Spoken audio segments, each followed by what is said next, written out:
Welcome to Sleep Audiobooks.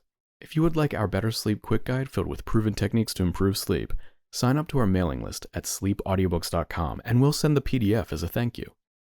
Subscribing and leaving a comment helps this channel more than you know, so please feel free to offer suggestions for future audiobooks or to just say hi. Thank you for listening. We hope you have an excellent night's sleep. This is Sleep Audiobooks.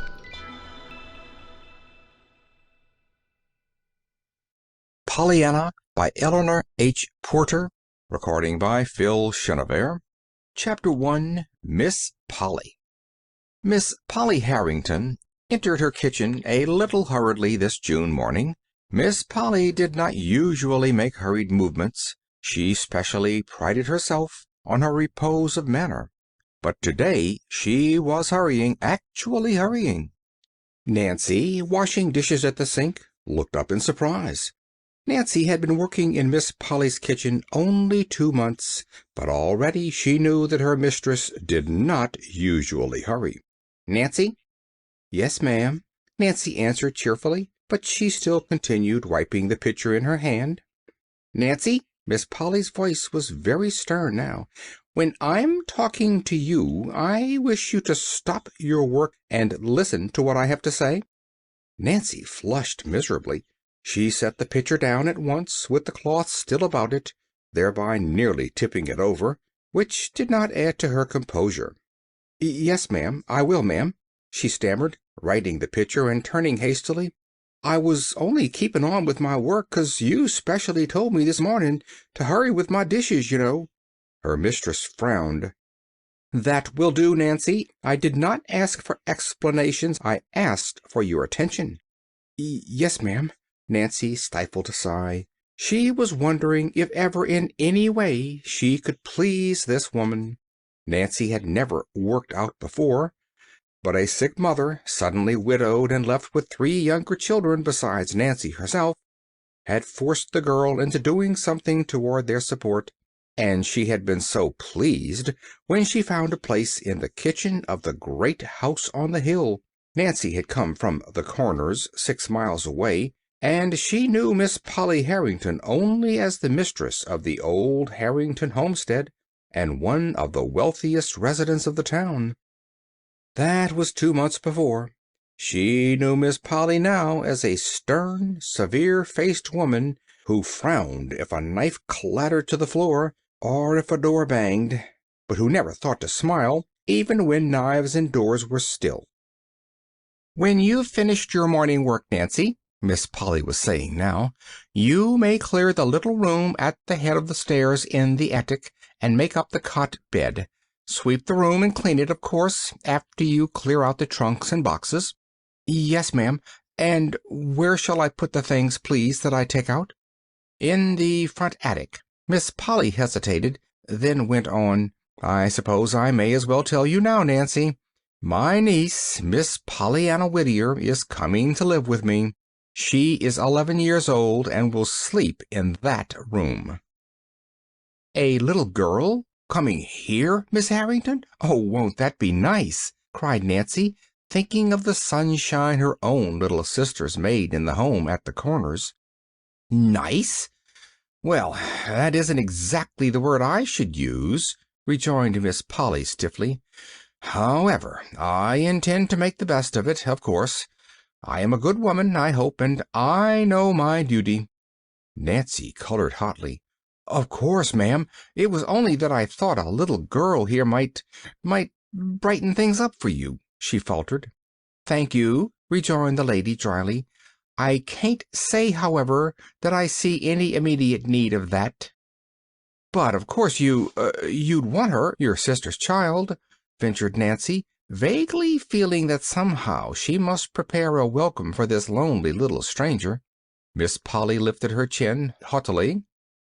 "Well, really, Nancy, just because I happened to have a sister who was silly enough to marry and bring unnecessary children into a world that was already quite full enough, I can't see how I should particularly want to have to care for them myself. However, as I said before, I hope I know my duty. See that you clean the corners, Nancy," she finished sharply as she left the room.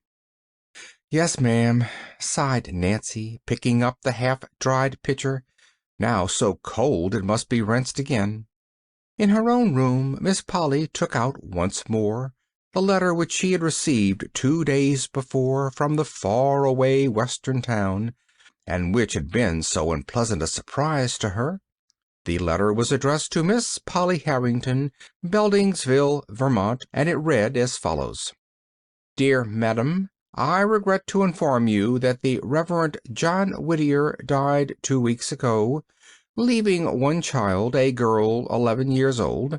He left practically nothing else save a few books, for as you doubtless know, he was the pastor of this small mission church and had a very meager salary.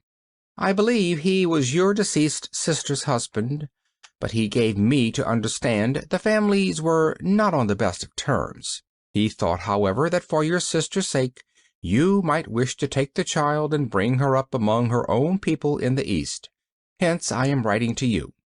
The little girl will be all ready to start by the time you get this letter, and if you can take her, we would appreciate it very much if you would write that she might come at once, as there is a man and his wife here who are going East very soon, and they would take her with them to Boston and put her on the Beldingsville train.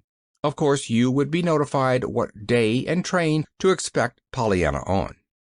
Hoping to hear favorably from you soon, I remain, respectfully yours, Jeremiah O. White. With a frown, Miss Polly folded the letter and tucked it into its envelope. She had answered it the day before, and she had said she would take the child, of course. She hoped she knew her duty well enough for that, disagreeable as the task would be. As she sat now with the letter in her hands, her thoughts went back to her sister, Jeanie, who had been this child's mother, and to the time when Jeanie, as a girl of 20, had insisted upon marrying the young minister, in spite of her family's remonstrances. There had been a man of wealth who had wanted her, and the family had much preferred him to the minister, but Jeanie had not. The man of wealth had more years as well as more money to his credit, while the minister had only a young head full of youth's ideals and enthusiasms, and a heart full of love. Jeanie had preferred these. Quite naturally, perhaps, so she had married the minister and had gone south with him as a home missionary's wife. The break had come then. Miss Polly remembered it well, though she had been but a girl of 15, the youngest, at the time. The family had had little more to do with the missionary's wife. To be sure, Jeanie herself had written, for a time, and had named her last baby Pollyanna, for her 2 sisters, Polly and Anna. The other babies had all died. This had been the last time that Jeanie had written, and in a few years there had come the news of her death, told in a short but heartbroken little note from the minister himself, dated at a little town in the West. Meanwhile, time had not stood still for the occupants of the great house on the hill. Miss Polly, looking out at the far-reaching valley below, thought of the changes those 25 years had brought to her. She was 40 now, and quite alone in the world. Father, mother, sisters, all were dead. For years now she had been sole mistress of the house and of the thousands left by her father. There were people who had openly pitied her lonely life, and who had urged her to have some friend or companion to live with her, but she had not welcomed either their sympathy or their advice. She was not lonely, she said. She liked being by herself. She preferred quiet. But now... Miss Polly rose with a frowning face and closely shut lips.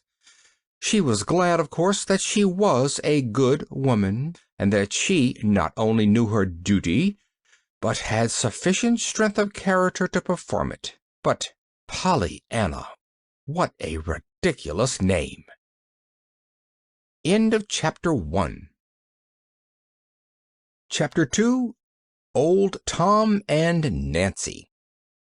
In the little attic room, Nancy swept and scrubbed vigorously, paying particular attention to the corners. There were times, indeed, when the vigor she put into her work was more of a relief to her feelings than it was an order to efface dirt. Nancy, in spite of her frightened submission to her mistress, was no saint. "I just wish I could dig out the corners of her soul," she muttered jerkily, punctuating her words with murderous jabs of her pointed cleaning stick. "There's plenty of 'em needs cleaning out, all right, all right. The idea of sticking that blessed child way off up here in this hot little room, with no fire in the winter, too, and all this big house to pick from and choose from. Unnecessary children, indeed.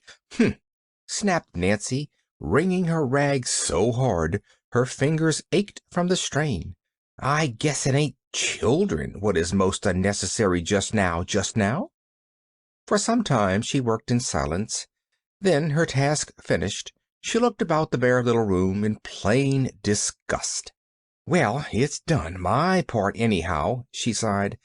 "There ain't no dirt here, and there's mighty little else. Poor little soul.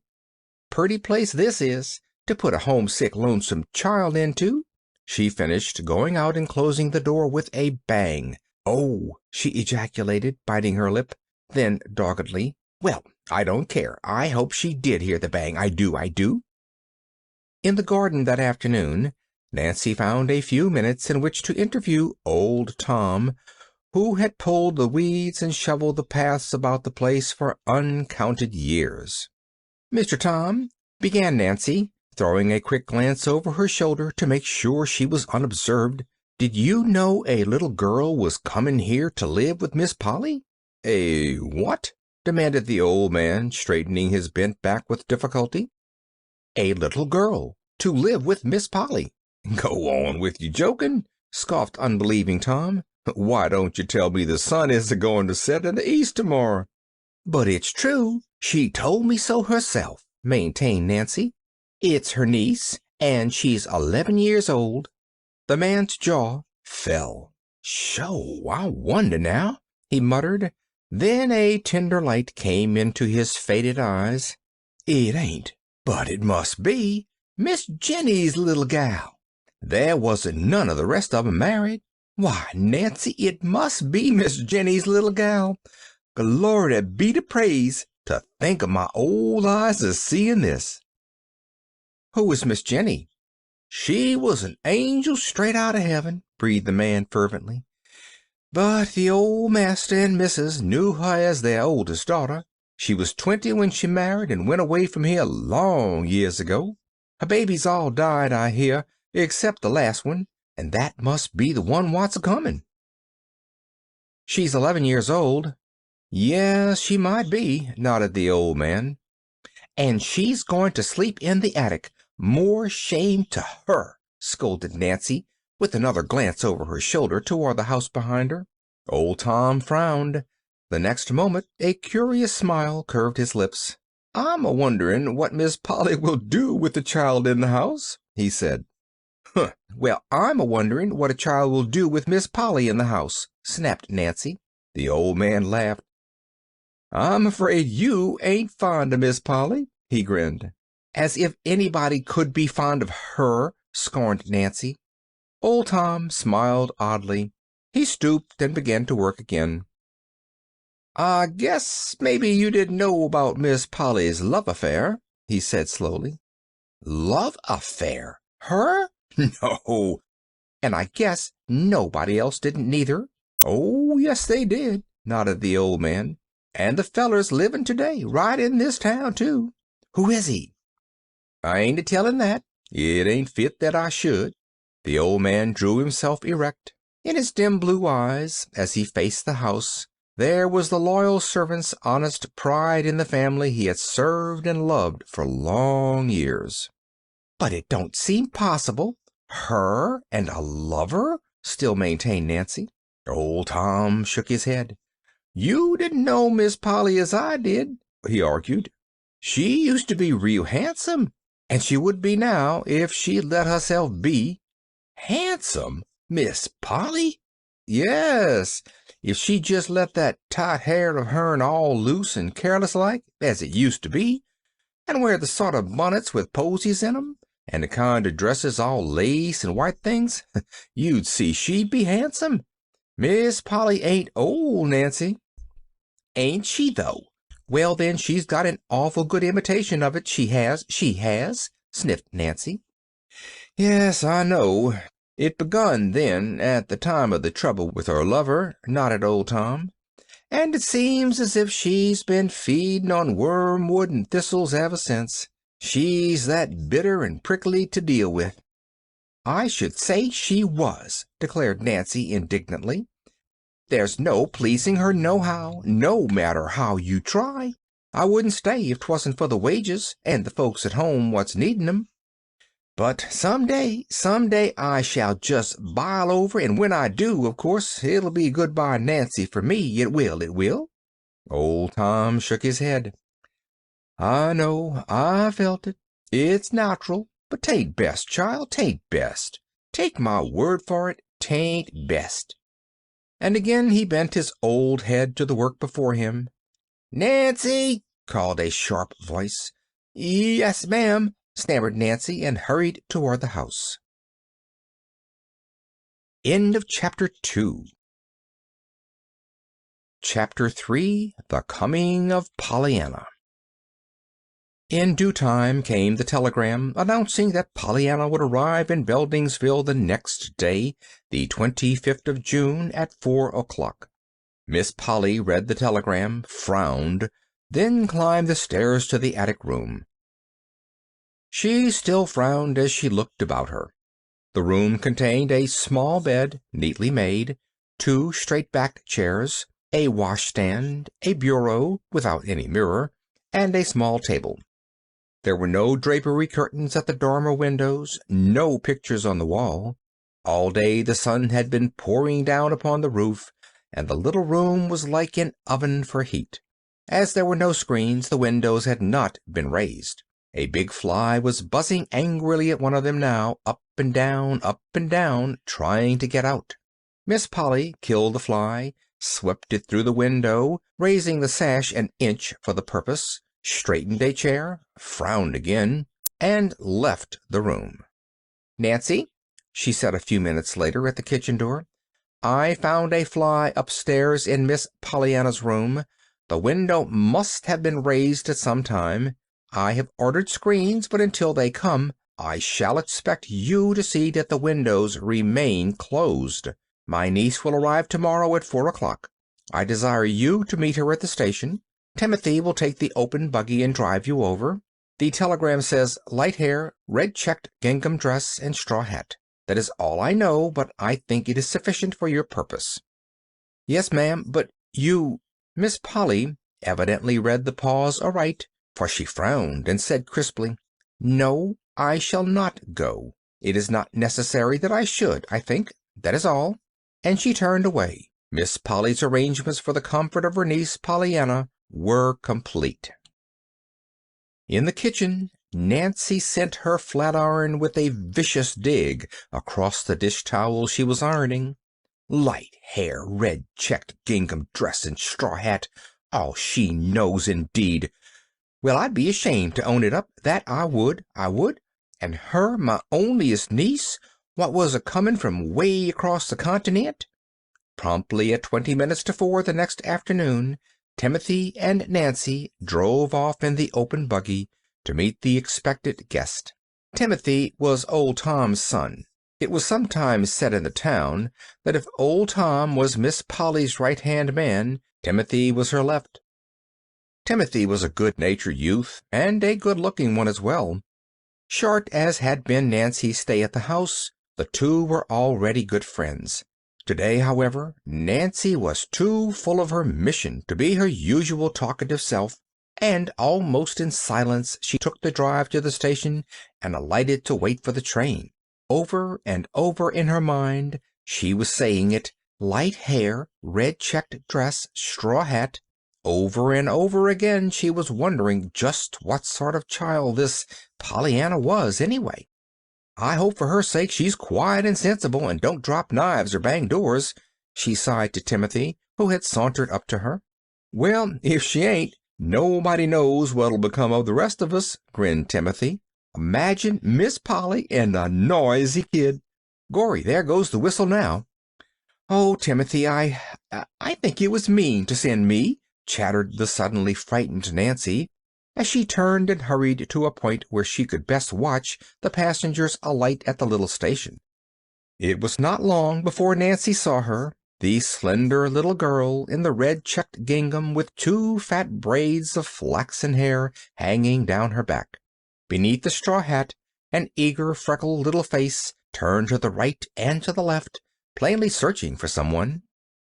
Nancy knew the child at once, but not for some time could she control her shaking knees sufficiently to go to her. The little girl was standing quite by herself when Nancy finally did approach her. "Are you Miss Pollyanna?" she faltered. The next moment she found herself half smothered in the clasp of two gingham-clad arms. "Oh, I'm so glad to see you!" cried an eager voice in her ear. "Of course I'm Pollyanna, and I'm so glad you came to meet me. I hoped you would." You did?" stammered Nancy, vaguely wondering how Pollyanna could possibly have known her and wanted her. You did?" she repeated, trying to straighten her hat. "Oh, yes, and I've been wondering all the way here what you look like," cried the little girl, dancing on her toes and sweeping the embarrassed Nancy from head to foot with her eyes.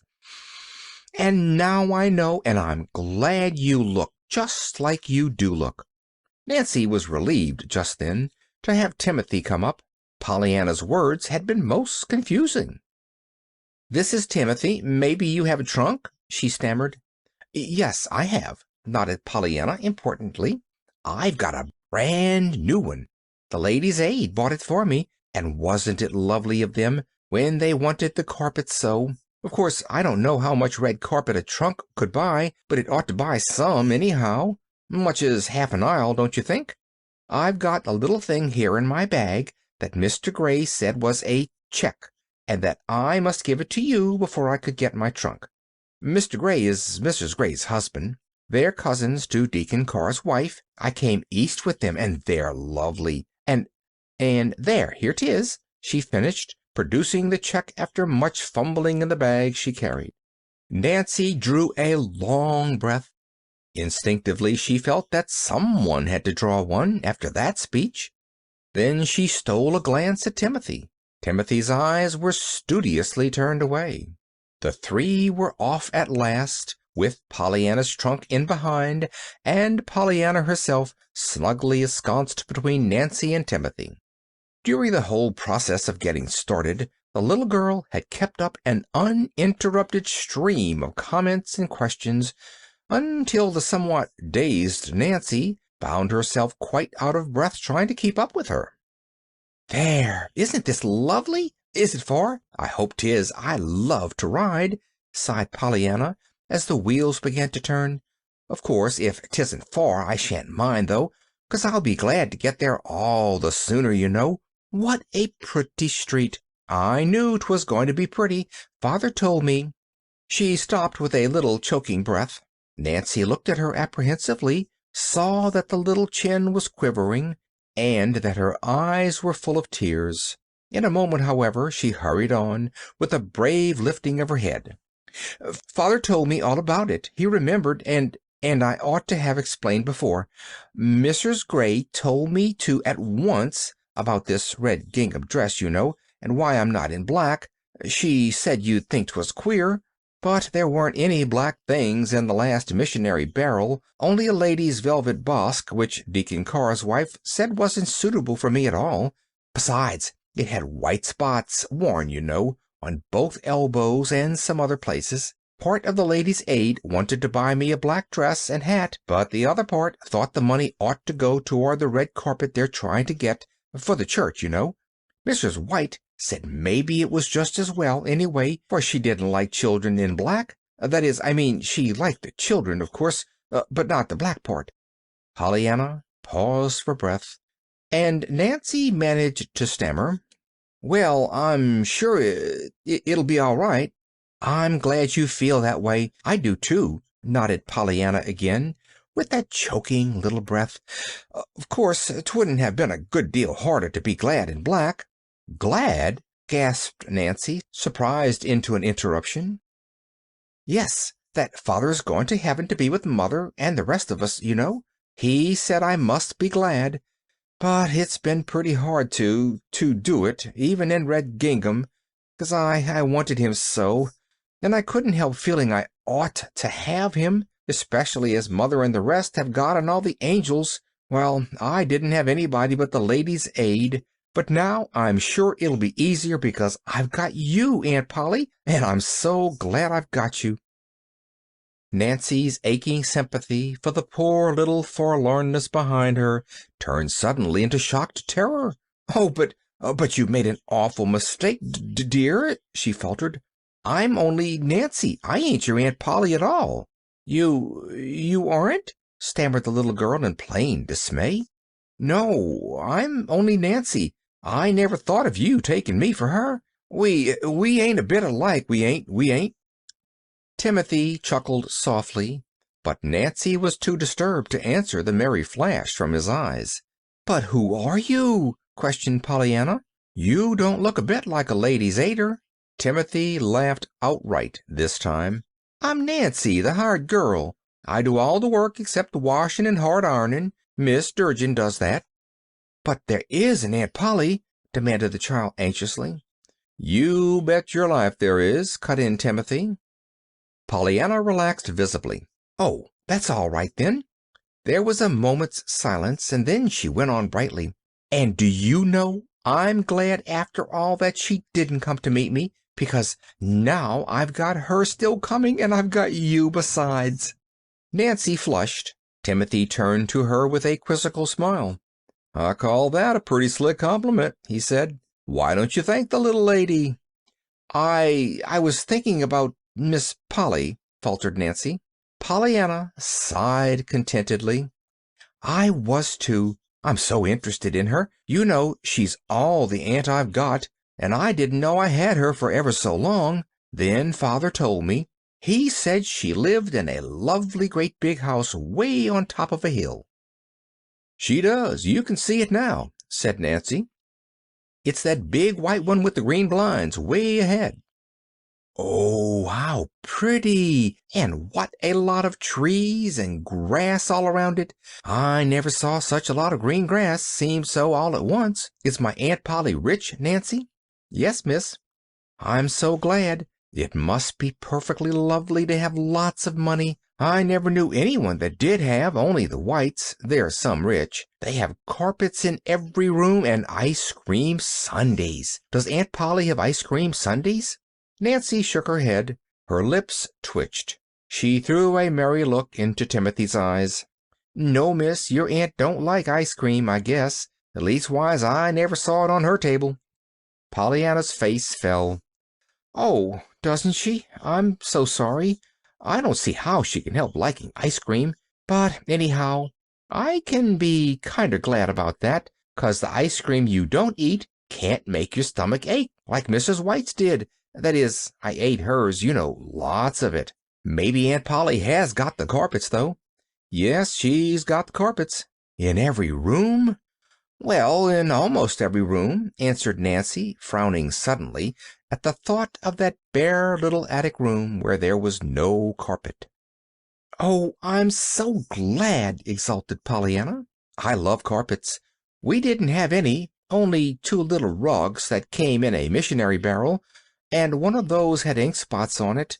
Mrs. White had pictures, too, perfectly beautiful ones of roses and little girls kneeling, and a kitty, and some lambs and a lion, not together, you know, the lambs and the lion. Oh, of course the Bible says they will sometimes, but they haven't yet. That is, I mean, Mrs. White's haven't. Don't you just love pictures?" I don't know," answered Nancy in a half-stifled voice. "I do. We didn't have any pictures. They don't come in the barrels much, you know. There did two come once, though. But one was so good Father sold it to get money to buy me some shoes with. and the other was so bad it fell to pieces just as soon as we hung it up. Glass, it broke, you know. And I cried. But I'm glad now we didn't have any of those nice things, 'cause I shall like Aunt Polly's all the better, not being used to 'em, you see. Just as it is when the pretty hair ribbons come in the barrels after a lot of faded out brown ones. My, but isn't this a perfectly beautiful house? She broke off fervently as they turned into the wide driveway.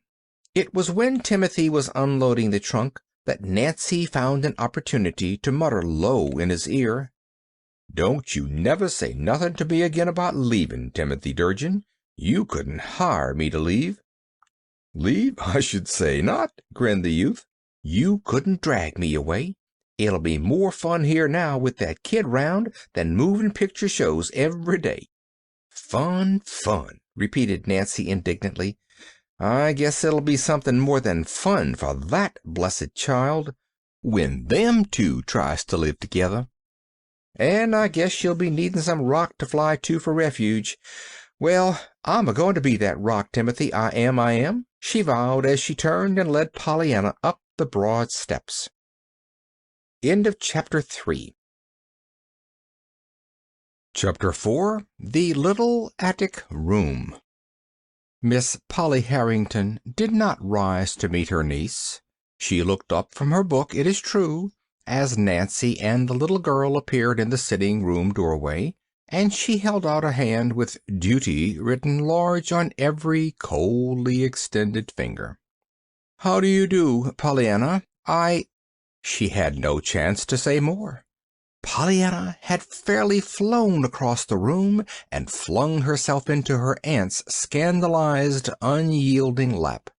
"Oh, Aunt Polly, I don't know how to be glad enough that you let me come to live with you," she was sobbing. "You don't know how perfectly lovely it is to have you and Nancy and all this after you've just had the Ladies' Aid."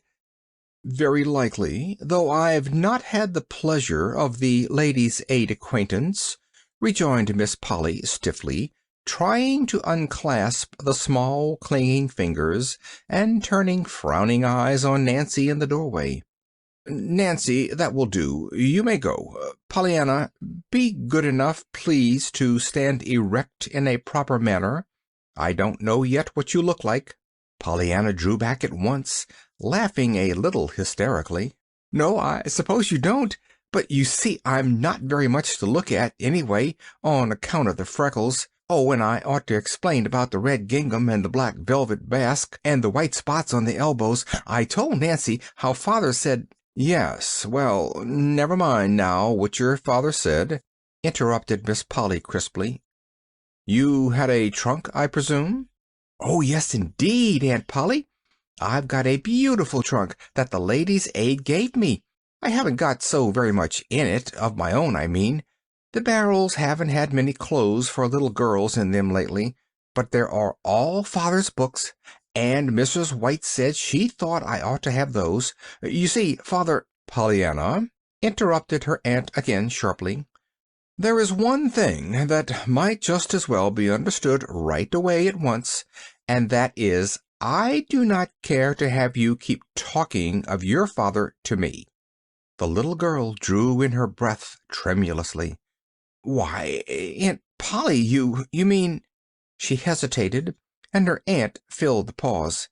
"We will go upstairs to your room. Your trunk is already there, I presume. I told Timothy to take it up, if you had one. You may follow me, Pollyanna." Without speaking, Pollyanna turned and followed her aunt from the room. Her eyes were brimming with tears, but her chin was bravely high. "After all, I reckon I'm glad she doesn't want me to talk about father," Pollyanna was thinking. "It'll be easier, maybe, if I don't talk about him. Probably, anyhow, that is why she told me not to talk about him." And Pollyanna, convinced anew of her aunt's kindness, blinked off the tears and looked eagerly about her. She was on the stairway now. Just ahead, her aunt's black silk skirt rustled luxuriously. Behind her an open door allowed a glimpse of soft-tinted rugs and satin-covered chairs. Beneath her feet A marvelous carpet was like green moss to the tread. On every side the gilt of picture frames or the glint of sunlight through the filmy mesh of lace curtains flashed in her eyes. "Oh, Aunt Polly, Aunt Polly!" breathed the little girl rapturously. "What a perfectly lovely, lovely house! How awfully glad you must be you're so rich." "Pollyanna!" ejaculated her aunt, turning sharply about as she reached the head of the stairs. "I'm surprised at you, making a speech like that to me." "Why, Aunt Polly, aren't you?" queried Pollyanna, in frank wonder. "Certainly not, Pollyanna. I hope I could not so far forget myself as to be sinfully proud of any gift the Lord has seen fit to bestow upon me," declared the lady. "Certainly not of riches."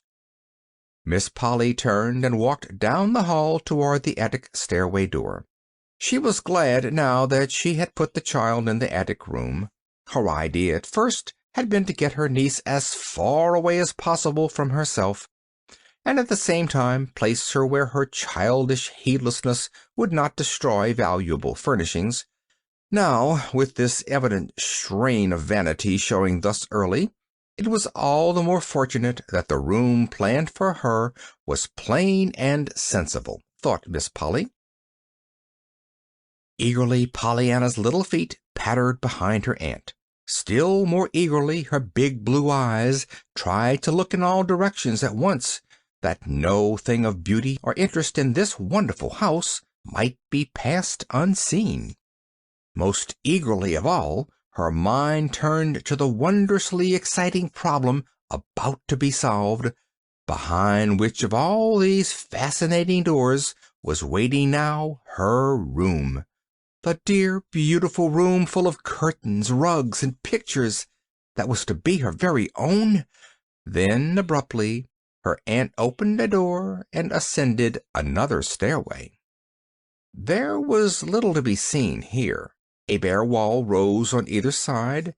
At the top of the stairs, wide reaches of shadowy space led to far corners, where the roof came almost down to the floor, and where were stacked innumerable trunks and boxes.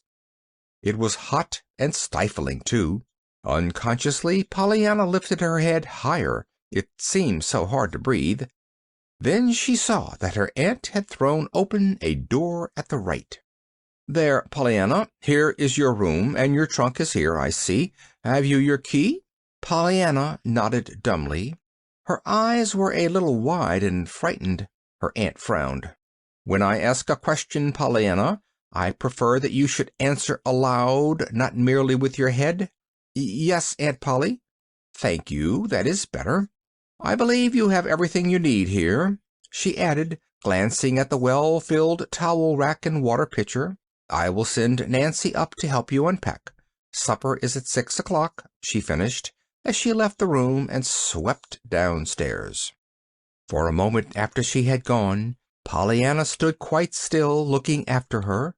Then she turned her wide eyes to the bare wall, the bare floor, the bare windows. She turned them last to the little trunk that had stood not so long before in her own little room in the far-away Western home. The next moment she stumbled blindly toward it and fell on her knees at its side, covering her face with her hands. Nancy found her there when she came up a few minutes later. "There, there, you poor lamb," she crooned, dropping to the floor, drawing the little girl into her arms. "I was just a-fearing I'd find you like this. Pollyanna shook her head. "But I'm bad and wicked, Nancy. Awful wicked," she sobbed. "I just can't make myself understand that God and the angels needed my father more than I did." "No more they did, neither," declared Nancy stoutly.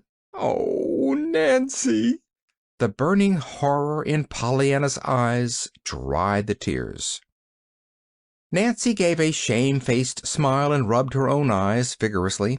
"There, there, child, I didn't mean it, of course," she cried briskly.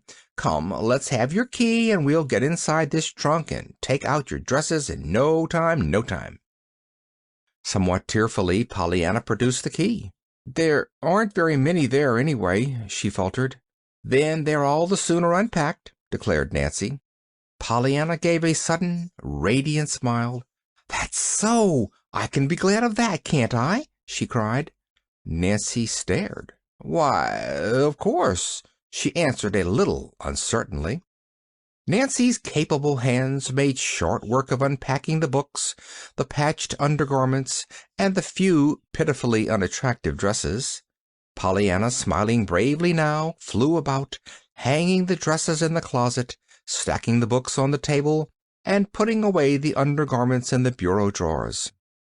"I'm sure it's going to be a very nice room, don't you think so?" she stammered after a while.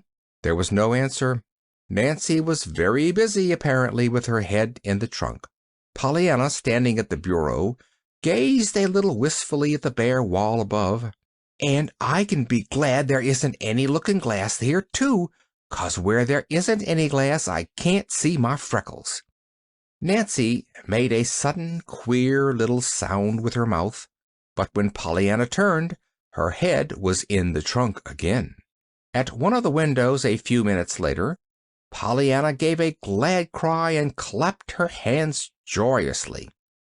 "Oh, Nancy, I hadn't seen this before," she breathed.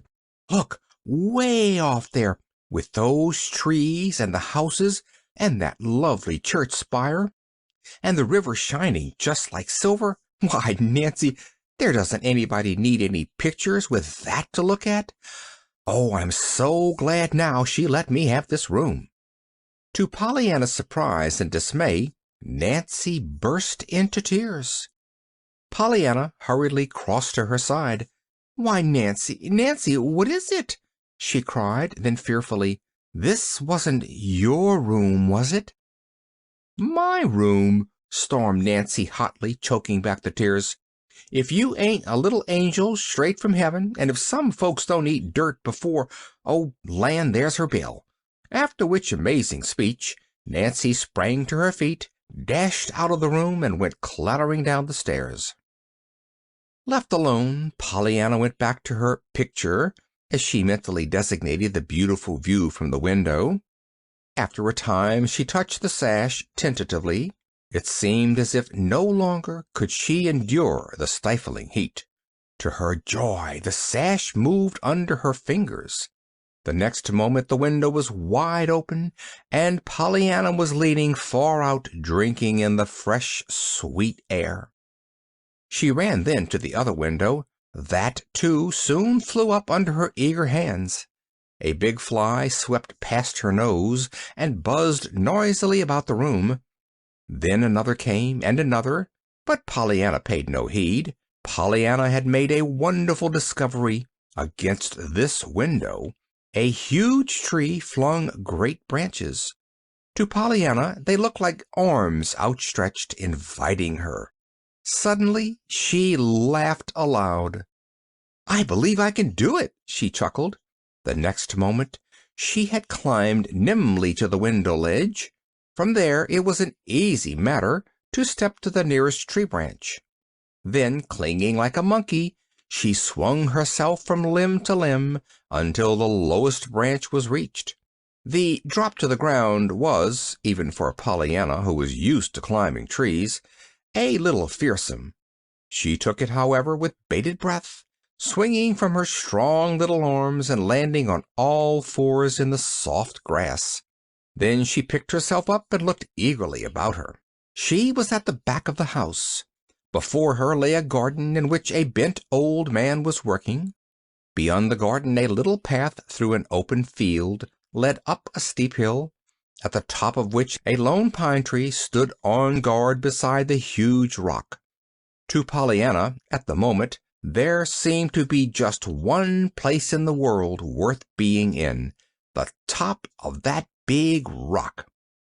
With a run and a skillful turn, Pollyanna skipped by the bent old man, threaded her way between the orderly rows of green growing things, and, a little out of breath, reached the path that ran through the open field. Then, determinedly, she began to climb. Already, however, she was thinking what a long, long way off that rock must be, when back at the window it had looked so near. 15 minutes later, the great clock in the hallway of the Harrington homestead struck 6. At precisely the last stroke, Nancy sounded the bell for supper. 1, 2, 3 minutes passed. Miss Polly frowned and tapped the floor with her slipper. A little jerkily she rose to her feet, went into the hall, and looked upstairs, plainly impatient. For a minute she listened intently. Then she turned and swept into the dining room. "Nancy," she said with decision, as soon as the little serving-maid appeared, "my niece is late. No, you need not call her," she added severely, as Nancy made a move toward the hall door. "I told her what time supper was, and now she will have to suffer the consequences. She may as well begin at once to learn to be punctual. When she comes down she may have bread and milk in the kitchen." "Yes, ma'am." It was well, perhaps, that Miss Polly did not happen to be looking at Nancy's face just then. At the earliest possible moment after supper, Nancy crept up the back stairs and thence to the attic room. Bread and milk, indeed! And when the poor lamb hadn't only just cried herself to sleep, she was muttering fiercely as she softly pushed open the door. The next moment she gave a frightened cry. "Where are you? Where have you gone? Where have you gone?" she panted, looking in the closet, under the bed, and even in the trunk and down the water pitcher. Then she flew downstairs and out to old Tom in the garden. "Mr. Tom, Mr. Tom, that blessed child's gone," she wailed. "She's vanished right up into heaven, whence she come from, poor lamb, and me told to give her bread and milk in the kitchen. Her what's eating angel food this minute, I'll warrant, I'll warrant." The old man straightened up. "Gone? Heaven?" he repeated stupidly, unconsciously sweeping the brilliant sunset sky with his gaze. He stopped, stared a moment intently, then turned with a slow grin. "Well, Nancy, it do look like as if she tried to get as nigh heaven as she could, and that's a fact," he agreed, pointing with a crooked finger to where, sharply outlined against the reddening sky, a slender wind-blown figure was poised on top of the huge rock. "Well, she ain't going to heaven that way tonight, not if I has my say," declared Nancy doggedly. "If the mistress asks, tell her I ain't forgetting the dishes, but I gone on a stroll," she flung back over her shoulder as she sped toward the path that led through the open field. End of Chapter 4. Chapter 5. The Game. "For land's sake, Miss Pollyanna, what a scare you did give me!" panted Nancy, hurrying up to the big rock, down which Pollyanna had just regretfully slid. "Scare? Oh, I'm so sorry, but you mustn't really ever get scared about me, Nancy. Father and the Ladies' Aid used to do it too, till they found out I always came back all right." "But I didn't even know you'd went out," cried Nancy, tucking the little girl's hand under her arm and hurrying her down the hill. "I didn't see you go, and nobody didn't. I guess you flew right up through the roof, I do, I do." Pollyanna skipped gleefully. "I did, most. Only I flew down instead of up. I came down the tree." Nancy stopped short. "You did what?" "Came down the tree outside my window." "My stars and stockings!" gasped Nancy, hurrying on again. "I'd like to know what your aunt would say to that." "Would you? Well, I'll tell her, then, so you can find out," promised the little girl cheerfully. "Mercy!" gasped Nancy. "No, no!" "Why, you don't mean she'd care?" cried Pollyanna, plainly disturbed. "No, yes. Well, never mind. I ain't so very particular about knowing what she'd say, truly," stammered Nancy, determined to keep one scolding from Pollyanna, if nothing more. "But say, we better hurry. I got to get them dishes done, you know." "I'll help," promised Pollyanna promptly. "Oh, Miss Pollyanna," demurred Nancy. For a moment there was silence. The sky was darkening fast. Pollyanna took a firmer hold on her friend's arm. "I reckon I'm glad, after all, that you did get scared, a little." 'cause then you came after me." She shivered. "Poor little lamb, and you must be hungry, too. I'm afraid you'll have bread and milk in the kitchen with me. Your aunt didn't like it, because you didn't come down to supper, you know." "But I couldn't. I was up here." "Yes, but she didn't know that, you see," observed Nancy dryly, stifling a chuckle. "I'm sorry about the bread and milk. I am. "Oh, I'm not. I'm glad." "Glad? Why?" "Why, I like bread and milk, and I'd like to eat with you. I don't see any trouble about being glad about that." "You don't seem to see any trouble being glad about everything," retorted Nancy, choking a little over her remembrance of Pollyanna's brave attempts to like the bare little attic room. Pollyanna laughed softly. "Well, that's the game, you know, anyway." "The game?" "Yes, the just being glad game." "Whatever in the world are you talking about?" "Why, it's a game. Father told it to me, and it's lovely," rejoined Pollyanna. "We've played it always, ever since I was a little girl. I told the ladies' aid, and they played it. Some of them." "What is it? I ain't much on games, though."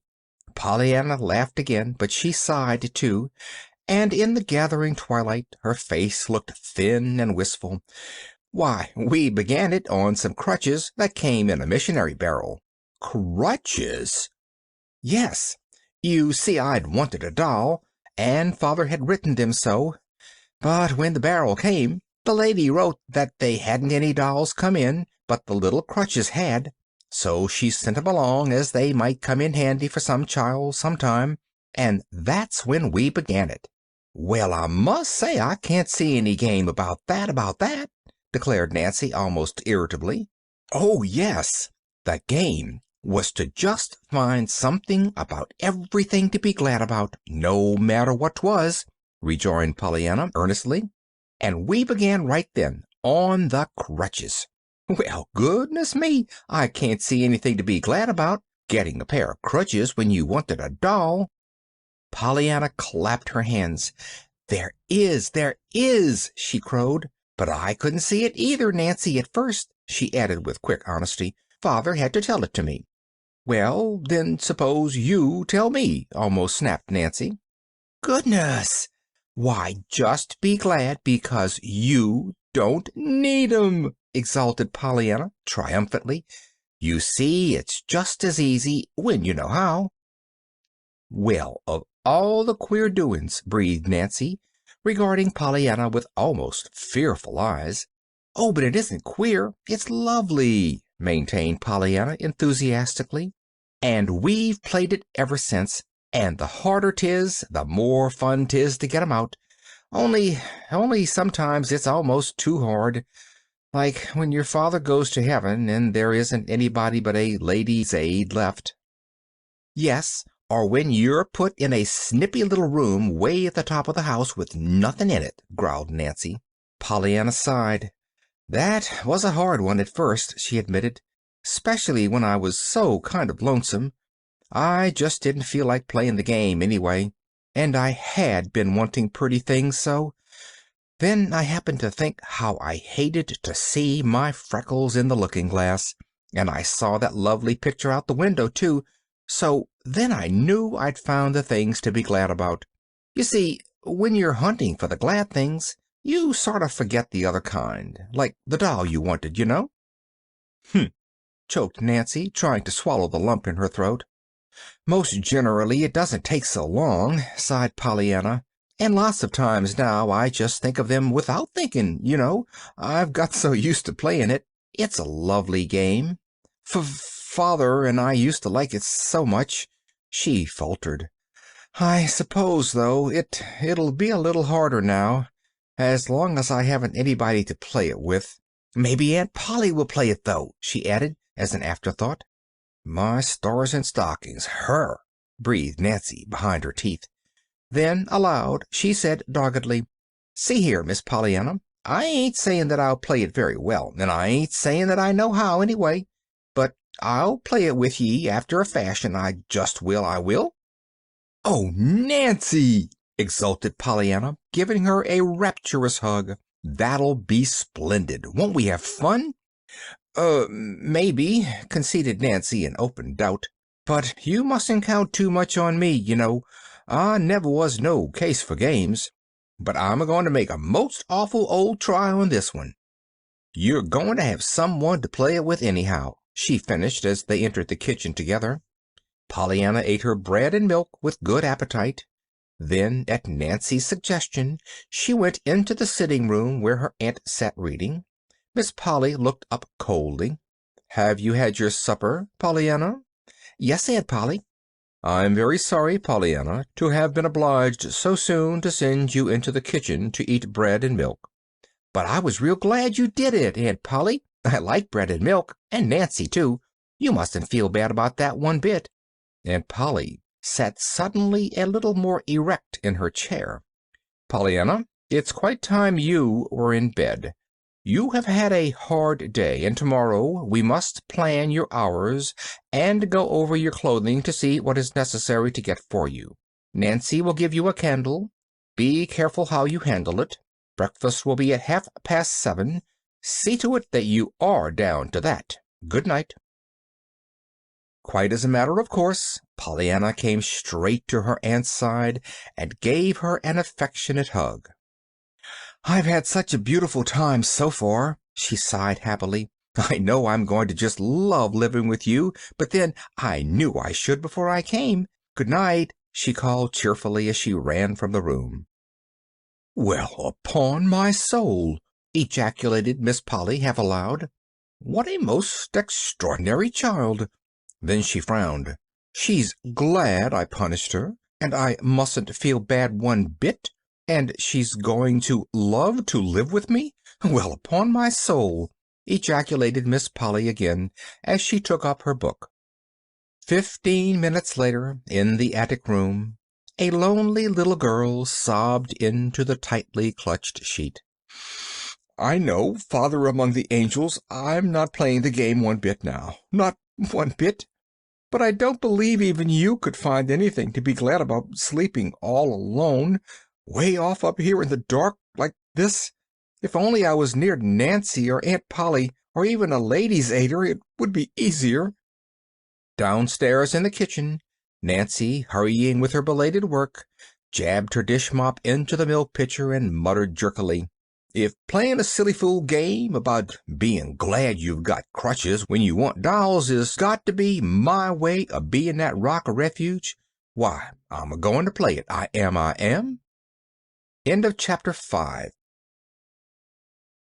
Chapter 6. A Question of Duty. It was nearly 7 o'clock when Pollyanna awoke that first day after her arrival. Her windows faced the south and the west, so she could not see the sun yet, but she could see the hazy blue of the morning sky, and she knew that the day promised to be a fair one. The little room was cooler now, and the air blew in fresh and sweet.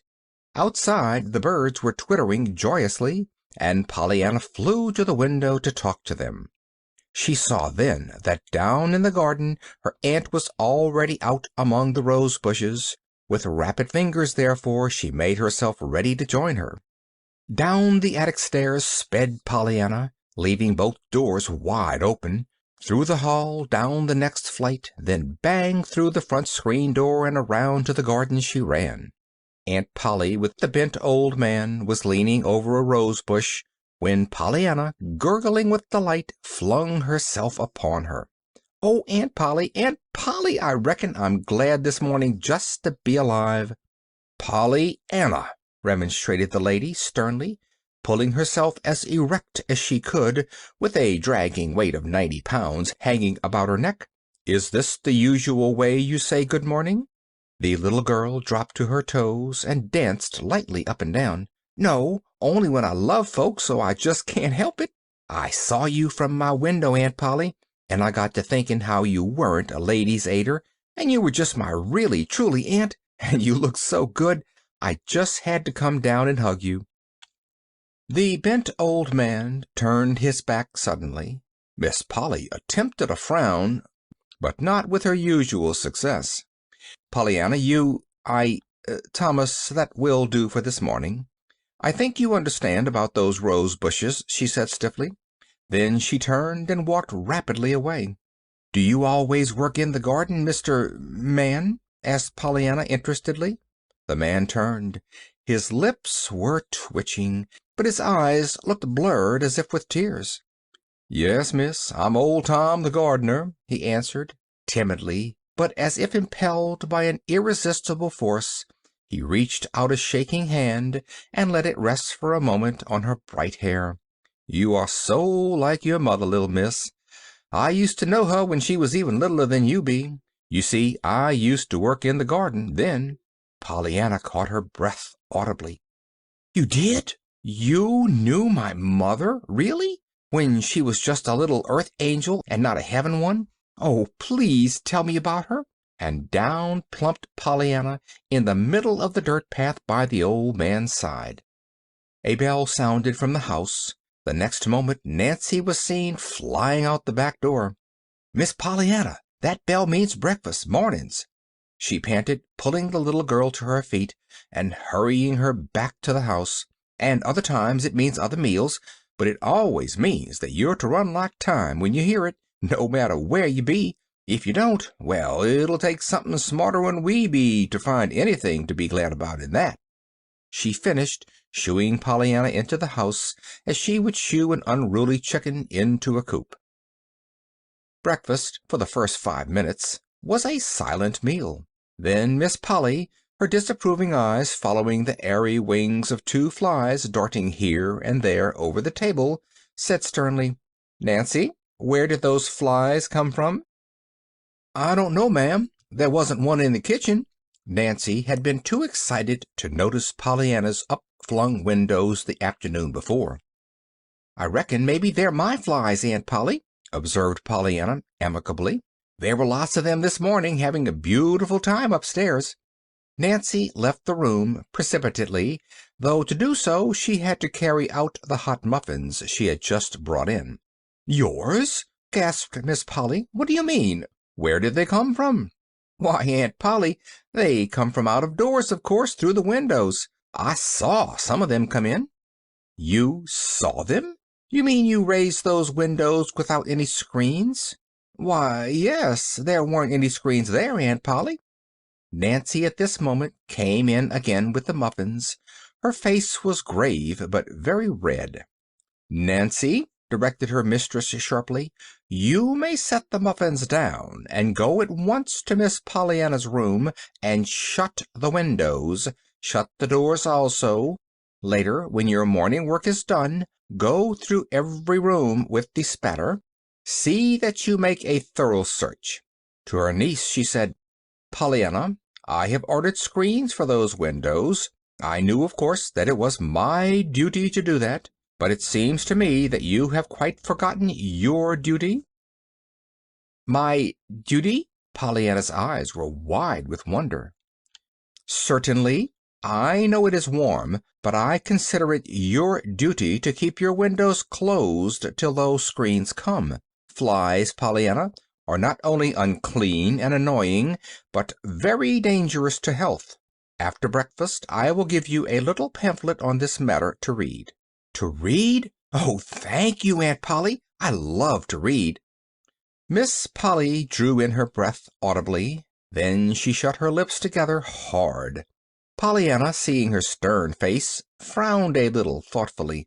"Of course I'm sorry about the duty I forgot, Aunt Polly," she apologized timidly. "I won't raise the windows again." Her aunt made no reply. She did not speak, indeed, until the meal was over. Then she rose, went to the bookcase in the sitting-room, took out a small paper booklet, and crossed the room to her niece's side. "This is the article I spoke of, Pollyanna. I desire you to go to your room at once and read it. I will be up in half an hour to look over your things."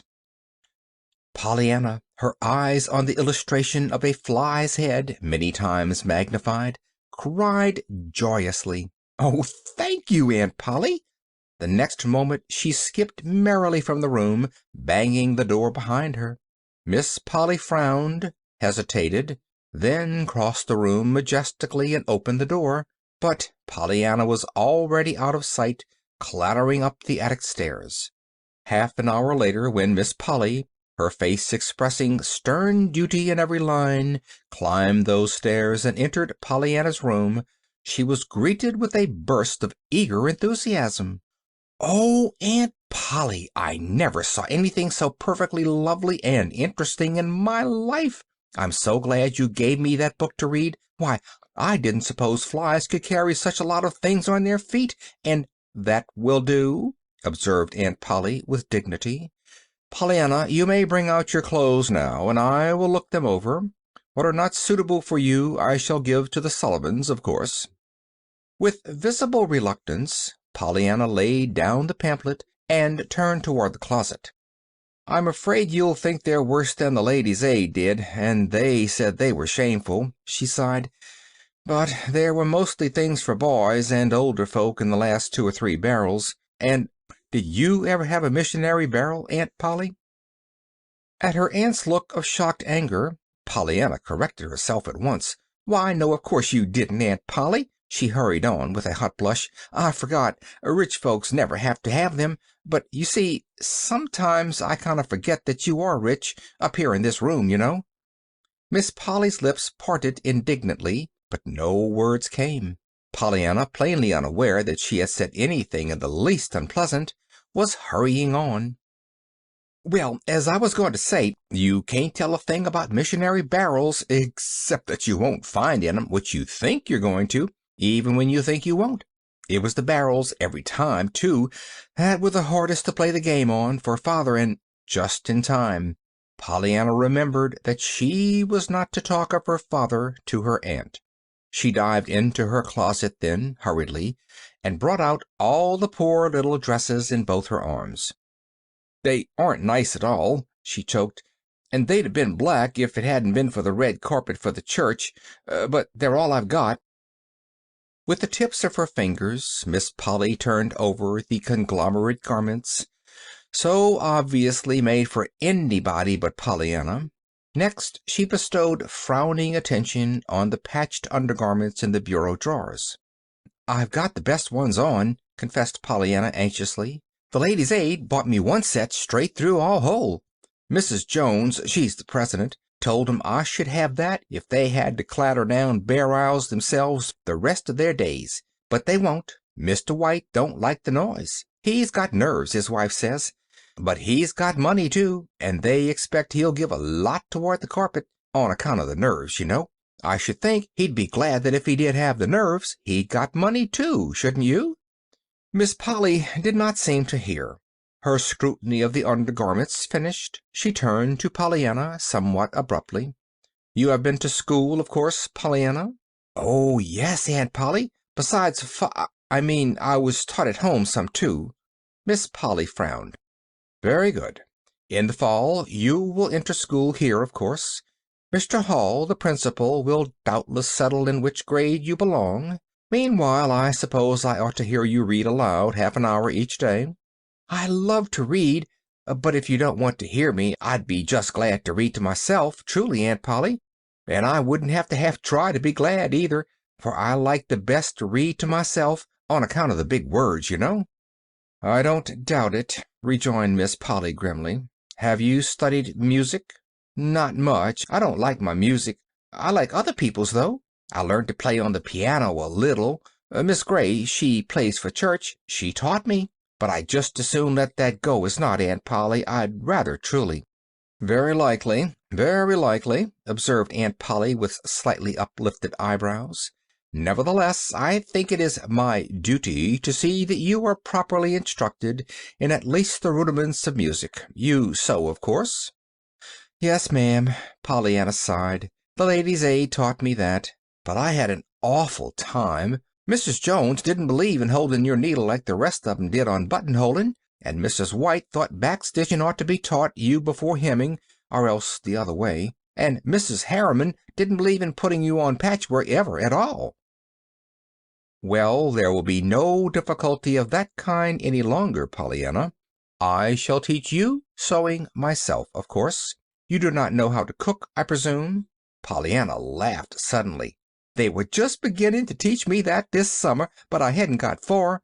They were more divided up on that than they were on the sewing. They were going to begin on bread, but there wasn't two of 'em that made it alike. So after arguing at all one sewing meeting, they decided to take turns at me one forenoon a week, in their own kitchens, you know. I'd only learned chocolate fudge and fig cake, though, when I had to stop." Her voice broke. "Chocolate fudge and fig cake, indeed," scorned Miss Polly. "I think we can remedy that very soon." She paused in thought for a minute, then went on slowly. "At 9 o'clock every morning you will read aloud 1/2 hour to me. Before that you will use the time to put this room in order. Wednesday and Saturday forenoons, after 9:30, you will spend with Nancy in the kitchen, learning to cook. Other mornings you will sew with me. That will leave the afternoons for your music. I shall, of course, procure a teacher at once for you," she finished decisively as she arose from her chair. Pollyanna cried out in dismay. "Oh, but Aunt Polly, you haven't left me any time at all, just to live." "To live, child? What do you mean? As if you weren't living all the time?" "Oh, of course I'd be breathing all the time I was doing those things, Aunt Polly, but I wouldn't be living. You breathe all the time you're asleep, but you aren't living. I mean living, doing the things you want to do. Playing outdoors, reading, to myself, of course, climbing hills, talking to Mr. Tom in the garden, and Nancy, and finding out all about the houses and the people and everything, everywhere, all through the perfectly lovely streets I came through yesterday. That's what I call living, Aunt Polly. Just breathing isn't living." Miss Polly lifted her head irritably. "Pollyanna, you are the most extraordinary child. You will be allowed a proper amount of playtime, of course, but surely it seems to me if I am willing to do my duty in seeing that you have proper care and instruction, you ought to be willing to do yours by seeing that care and instruction are not ungratefully wasted." Pollyanna looked shocked. "Oh, Aunt Polly, as if I could ever be ungrateful to you! Why, I love you, and you aren't even a lady's aider. You're an aunt." "Very well, then see that you don't act ungrateful," vouchsafed Miss Polly as she turned toward the door. She had gone halfway down the stairs when a small, unsteady voice called after her, "Please, Aunt Polly, you didn't tell me which of my things you wanted to give away." Aunt Polly emitted a tired sigh, a sigh that ascended straight to Pollyanna's ears. "Oh, I forgot to tell you, Pollyanna. Timothy will drive us into town at 1:30 this afternoon. Not one of your garments is fit for my niece to wear. Certainly I should be very far from doing my duty by you if I should let you appear out in any one of them." Pollyanna sighed now. She believed she was going to hate that word, duty. "Aunt Polly, please," she called wistfully, "isn't there any way you can be glad about all that duty business?" "What?" Miss Polly looked up in dazed surprise. Then suddenly, with very red cheeks, she turned and swept angrily down the stairs. "Don't be impertinent, Pollyanna." In the hot little attic room, Pollyanna dropped herself onto one of the straight-backed chairs. To her, existence loomed ahead one endless round of duty. "I don't see really what there was impertinent about that," she sighed. "I was only asking her if she couldn't tell me something to be glad about in all that duty business." For several minutes Pollyanna sat in silence, her rueful eyes fixed on the forlorn heap of garments on the bed. Then slowly she rose and began to put away the dresses. "There just isn't anything to be glad about that I can see," she said aloud, "unless it's to be glad when the duty's done." Whereupon she laughed suddenly. End of Chapter 6. Chapter 7. Pollyanna and Punishments. At 1:30, Timothy drove Miss Polly and her niece to the 4 or 5 principal dry goods stores, which were about half a mile from the homestead. Fitting Pollyanna with a new wardrobe, proved to be a more or less exciting experience for all concerned.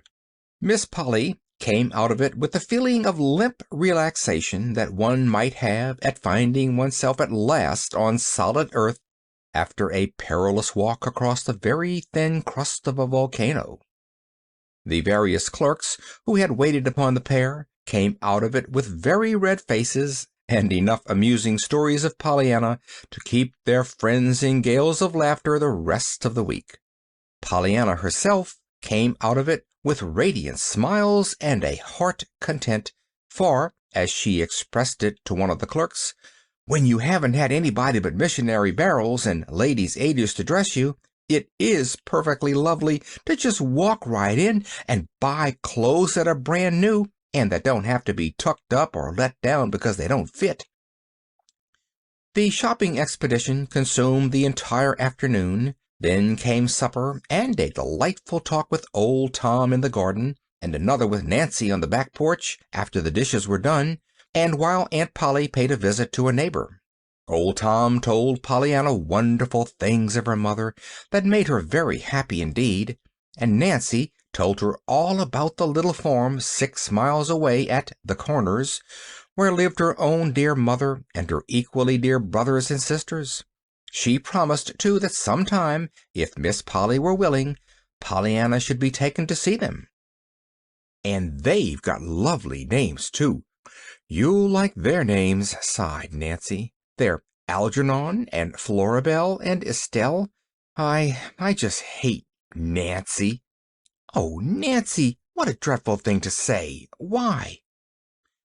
"Because it isn't pretty like the others. You see, I was the first baby, and Mother hadn't begun to read so many stories with the pretty names in 'em then. But I love Nancy, just because it's you," declared Pollyanna. "Huh. Well, I guess you could love Clarissa Maybelle just as well," retorted Nancy. "And it would be a heap happier for me. I think that name's just grand." Pollyanna laughed. "Well, anyhow," she chuckled, "you can be glad it isn't Hepzibah." "Hepzibah?" "Yes, Mrs. White's name is that. Her husband calls her Hep, and she doesn't like it. She says when he calls out, 'Hep, Hep,' she feels just as if the next minute he's going to yell, 'Hurrah!' and she doesn't like to be hurrahed at." Nancy's gloomy face relaxed into a broad smile. "Well, if you don't beat the Dutch. Say, do you know, I shan't never hear Nancy now that I don't think of that hip, hip, and giggle. My, I guess I am glad." She stopped short and turned amazed eyes on the little girl. "Say, Miss Pollyanna, do you mean, was you playing that 'ere game then about my being glad I wasn't named Hepzibah?"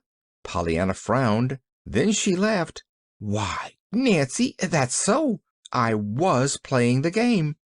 But that's one of the times I just did it without thinking, I reckon.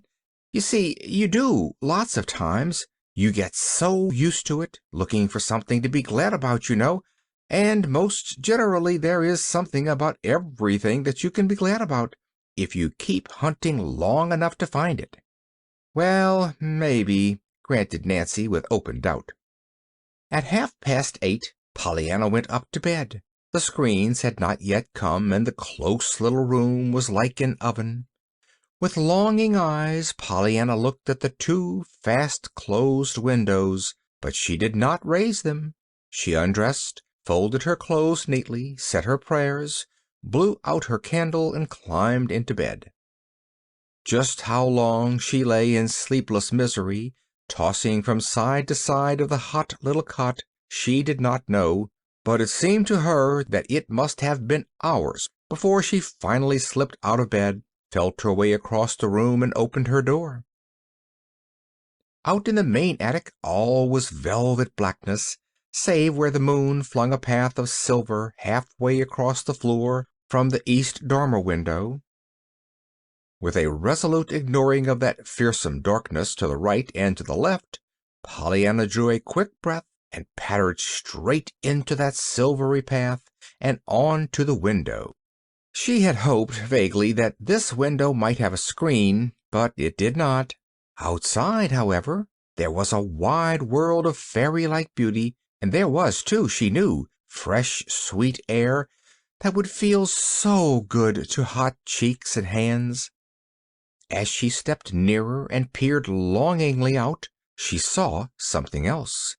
She saw, only a little way below the window, the wide, flat tin roof of Miss Polly's sun parlor built over the porte-cochère. The sight filled her with longing. If only now she were out there! Fearfully she looked behind her. Back there, somewhere, were her hot little room and her still hotter bed, but between her and them lay a horrid desert of blackness across which one must feel one's way with outstretched, shrinking arms, while before her, out on the sun parlor roof, were the moonlight and the cool, sweet night air. If only her bed were out there! And folks did sleep out of doors. Joel Hartley at home, who was so sick with the consumption, had to sleep out of doors. Suddenly Pollyanna remembered that she had seen near this attic window a row of long white bags hanging from nails. Nancy had said that they contained the winter clothing put away for the summer. A little fearfully now Pollyanna felt her way to these bags, selected a nice fat soft one. It contained Miss Polly's sealskin coat for a bed, and a thinner one to be doubled up for a pillow, and still another, which was so thin it seemed almost empty, for a covering. Thus equipped, Pollyanna, in high glee, pattered to the moonlit window again, raised the sash, stuffed her burden through to the roof below, then let herself down after it, closing the window carefully behind her. Pollyanna had not forgotten those flies with the marvelous feet that carried things. How deliciously cool it was! Pollyanna quite danced up and down with delight, drawing in long, full breaths of the refreshing air. The tin roof under her feet crackled with little resounding snaps that Pollyanna rather liked. She walked, indeed, 2 or 3 times back and forth from end to end. It gave her such a pleasant sensation of airy space after her hot little room, and the roof was so broad and flat that she had no fear of falling off.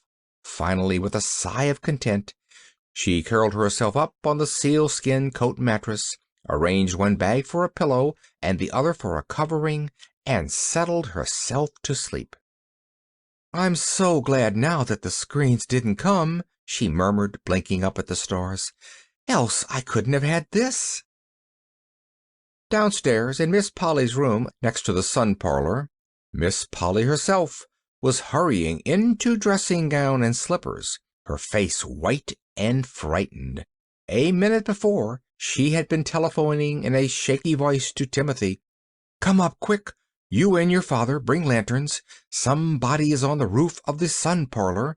He must have climbed up the rose trellis or something, and of course he can get right into the house through the east window in the attic. I have locked the attic door down here, but hurry, please." Some time later, Pollyanna, just dropping off to sleep, was startled by a lantern flash and a trio of amazed ejaculations. She opened her eyes to find Timothy at the top of a ladder near her, old Tom just getting through the window, and her aunt peering out at her from behind him. "Pollyanna, what does this mean?" cried Aunt Polly then. Pollyanna blinked sleepy eyes and sat up. "Why, Mr. Tom, Aunt Polly," she stammered, "don't look so scared. It isn't that I've got the consumption, you know, like Joel Hartley. It's only that I was so hot in there, but I shut the window, Aunt Polly, so the flies couldn't carry those germ things in." Timothy disappeared suddenly down the ladder. Old Tom, with almost equal precipitation, handed his lantern to Miss Polly and followed his son. Miss Polly bit her lip hard until the men were gone. Then she said sternly, "Pollyanna, hand those things to me at once and come in here. Of all the extraordinary children," she ejaculated a little later, as, with Pollyanna by her side and the lantern in her hand, she turned back into the attic. To Pollyanna the air was all the more stifling after that cool breath of the out of doors, But she did not complain. She only drew a long, quivering sigh.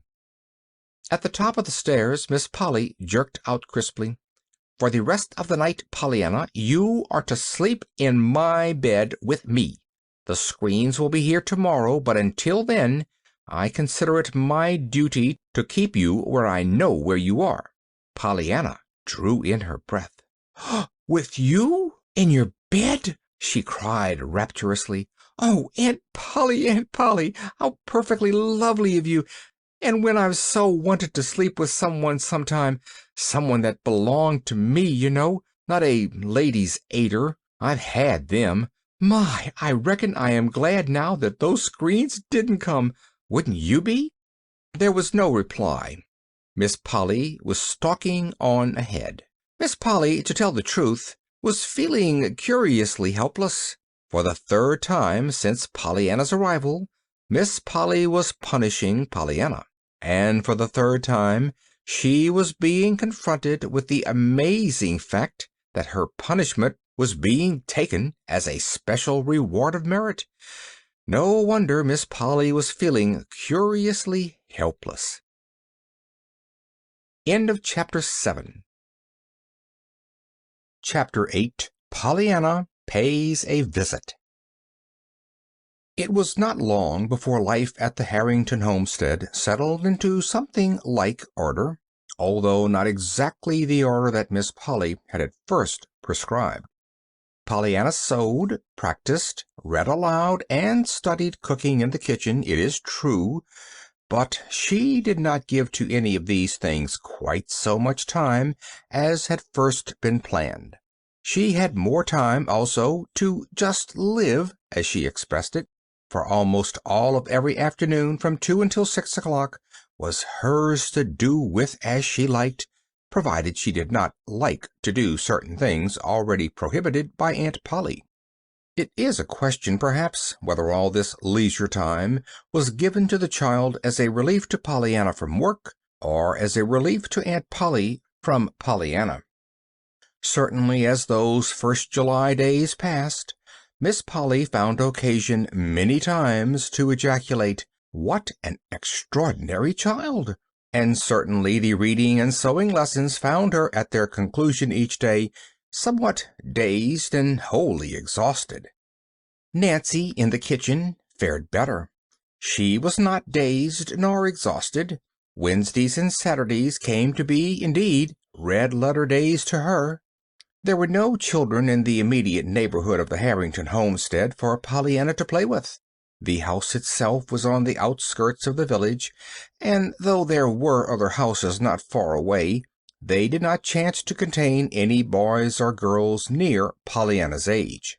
This, however, did not seem to disturb Pollyanna in the least. "Oh, no, I don't mind it at all," she explained to Nancy.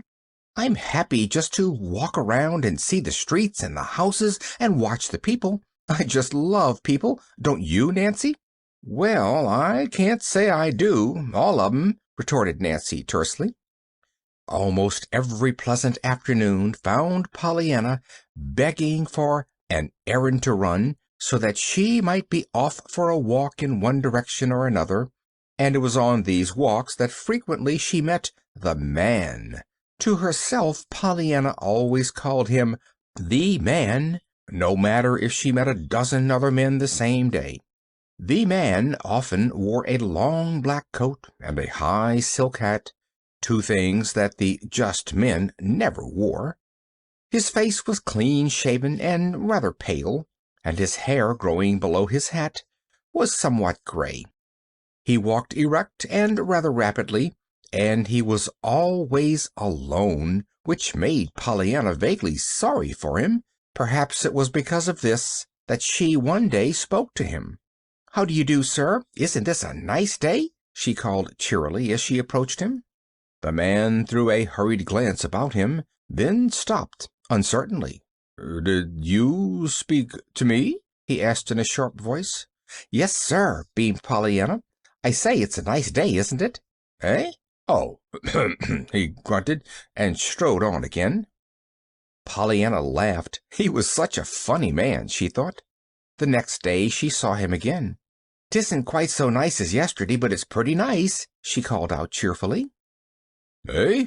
Oh, grunted the man as before, and once again Pollyanna laughed happily. When for the third time Pollyanna accosted him in much the same manner, the man stopped abruptly. "See here, child, who are you, and why are you speaking to me every day?" "I'm Pollyanna Whittier, and I thought you looked lonesome. I'm so glad you stopped. Now we're introduced, only I don't know your name yet." "Well, of all the man did not finish his sentence, but strode on faster than ever. Pollyanna looked after him with a disappointed droop to her usually smiling lips. Maybe he didn't understand, but that was only half an introduction. I don't know his name yet, she murmured as she proceeded on her way. Pollyanna was carrying calf's foot jelly to Mrs. Snow today. Miss Polly Harrington always sent something to Mrs. Snow once a week. She said she thought that it was her duty, inasmuch as Mrs. Snow was poor, sick, and a member of her church. It was the duty of all the church members to look out for her, of course. Miss Polly did her duty by Mrs. Snow, usually on Thursday afternoons, not personally, but through Nancy. Today Pollyanna had begged the privilege, and Nancy had promptly given it to her in accordance with Miss Polly's orders. "And it's glad I am to get rid of it," Nancy had declared in private afterwards to Pollyanna. "Though it's a shame to be tucking the job off to you, poor lamb, so it is. But I'd love to do it, Nancy." "Well, you won't, after you done it once," predicted Nancy sourly. "Why not?" "Because nobody does. If folks wasn't sorry for her, there wouldn't be a soul go near her from morning till night. She's that cantankerous. All is, I pity her daughter what has to take care of her." "But why, Nancy?" Nancy shrugged her shoulders. "Well, in plain words, it's just that nothing whatever has happened right in Miss Snow's eyes. Even the days of the week ain't run to her mind.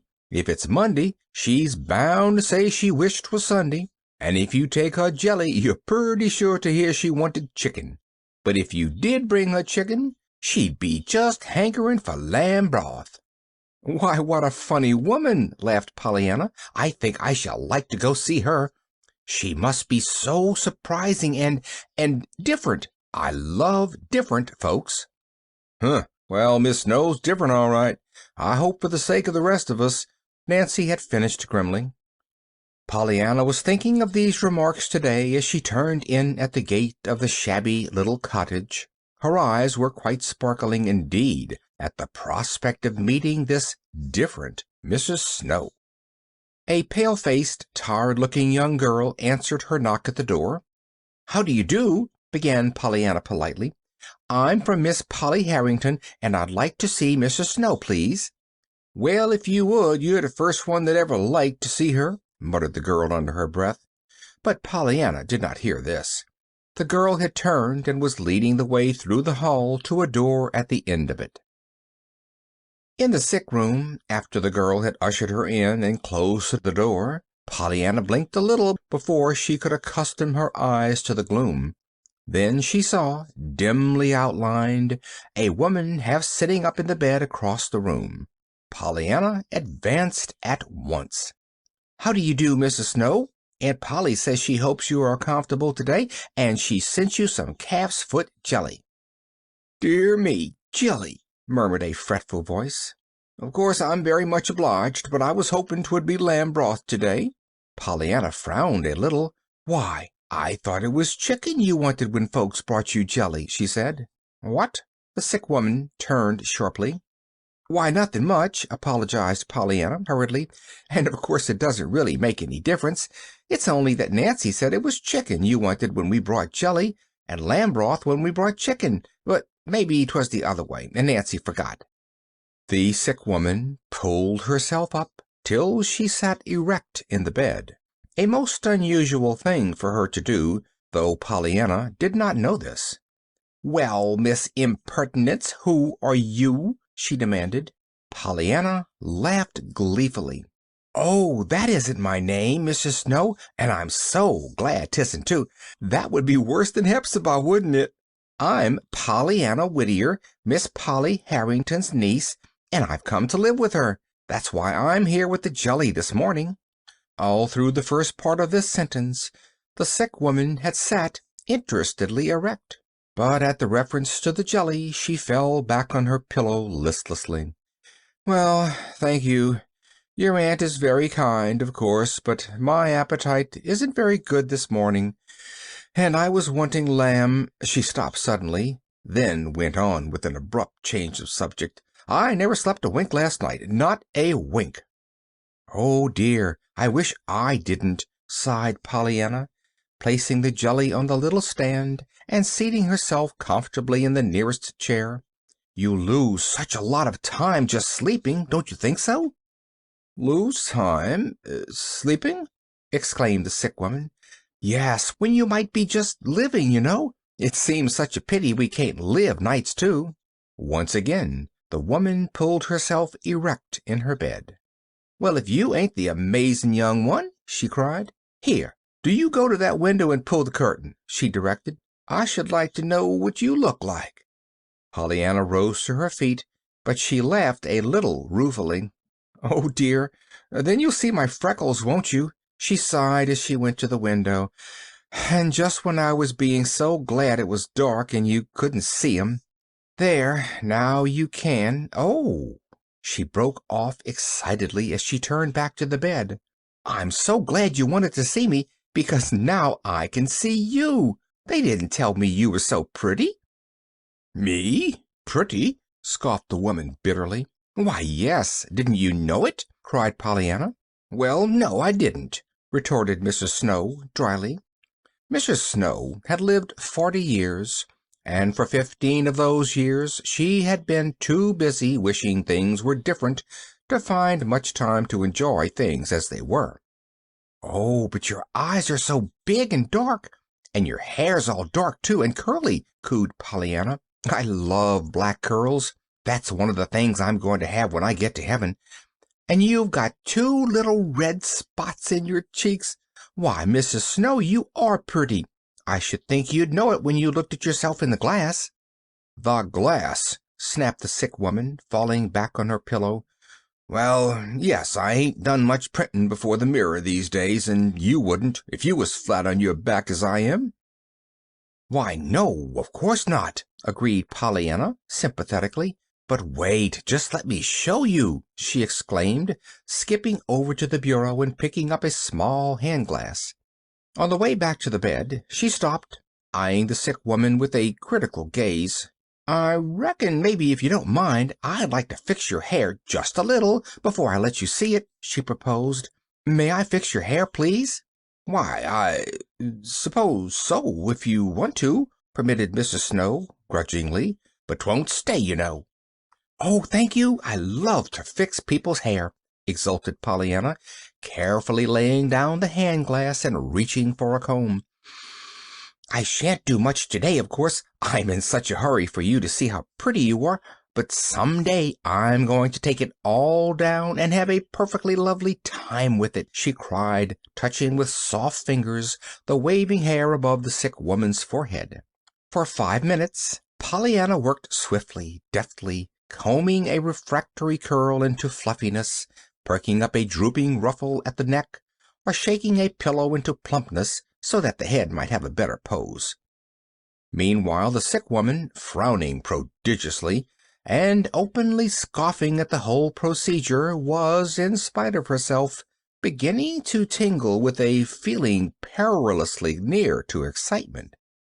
"There!" panted Pollyanna, hastily plucking a pink from a vase near by and tucking it into the dark hair where it would give the best effect. "Now I reckon we're ready to be looked at," and she held out the mirror in triumph. "Hm!" grunted the sick woman, eyeing her reflection severely. "I like red pinks better than pink ones, but then it'll fade anyhow before night, so what's the difference?" "But I should think you'd be glad they did fade," laughed Pollyanna, "'cause then you can have the fun of getting some more. I just love your hair fluffed out like that. she finished with a satisfied gaze. "Don't you?" Maybe. Still, 'twon't last, with me tossing back and forth on the pillow as I do." "Of course not, and I'm glad, too," nodded Pollyanna cheerfully, "because then I can fix it again. Anyhow, I should think you'd be glad it's black. Black shows up so much nicer on a pillow than yellow hair like mine does." "Maybe, but I never did set much store by black hair. Shows gray too soon," retorted Mrs. Snow. She spoke fretfully, but she still held the mirror before her face. "Oh, I love black hair. I should be so glad if only I had it," sighed Pollyanna. Mrs. Snow dropped the mirror and turned irritably. "Well, you wouldn't. Not if you were me. You wouldn't be glad for black hair nor anything else if you had to lie here all day as I do." Pollyanna bent her brows in a thoughtful frown. "Why, 'twould be kind of hard to do it then, wouldn't it?" she mused aloud. "Do what?" "Be glad about things." "Be glad about things when you're sick in bed all your days? Well, I should say it would," retorted Mrs. Snow. "If you don't think so, just tell me something to be glad about, that's all." To Mrs. Snow's unbounded amazement, Pollyanna sprang to her feet and clapped her hands. "Oh, goody, that'll be a hard one, won't it? I've got to go now, but I'll think and think all the way home, and maybe the next time I come I can tell it to you. Goodbye, I've had a lovely time. Goodbye," she called again as she tripped through the doorway. "Well, I never! Now what does she mean by that?" ejaculated Mrs. Snow, staring after her visitor.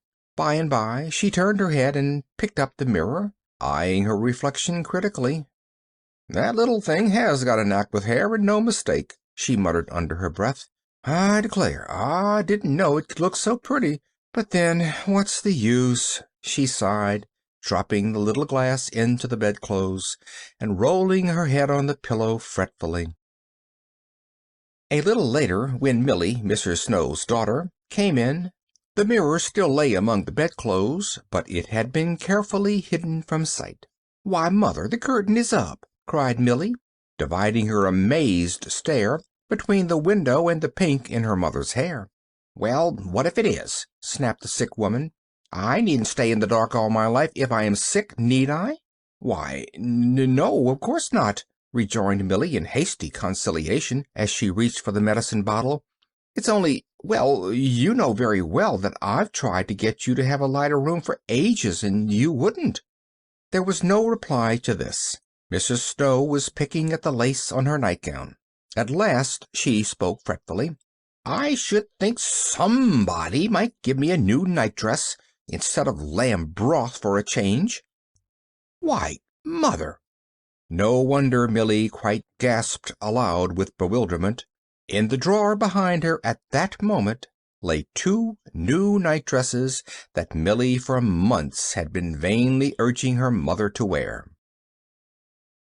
Chapter 8. Chapter 9, which tells of the Man. It rained the next time Pollyanna saw the Man. She greeted him, however, with a bright smile. "It isn't so nice today, is it?" she called blithesomely.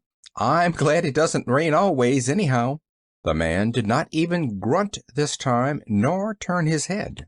Pollyanna decided that of course he did not hear her. The next time, therefore, which happened to be the following day, she spoke up louder. She thought it particularly necessary to do this, anyway, for the Man was striding along, his hands behind his back and his eyes on the ground, which seemed to Pollyanna preposterous in the face of the glorious sunshine and the freshly washed morning air. Pollyanna, as a special treat, was on a morning errand today. "How do you do?" she chirped. "I'm so glad it isn't yesterday, aren't you?" The Man stopped abruptly. There was an angry scowl on his face. "See here, little girl, we might just as well settle this thing right now, once for all," he began testily. "I've got something besides the weather to think of. I don't know whether the sun shines or not." Pollyanna beamed joyously. "No, sir, I thought you didn't. That's why I told you." "Yes, well, eh? What?" He broke off sharply in sudden understanding of her words. I say, that's why I told you, so you would notice it, you know, that the sun shines and all that. I knew you'd be glad it did if you'd only stop to think of it, and you didn't look a bit as if you were thinking of it. Well, of all the... ejaculated the man with an oddly impotent gesture. He started forward again, but after the second step he turned back, still frowning. See here, why don't you find someone your own age to talk to?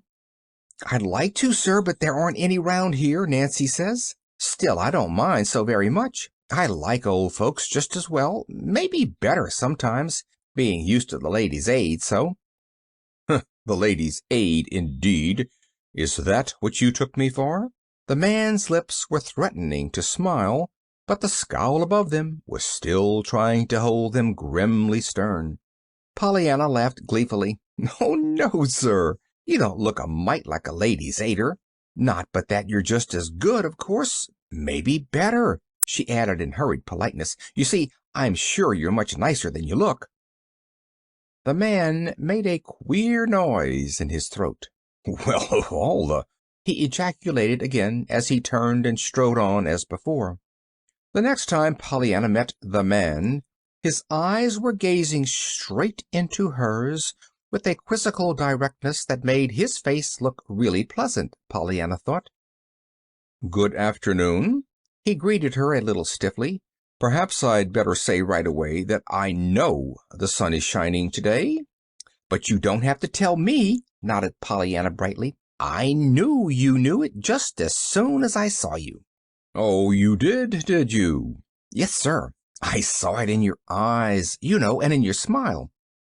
Huh, grunted the man as he passed on. The man always spoke to Pollyanna after this, and frequently he spoke first, though usually he said little but good afternoon. Even that, however, was a great surprise to Nancy, who chanced to be with Pollyanna one day when the greeting was given. Sakes alive, Miss Pollyanna, she gasped. Did that man speak to you? Why, yes, he always does now, smiled Pollyanna. He always does? Goodness, do you know who he is? Demanded Nancy. Pollyanna frowned and shook her head.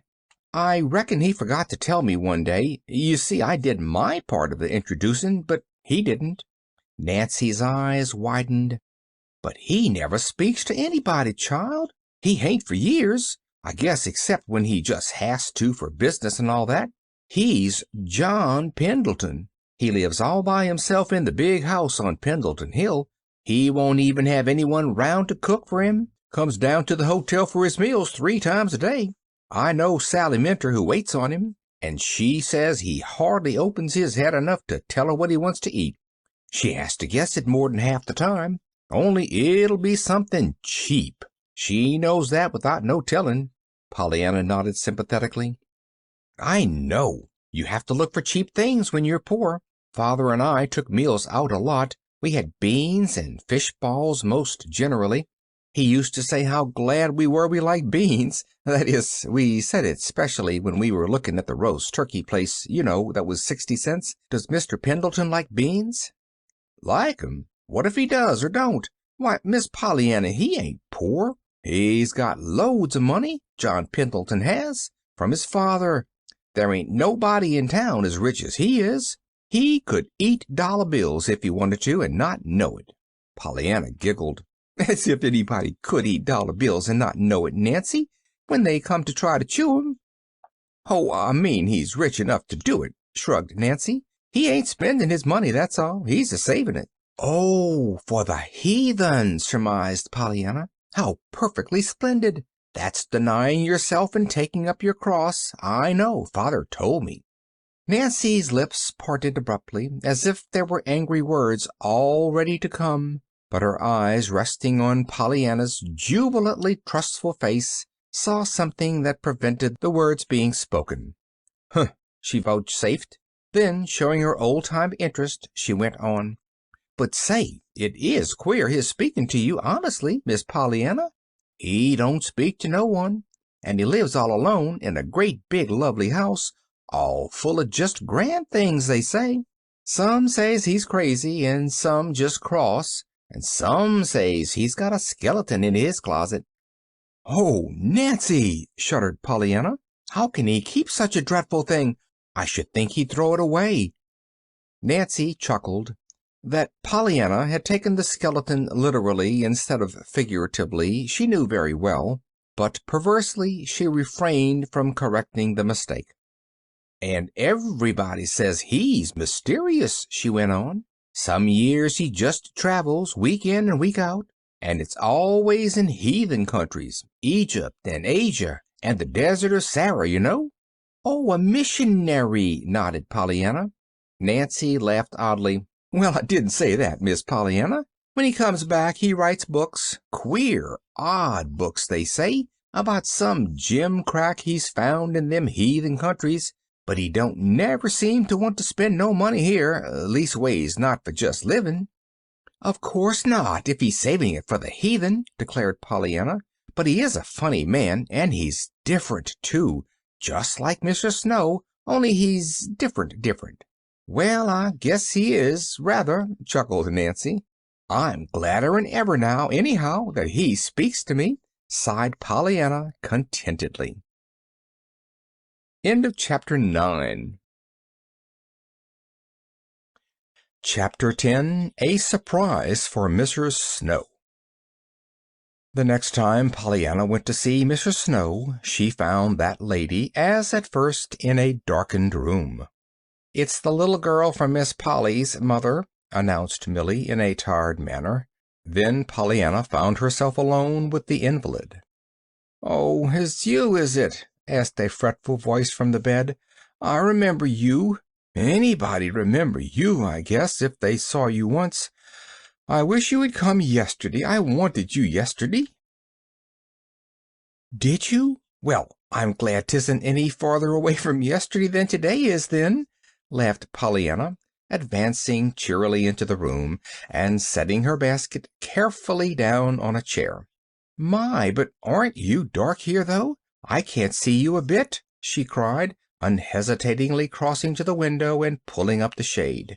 "I want to see if you fixed your hair like I did. Oh, you haven't, but never mind. I'm glad you haven't, after all, 'cause maybe you'll let me do it later. But now I want you to see what I've brought you." The woman stirred restlessly. "Just as if how it looks would make any difference in how it tastes," she scoffed, but turned her eyes toward the basket. "Well, what is it? Guess. What do you want?" Pollyanna had skipped back to the basket. Her face was alight. The sick woman frowned. "Why, I don't want anything, as I know of," she sighed. "After all, they all taste alike." Pollyanna chuckled. "This won't. Guess. If you did want something, what would it be?" The woman hesitated.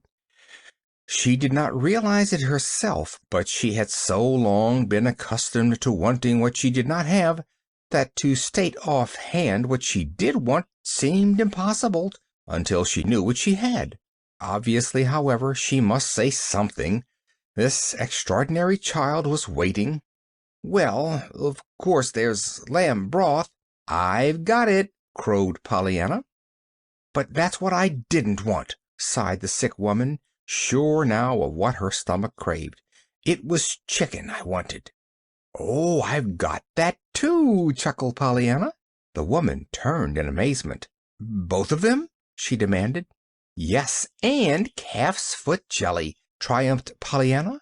"I was just bound you should have what you wanted for once, so Nancy and I fixed it.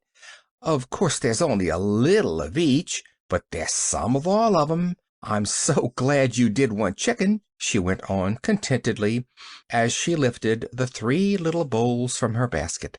"You see, I got to thinking on the way here, what if you should say tripe or onions or something like that I didn't have? Wouldn't it have been a shame, when I tried so hard?" She laughed merrily. There was no reply. The sick woman seemed to be trying mentally to find something she had lost. "There, I'm to leave them all," announced Pollyanna, as she arranged the 3 bowls in a row on the table. "Like enough it'll be lamb broth you want tomorrow. How do you do today?" she finished in polite inquiry. "Very poorly, thank you," murmured Mrs. Snow, falling back into her usual listless attitude. "I lost my nap this morning. Nellie Higgins, next door, has begun music lessons, and her practicing drives me nearly wild. She was at it all the morning, every minute. I'm sure I don't know what I shall do." Polly nodded sympathetically. "I know, it is awful. Mrs. White had it once, one of my Ladies' Aiders, you know. She had rheumatic fever, too, at the same time, so she couldn't thrash round. She said 'twould have been easier if she could have. Can you?" "Can I what?" "Thrash round. Move, you know, so as to change your position when the music gets too hard to stand."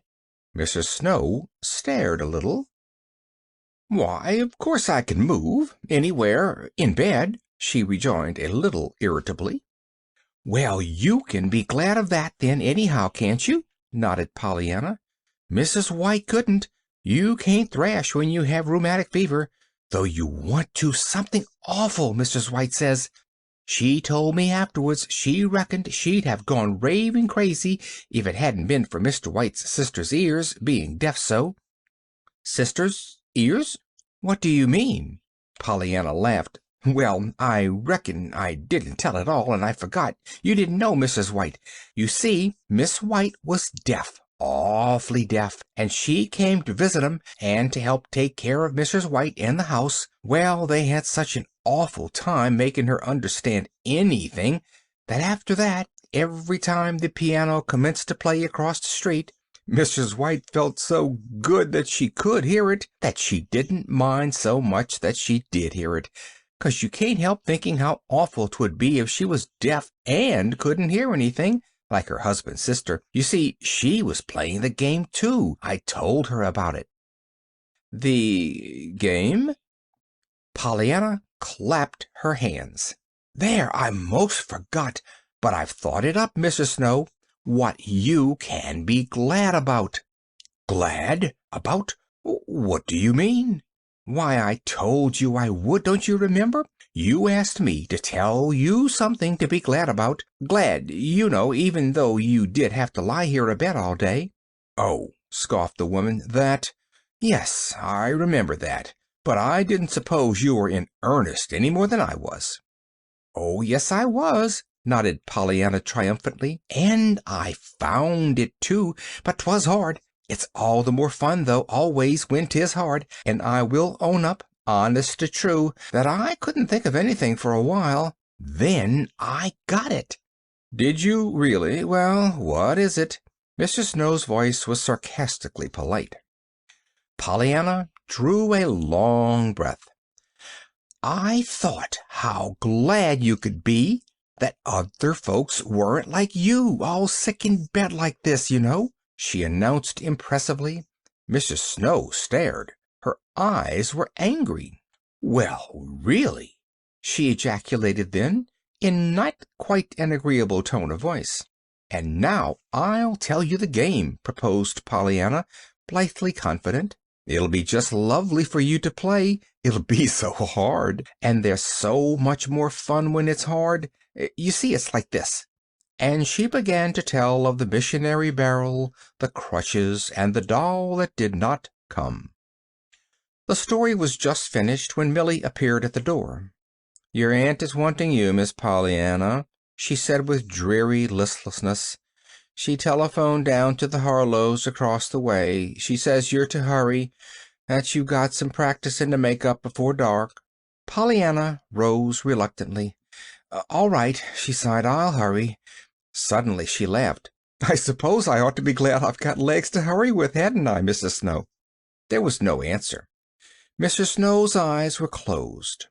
But Millie, whose eyes were wide open with surprise, saw that there were tears on the wasted cheeks. "Goodbye," flung Pollyanna over her shoulder as she reached the door. "I'm awfully sorry about the hair. I wanted to do it, but maybe I can next time." One by one the July days passed. To Pollyanna they were happy days indeed. She often told her aunt joyously how very happy they were. whereupon her aunt would usually reply wearily, "Very well, Pollyanna. I am gratified, of course, that they are happy, but I trust that they are profitable as well. Otherwise I should have failed signally in my duty." Generally, Pollyanna would answer this with a hug and a kiss, a proceeding that was still always most disconcerting to Miss Polly. But one day she spoke. It was during the sewing hour. "Do you mean that it wouldn't be enough, then, Aunt Polly, that they should be just happy days?" she asked wistfully. "That is what I mean, Pollyanna. They must be profitable as well." "Certainly. What is being profitable?" "Why, it's just being profitable. Having profit. Something to show for it, Pollyanna. What an extraordinary child you are." "Then just being glad isn't profitable?" questioned Pollyanna, a little anxiously. "Certainly not." "Oh, dear. Then you wouldn't like it, of course. I'm afraid now you won't ever play the game, Aunt Polly." "Game? What game?" "Why, that father—" Pollyanna clapped her hand to her lips. Nothing," she stammered. Miss Polly frowned. "That will do for this morning, Pollyanna," she said tersely, and the sewing lesson was over. It was that afternoon that Pollyanna, coming down from her attic room, met her aunt on the stairway. "Why, Aunt Polly, how perfectly lovely!" she cried. "You were coming up to see me. Come right in. I love company," she finished, scampering up the stairs and throwing her door wide open. Now, Miss Polly had not been intending to call on her niece. She had been planning to look for a certain white wool shawl in the cedar chest near the east window, but to her unbounded surprise now, she found herself not in the main attic before the cedar chest, but in Pollyanna's little room, sitting in one of the straight-backed chairs. So many times since Pollyanna came, Miss Polly had found herself like this, doing some utterly unexpected, surprising thing, quite unlike the thing she had set out to do. "I love company," said Pollyanna again, flitting about as if she were dispensing the hospitality of a palace. "'Specially since I've had this room all mine, you know. And of course I had a room always, but 'twas a hired room, and hired rooms aren't half as nice as owned ones, are they? And of course I do own this one, don't I?" "Why, yes, Pollyanna," murmured Miss Polly, vaguely wondering why she did not get up at once and go to look for that shawl. "And of course now I just love this room, even if it hasn't got the carpets and curtains and pictures that I'd been With a painful blush, Pollyanna stopped short. She was plunging into an entirely different sentence when her aunt interrupted her sharply. "What's that, Pollyanna?" Nothing, Aunt Polly, truly. I didn't mean to say it."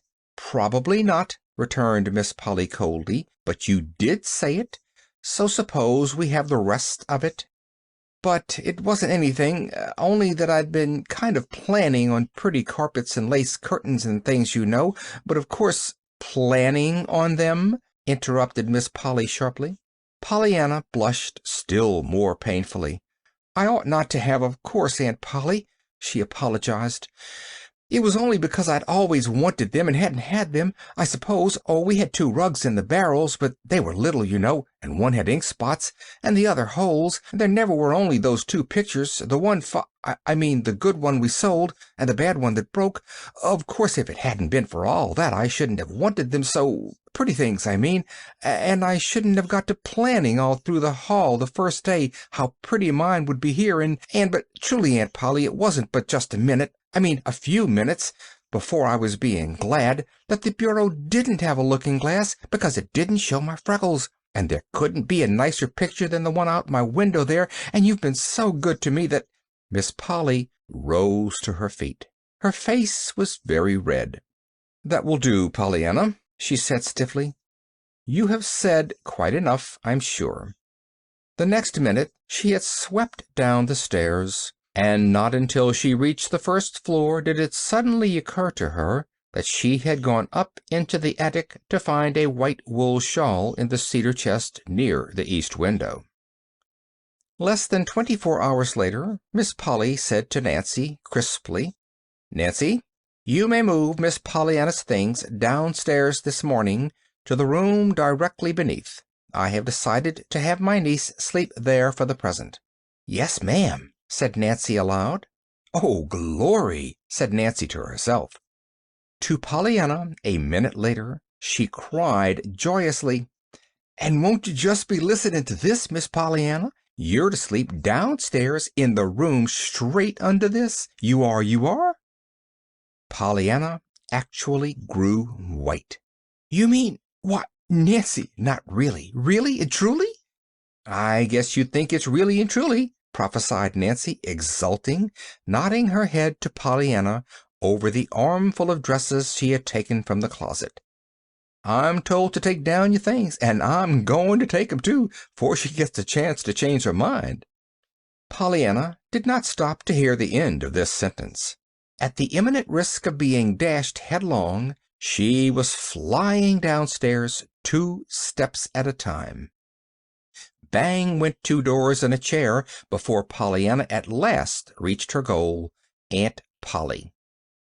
"Oh, Aunt Polly, Aunt Polly, do you mean it really? Why, that room's got everything. The carpet and curtains and 3 pictures, besides the one outdoors, too, 'cause the windows look the same way. Oh, Aunt Polly!" "Very well, Pollyanna. I am gratified that you like the change, of course.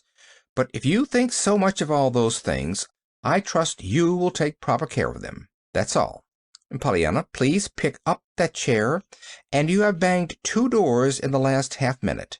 Miss Polly spoke sternly, all the more sternly because, for some inexplicable reason, she felt inclined to cry, and Miss Polly was not used to feeling inclined to cry. Pollyanna picked up the chair. "Yes'm, I know I banged 'em, those doors," she admitted cheerfully.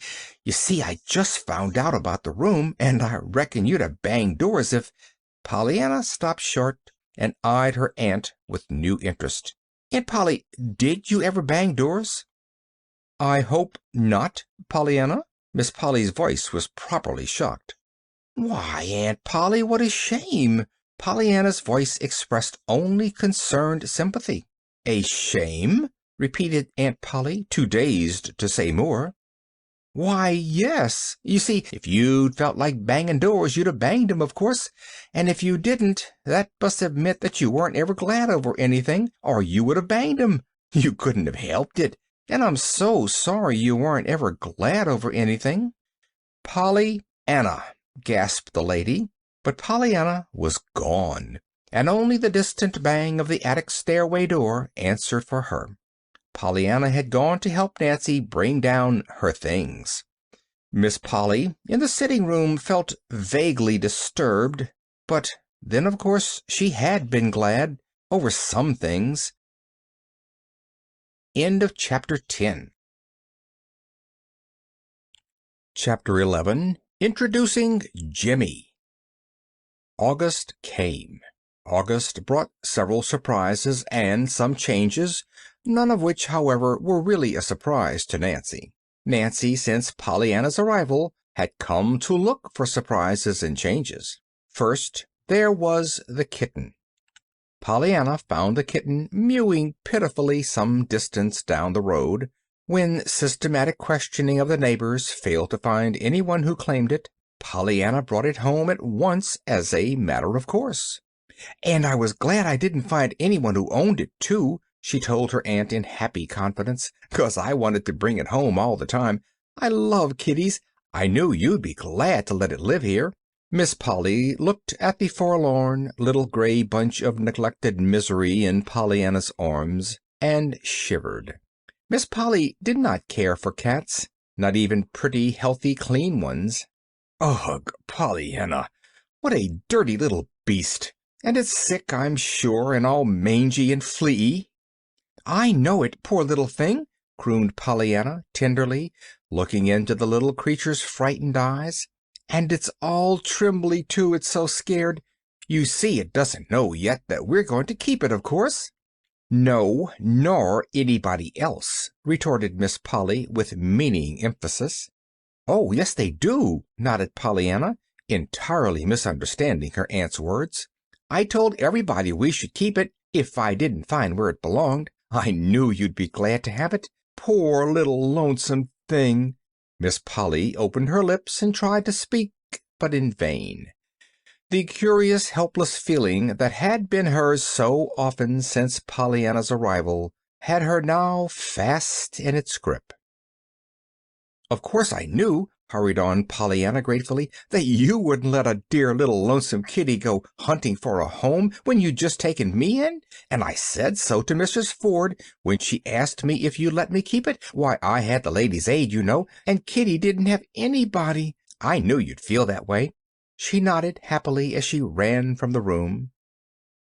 "But, Pollyanna, Pollyanna," remonstrated Miss Polly, "I don't—" But Pollyanna was already halfway to the kitchen, calling, "Nancy, Nancy, just see this dear little kitty that Aunt Polly is going to bring up along with me." And Aunt Polly, in the sitting room, who abhorred cats, fell back in her chair with a gasp of dismay, powerless to remonstrate.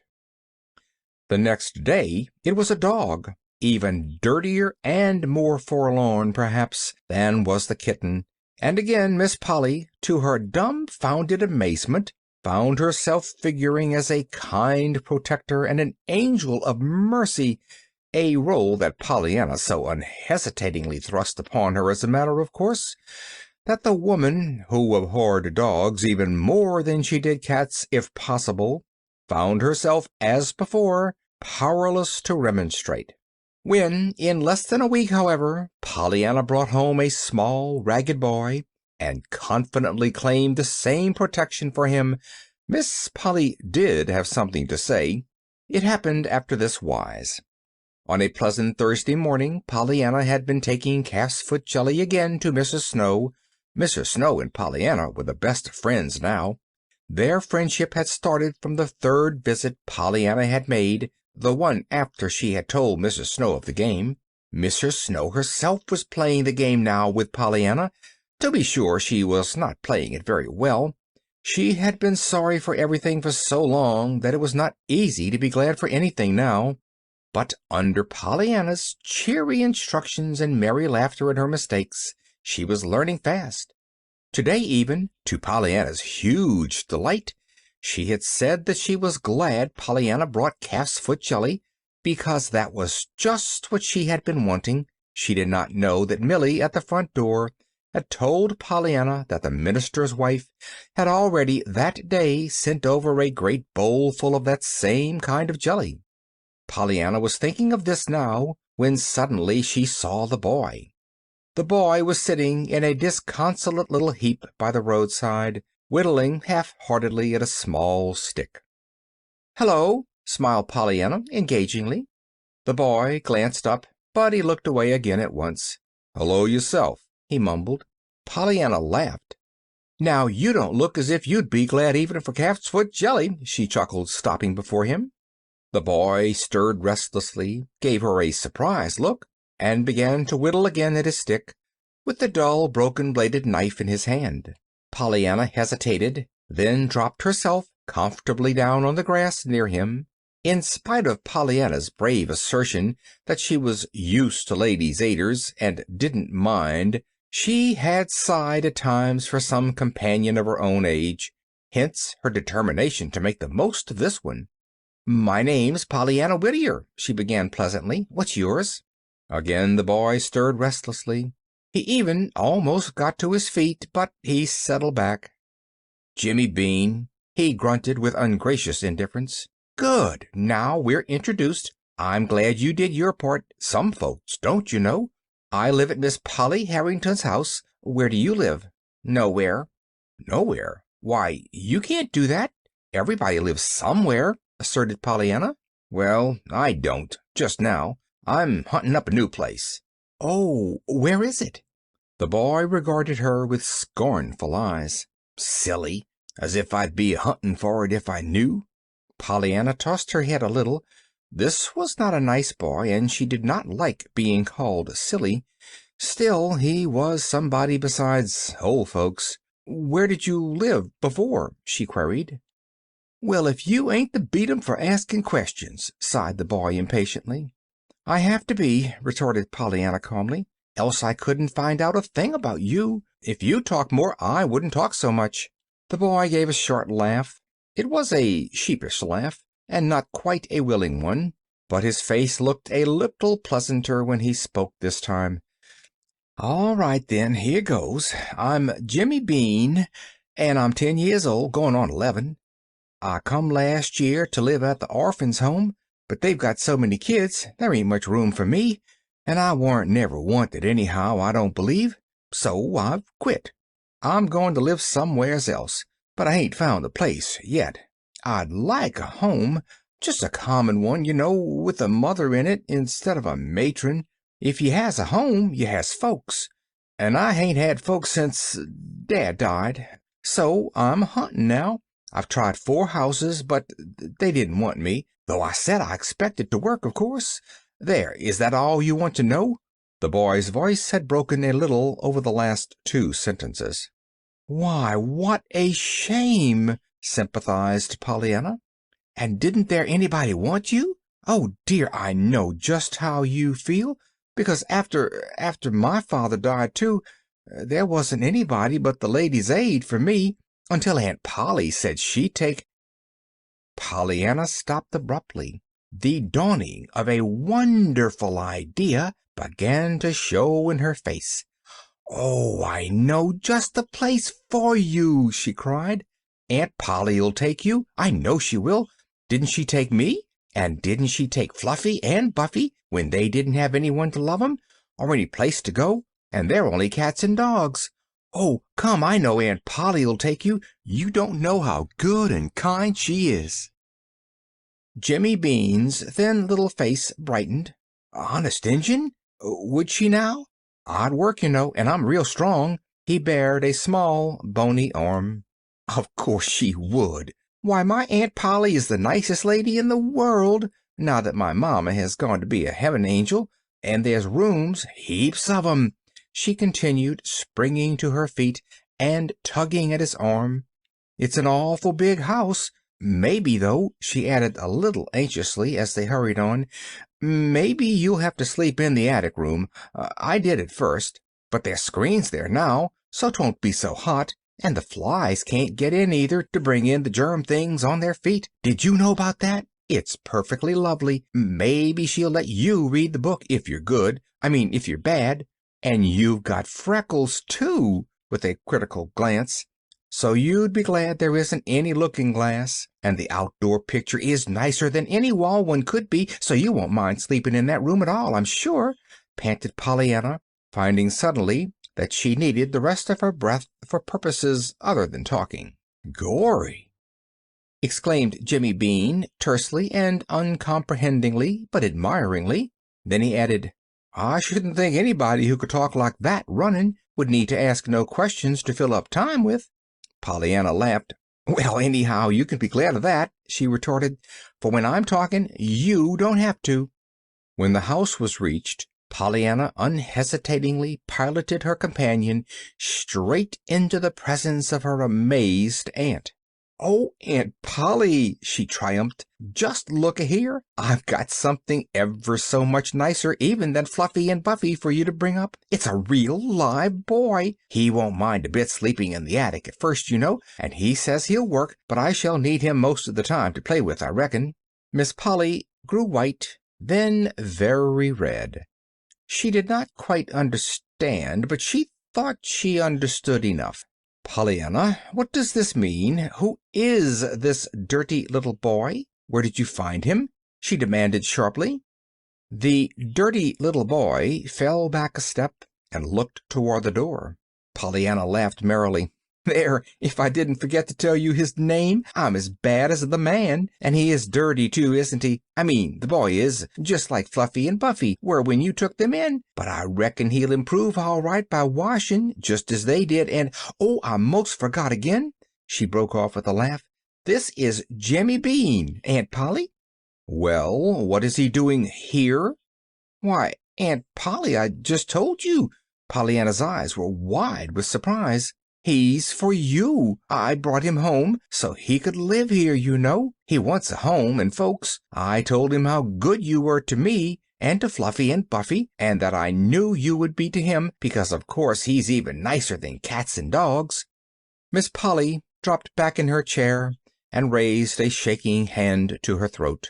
The old helplessness was threatening once more to overcome her.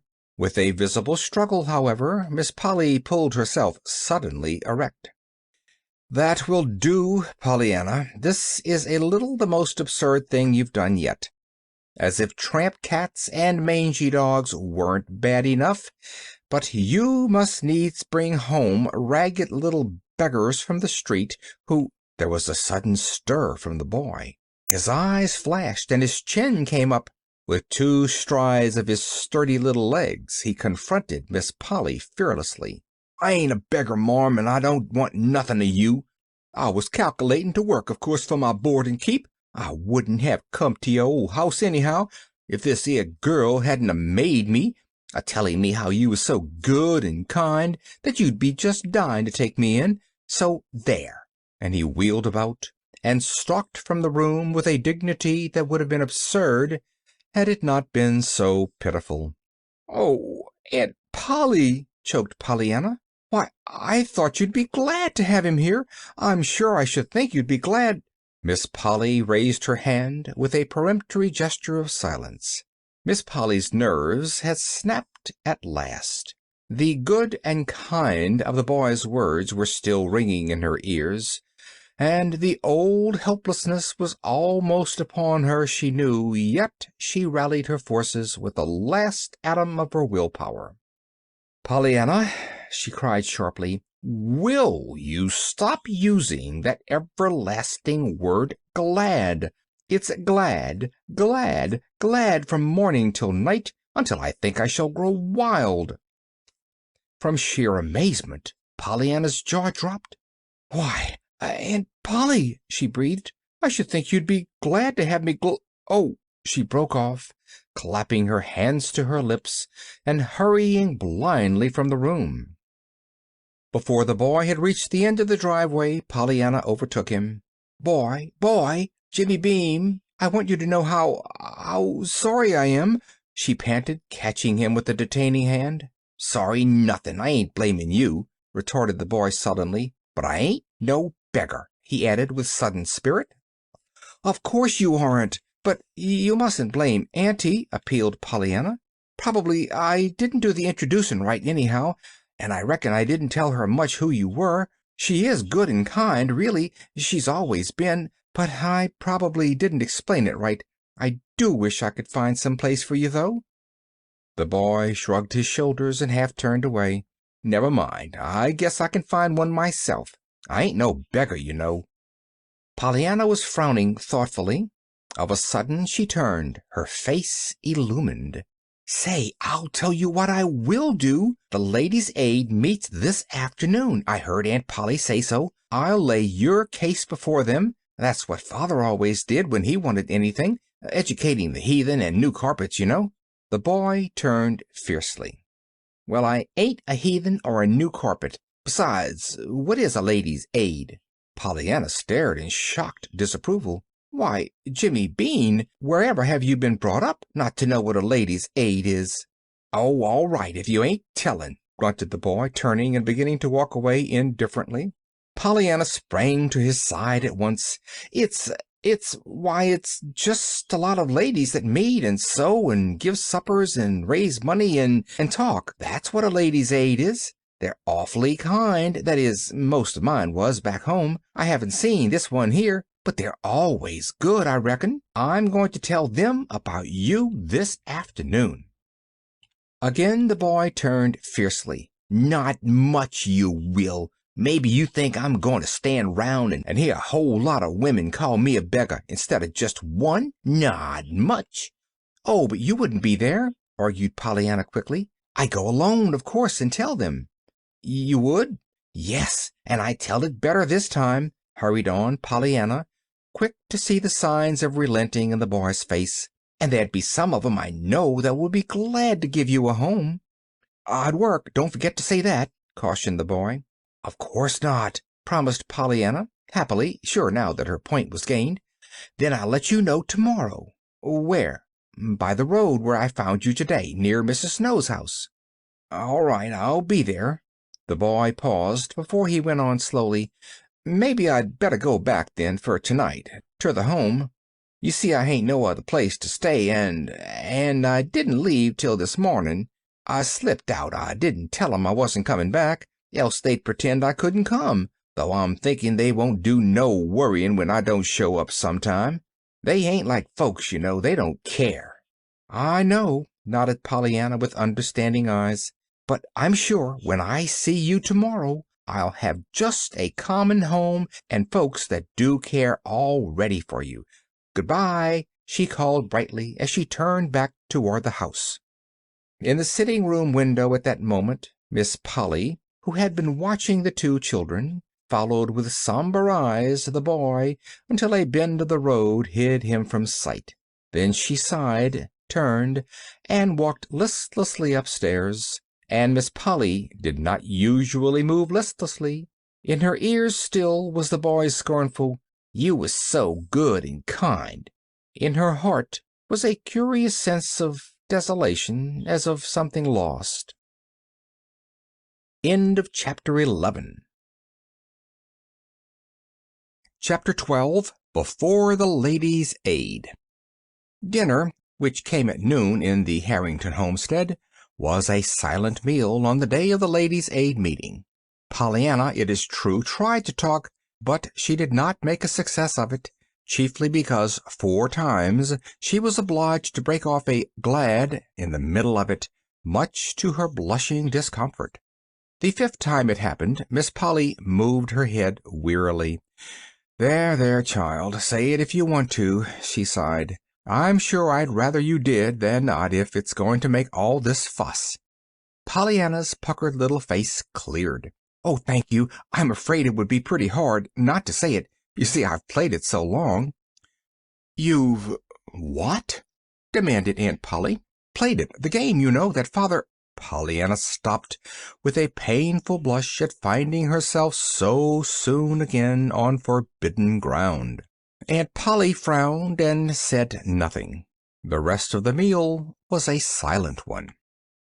Pollyanna was not sorry to hear Aunt Polly tell the minister's wife over the telephone a little later that she would not be at the Ladies' Aid meeting that afternoon, owing to a headache.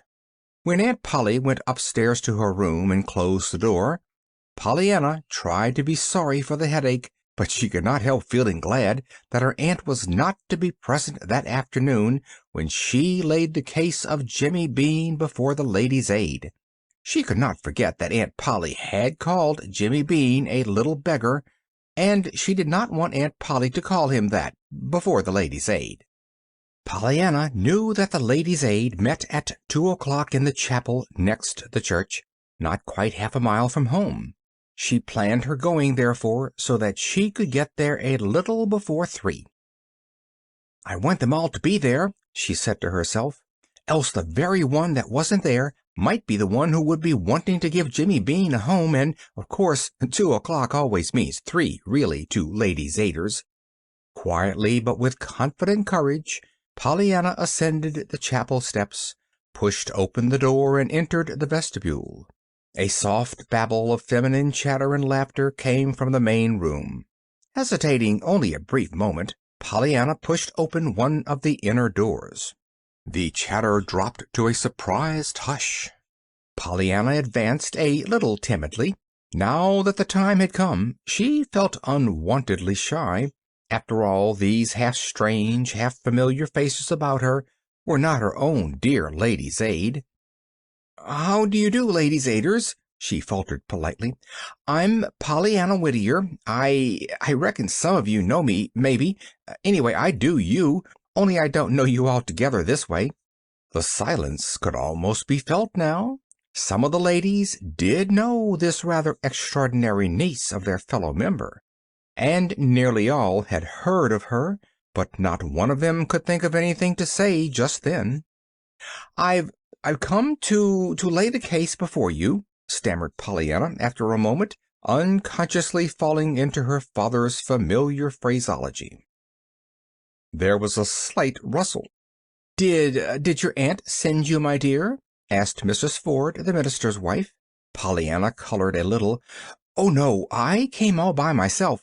You see, I'm used to ladies' aiders. It was ladies' aiders that brought me up, with father." Somebody tittered hysterically, and the minister's wife frowned. "Yes, dear, what is it?" "Well, it's Jimmy Bean," sighed Pollyanna. "He hasn't any home except the orphan one, and they're full and don't want him anyhow, he thinks. So he wants another. He wants one of the common kind that has a mother instead of a matron in it. Folks, you know, that'll care. He's 10 years old, going on 11. I thought some of you might like him to live with you, you know." "Well, did you ever?" murmured a voice, breaking the dazed pause that followed Pollyanna's words. With anxious eyes, Pollyanna swept the circle of faces about her. "Oh, I forgot to say, he will work," she supplemented eagerly. Still there was silence. Then, coldly, one or two women began to question her. After a time they had all the story and began to talk among themselves, animatedly, not quite pleasantly. Pollyanna listened with growing anxiety. Some of what was said she could not understand.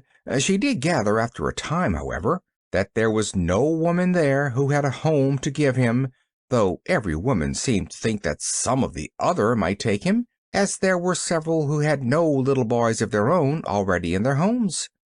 But there was no one who agreed herself to take him. Then she heard the minister's wife suggest, timidly, that they, as a society, might perhaps assume his support and education, instead of sending quite so much money this year to the little boys in far-away India. A great many ladies talked then, and several of them talked all at once, and even more loudly and more unpleasantly than before. It seemed that their society was famous for its offering to Hindu missions, and several said they should die of mortification if it should be less this year. Some of what was said at this time Pollyanna again thought she could not have understood, too, for it sounded almost as if they did not care at all what the money did, so long as the sum opposite the name of their society in a certain report headed the list. And of course that could not be what they meant at all, but it was all very confusing and not quite pleasant, so that Pollyanna was glad indeed when at last she found herself outside in the hushed, sweet air.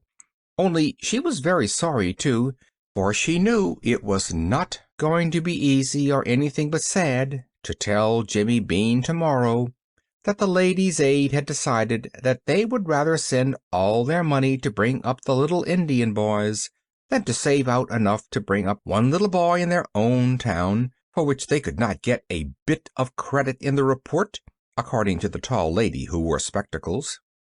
"Not but that it's good, of course, to send money to the heathen, and I shouldn't want 'em not to send some there," sighed Pollyanna to herself, as she trudged sorrowfully along. "But they acted as if little boys here weren't any account, only little boys way off. I should think, though, they'd rather see Jimmy Bean grow than just a report." End of chapter 12. Chapter 13. In Pendleton Woods. Pollyanna had not turned her steps toward home when she left the chapel. She had turned them instead toward Pendleton Hill. It had been a hard day, for all it had been a vacation one, as she termed the infrequent days when there was no sewing or cooking lessons, and Pollyanna was sure that nothing would do her quite so much good as a walk through the green quiet of Pendleton Woods. Up Pendleton Hill, therefore, she climbed steadily, in spite of the warm sun on her back. "I don't have to get home till 5:30 anyway," she was telling herself, "and it'll be so much nicer to go around by the way of the woods, even if I do have to climb to get there." It was very beautiful in the Pendleton Woods, as Pollyanna knew by experience. But today it seemed even more delightful than ever, notwithstanding her disappointment over what she must tell Jimmy Bean tomorrow. I wish they were up here, all those ladies who talk so loud, sighed Pollyanna to herself, raising her eyes to the patches of vivid blue between the sunlit green of the treetops. Anyhow, if they were up here, I just reckon they'd change and take Jimmy Bean for their little boy all right, she finished, secure in her conviction, but unable to give a reason for it, even to herself. Suddenly Pollyanna lifted her head and listened. A dog had barked some distance ahead. A moment later he came dashing toward her, still barking. "Hello, doggy, hello!" Pollyanna snapped her fingers at the dog and looked expectantly down the path. She had seen the dog once before, she was sure. He had been then with the man, Mr. John Pendleton. She was looking now, hoping to see him. For some minutes she watched eagerly, but he did not appear. Then she turned her attention toward the dog. The dog, as even Pollyanna could see, was acting strangely. He was still barking, giving little short, sharp yelps, as if of alarm. He was running back and forth, too, in the path ahead. Soon they reached a side path, and down this the little dog fairly flew, only to come back at once, whining and barking. "Oh, that isn't the way home," laughed Pollyanna, still keeping to the main path. The little dog seemed frantic now, back and forth, between Pollyanna and the side path. He vibrated, barking and whining pitifully. Every quiver of his little brown body and every glance from his beseeching brown eyes were eloquent with appeal, so eloquent that at last Pollyanna understood, turned and followed him. Straight ahead now the little dog dashed madly, and it was not long before Pollyanna came upon the reason for it all. A man lying motionless at the foot of a steep, overhanging mass of rock a few yards from the side path. A twig cracked sharply under Pollyanna's foot, and the man turned his head. With a cry of dismay, Pollyanna ran to his side. "Mr. Pendleton! Oh, are you hurt?" "Hurt? Oh, no, I'm just taking a siesta in the sunshine," snapped the man irritably. "See here, how much do you know? What can you do? Have you got any sense?" Pollyanna caught her breath with a little gasp, but as was her habit, she answered the questions literally one by one. "Why, Mr. Pendleton, I don't know so very much, and I can't do a great many things, but most of the ladies' aiders, except Mrs. Ralston, said I had good sense. I heard 'em say so one day. They didn't know I heard, though." The man smiled grimly. There, child, I beg your pardon, I'm sure. It's only this confounded leg of mine. Now listen." He paused, and with some difficulty reached his hand into his trousers pocket and brought out a bunch of keys, signaling out one between his thumb and forefinger. "Straight through the path there, about 5 minutes' walk, is my house. This key will admit you to the side door under the porte-cocherie. Do you know what a porte-cocherie is?" "Oh, yes, sir. Auntie has one with a sun parlor over it. That's the roof I slept on, only I didn't sleep, you know. They found me." "Eh? Oh? Well, when you get into the house, go straight through the vestibule and hall to the door at the end. On the big, flat-topped desk in the middle of the room you'll find a telephone. Do you know how to use a telephone?" "Oh, yes, sir. Why, once when Aunt Polly—" "Never mind Aunt Polly now," cut in the man, scowling, as he tried to move himself a little. "Hunt up Dr. Thomas Chilton's number on the card you'll find somewhere around there. It ought to be on the hook down at the side, but probably won't be. You know a telephone card, I suppose, when you see one?" "Oh, yes, sir. I just love Aunt Polly's. There's such a lot of queer names, and—" "Tell Dr. Chilton that John Pendleton is at the foot of the Little Eagle Ledge in Pendleton Woods with a broken leg, and to come at once with a stretcher and 2 men. He'll know what to do besides that. Tell him to come by the path from the house." "A broken leg? Oh, Mr. Pendleton, how perfectly awful!" shuddered Pollyanna. "But I'm so glad I came. Can't I do—" "Yes, you can, but evidently you won't. Will you go and do what I ask and stop talking?" moaned the man faintly, and with a little sobbing cry Pollyanna went. It was not long before she came in sight of the house. She had seen it before, though never so near as this. She was almost frightened now at the massiveness of the great pile of gray stone with its pillared verandas and its imposing entrance. Pausing only a moment, however, she sped across the big, neglected lawn and around the house to the side door under the porte-cochère. Her fingers, stiff from their tight clutch upon the keys, were anything but skillful in their efforts to turn the bolt in the lock, but at last the heavy carved door swung slowly back on its hinges. Pollyanna caught her breath. In spite of her feeling of haste, she paused a moment and looked fearfully through the vestibule to the wide, somber hall beyond, her thoughts in a whirl. This was John Pendleton's house, the house of mystery, the house into which no one but its master entered, the house which sheltered somewhere a skeleton. Yet she, Pollyanna, was expected to enter alone these fearsome rooms and telephone the doctor that the master of the house lay now. With a little cry, Pollyanna, looking neither to the right nor the left, fairly ran through the hall to the door at the end and opened it.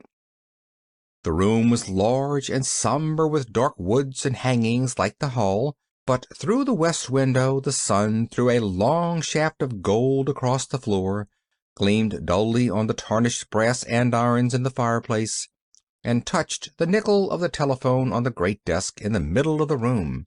It was toward this desk that Pollyanna hurried tiptoed. The telephone cord was not on its hook. It was on the floor. But Pollyanna found it and ran her shaking forefinger down through the C's to Chilton. In due time she had Dr. Chilton himself on the other end of the wires, and was tremblingly delivering her message and answering the doctor's terse, pertinent questions. This done, she hung up the receiver and drew a long breath of relief.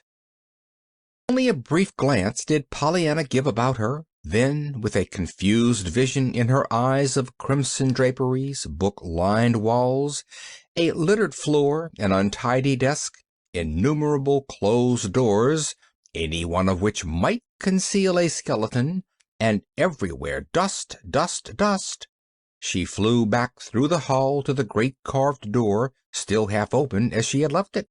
In what seemed, even to the injured man, an incredibly short time, Pollyanna was back in the woods at the man's side. "Well, what is the trouble? Couldn't you get in?" he demanded. Pollyanna opened wide her eyes. "Why, of course I could. I'm here," she answered. "As if I'd be here if I hadn't got in. And the doctor will be right up just as soon as possible with the men and things. He said he knew just where you were, so I didn't stay to show him. I wanted to be with you." "Did you?" smiled the man grimly. "Well, I can't say I admire your taste. I should think you might find pleasanter companions." "Do you mean because you're so cross?" "Thank you for your frankness. Yes." Pollyanna laughed softly. "But you're only cross outside. You aren't cross inside a bit." "Indeed? How do you know that?" asked the man, trying to change the position of his head without moving the rest of his body. "Oh, lots of ways. There, like that, the way you act with the dog," she added, pointing to the long, slender hand that rested on the dog's sleek head near him. "It's funny how dogs and cats know the insides of folks better than other folks do, isn't it? Say, I'm going to hold your head," she finished abruptly. The man winced several times and groaned once, softly, while the change was being made, but in the end he found Pollyanna's lap a very welcome substitute for the rocky hollow in which his head had lain before. "Well, that is better," he murmured faintly. He did not speak again for some time. Pollyanna watched his face, wondering if he were asleep. She did not think he was. He looked as if his lips were tight shut to keep back moans of pain. Pollyanna herself almost cried aloud as she looked at his great, strong body lying there so helpless. One hand, with fingers tightly clenched, lay outflung, motionless. The other, limply open, lay on the dog's head. The dog, his wistful, eager eyes on his master's face, was motionless too.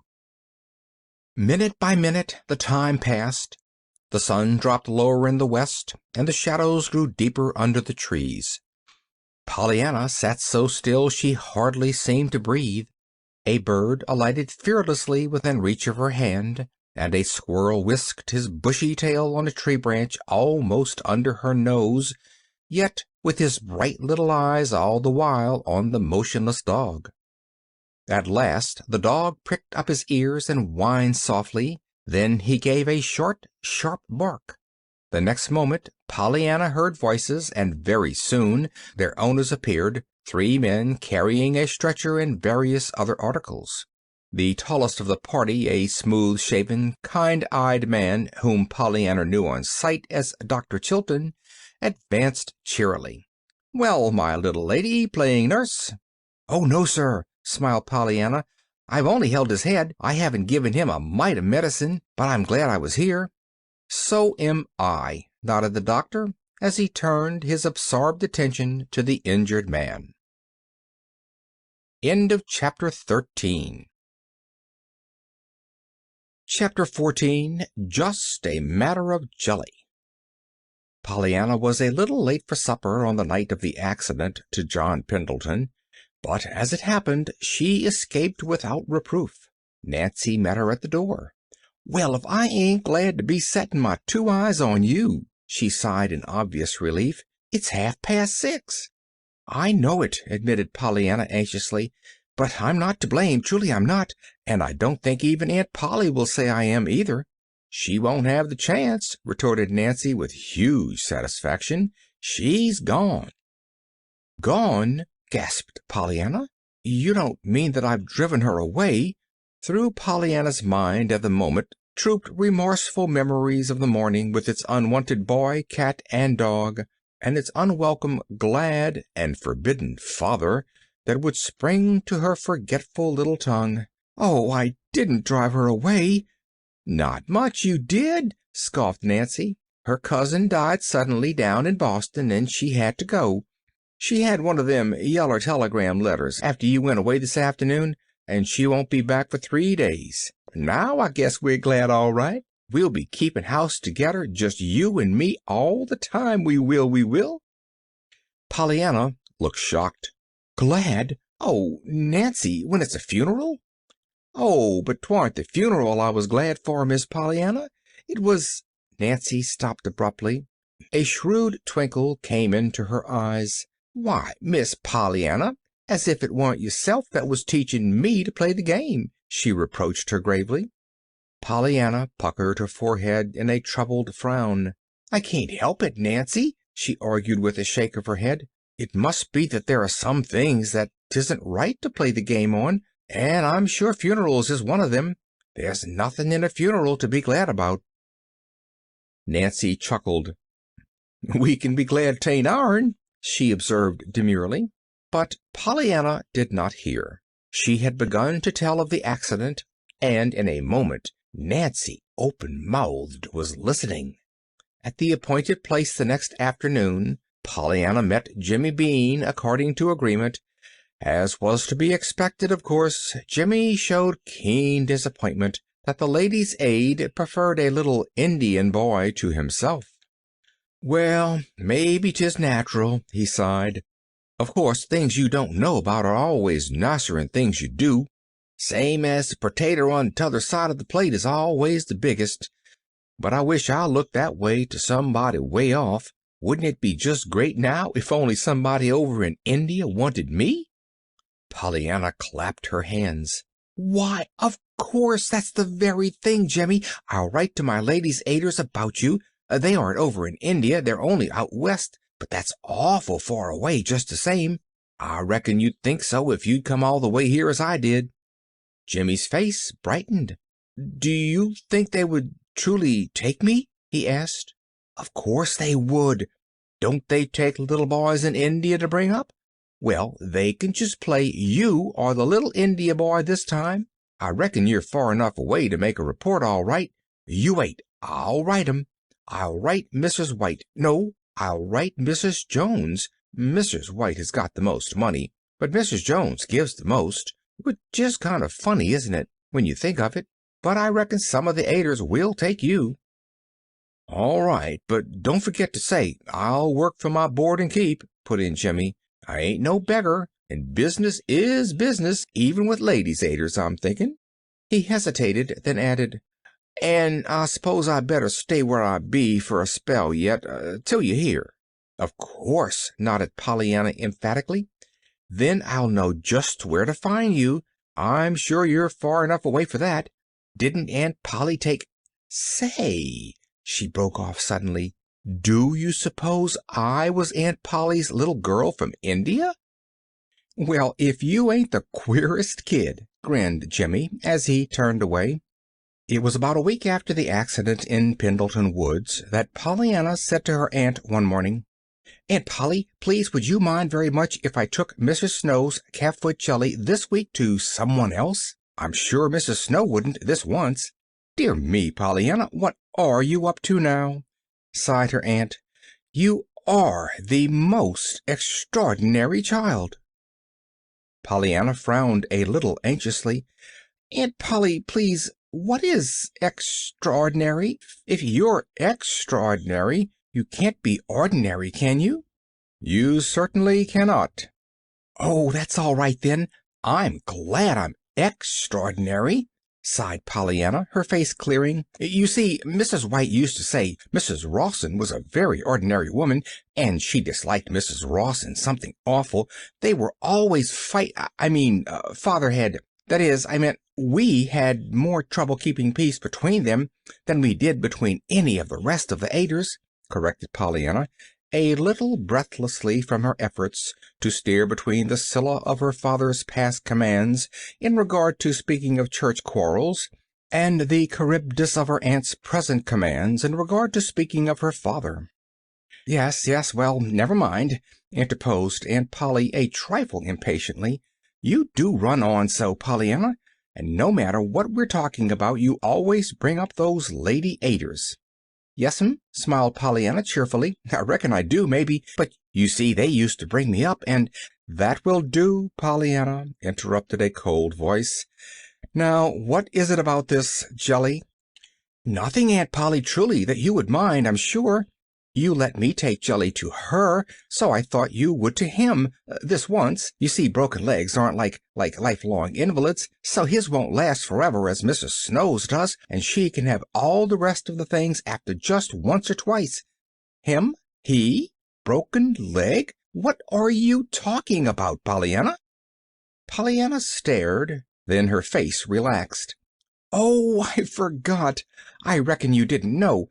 You see, it happened while you were gone. It was the very day you went that I found him in the woods, you know, and I had to unlock his house and telephone for the men and the doctor and hold his head and everything, and of course then I came away and haven't seen him since. But when Nancy made the jelly for Mrs. Snow this week, I thought how nice it would be if I could take it to him instead of her just this once. Aunt Polly, may I?" "Yes, yes, I suppose so," acquiesced Miss Polly, a little wearily. "Who did you say he was?" "The man. I mean Mr. John Pendleton." Miss Polly almost sprang from her chair. "John Pendleton?" "Yes. Nancy told me his name. Maybe you know him?" Miss Polly did not answer this. Instead, she asked, "Do you know him?" Pollyanna nodded. "Oh, yes, he always speaks and smiles. Now, he's only cross outside, you know. I'll go and get the jelly. Nancy had it most fixed when I came in," finished Pollyanna, already halfway across the room. "Pollyanna, wait." Miss Polly's voice was suddenly very stern. "I've changed my mind. I would prefer that Mrs. Snow had that jelly today, as usual. That is all. You may go now." Pollyanna's face fell. "Oh, but Aunt Polly, hers will last. She can always be sick and have things, you know, but his is just a broken leg, and legs don't last. I mean broken ones. He's had it a whole week now." "Yes, I remember. I heard Mr. John Pendleton had met with an accident," said Miss Polly a little stiffly. "But I do not care to be sending jelly to John Pendleton, Pollyanna."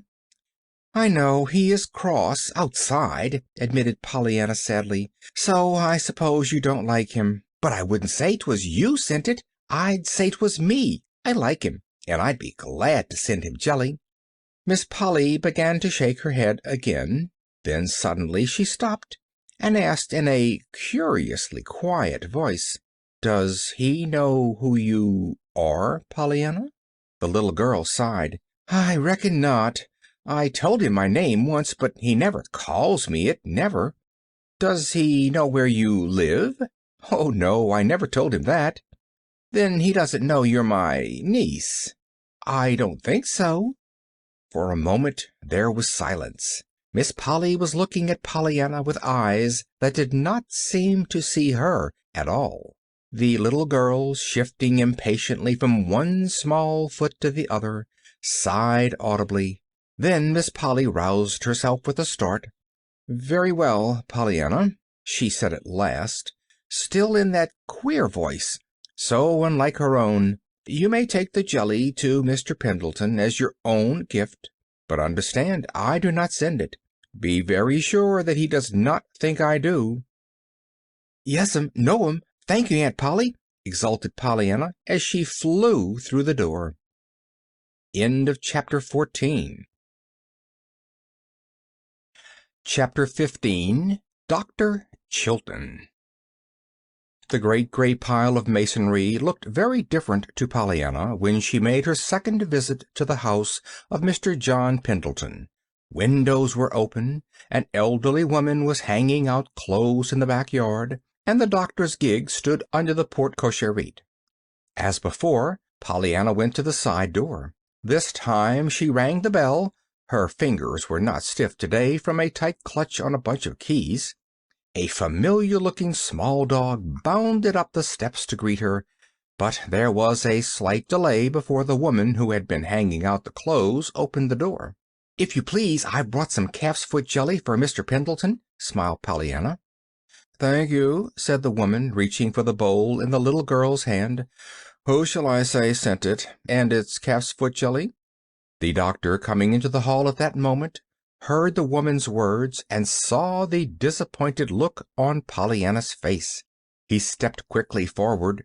"Ah, some calf's foot jelly?" he asked genially. "That will be fine. Maybe you'd like to see our patient, eh?" "Oh, yes, sir," beamed Pollyanna, and the woman, in obedience to a nod from the doctor, led the way down the hall at once, though plainly with vast surprise on her face. Behind the doctor, a young man, a trained nurse from the nearest city, gave a disturbed exclamation. "But, doctor, didn't Mr. Pendleton give orders not to admit anyone?" "Oh, yes," nodded the doctor imperturbably, "but I'm giving orders now. I'll take the risk." Then he added whimsically, "You don't know, of course, but that this little girl is better than a 6-quart bottle of tonic any day. If anything or anybody can take the grouch out of Pendleton this afternoon, she can. And that's why I sent her in." "Who is she?" For a brief moment the doctor hesitated. "She's the niece of one of our best-known residents. Her name is Pollyanna Whittier. I don't happen to enjoy a very extensive personal acquaintance with the little lady as yet, but lots of my patients do, I'm thankful to say." The nurse smiled. "Indeed, and what are the special ingredients of this wonder-working tonic of hers?" The doctor shook his head. "I don't know. As near as I can find out, it is an overwhelming, unquenchable gladness for everything that has happened or is going to happen.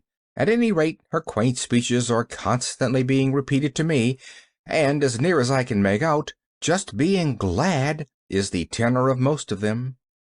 All is," he added with another whimsical smile as he stepped out onto the porch, "I wish I could prescribe her and buy her as I would a box of pills, though if there gets to be too many of her in the world, you and I might as well go ribbon selling and ditch digging for all the money we get out of nursing and doctoring," he laughed, picking up the reins and stepping into the gig.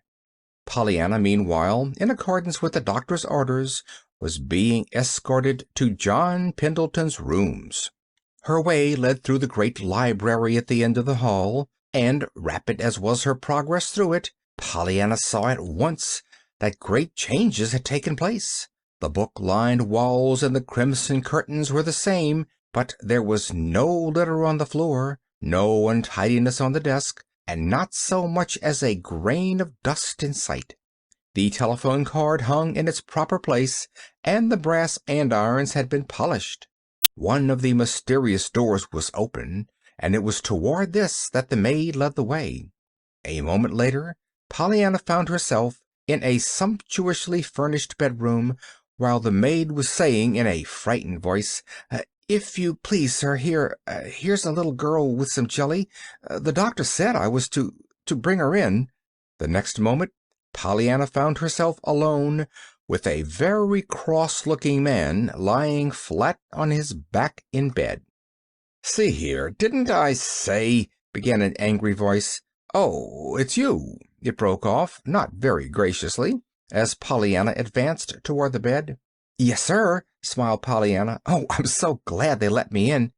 You see, at first the lady most took my jelly, and I was so afraid I wasn't going to see you at all. Then the doctor came, and he said I might. Wasn't he lovely to let me see you?"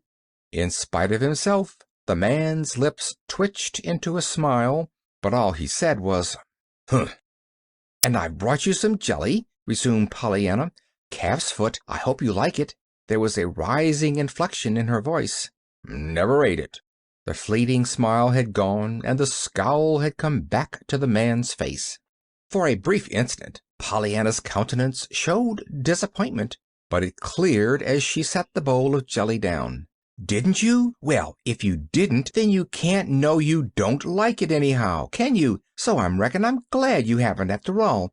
Now, if you knew—" Yes, well, there's one thing I know, all right, and that is that I'm flat on my back right here this minute, and that I'm liable to stay here till doomsday, I guess." Pollyanna looked shocked.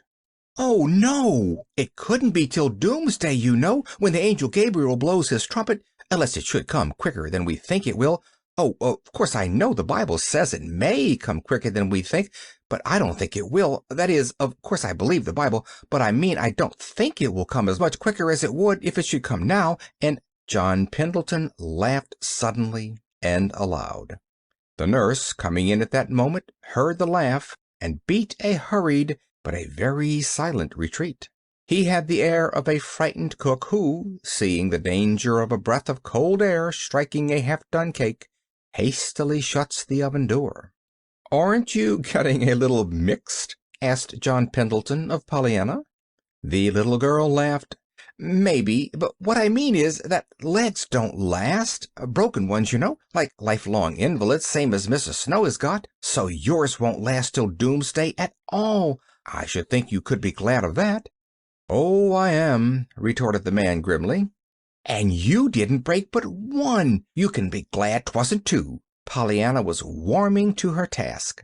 "Of course. So fortunate," sniffed the man with uplifted eyebrows. "Looking at it from that standpoint, I suppose I might be glad I wasn't a centipede and didn't break 50.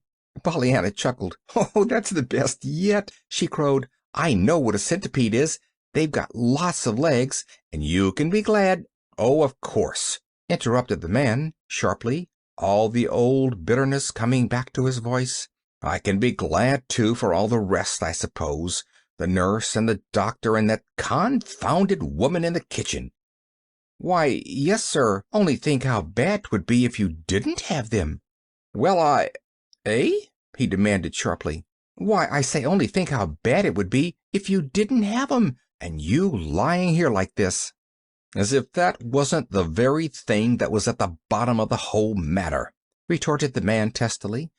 "Because I am lying here like this, and yet you expect me to say I'm glad, because of a fool woman who disarranges the whole house and calls it regulating, and a man who aids and abets her in it and calls it nursing, to say nothing of the doctor who eggs 'em both on, and the whole bunch of them meanwhile expecting me to pay them for it, and pay them well, too." Pollyanna frowned sympathetically. "Yes, I know. That part is too bad, about the money, when you've been saving it, too, all this time." "When, eh?" "Saving it. Buying beans and fish balls, you know. Say, do you like beans? Or do you like turkey better, only on account of the 60 cents? Look here, child, what are you talking about? Pollyanna smiled radiantly.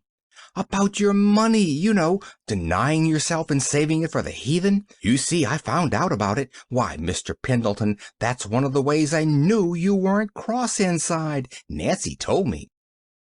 The man's jaw dropped.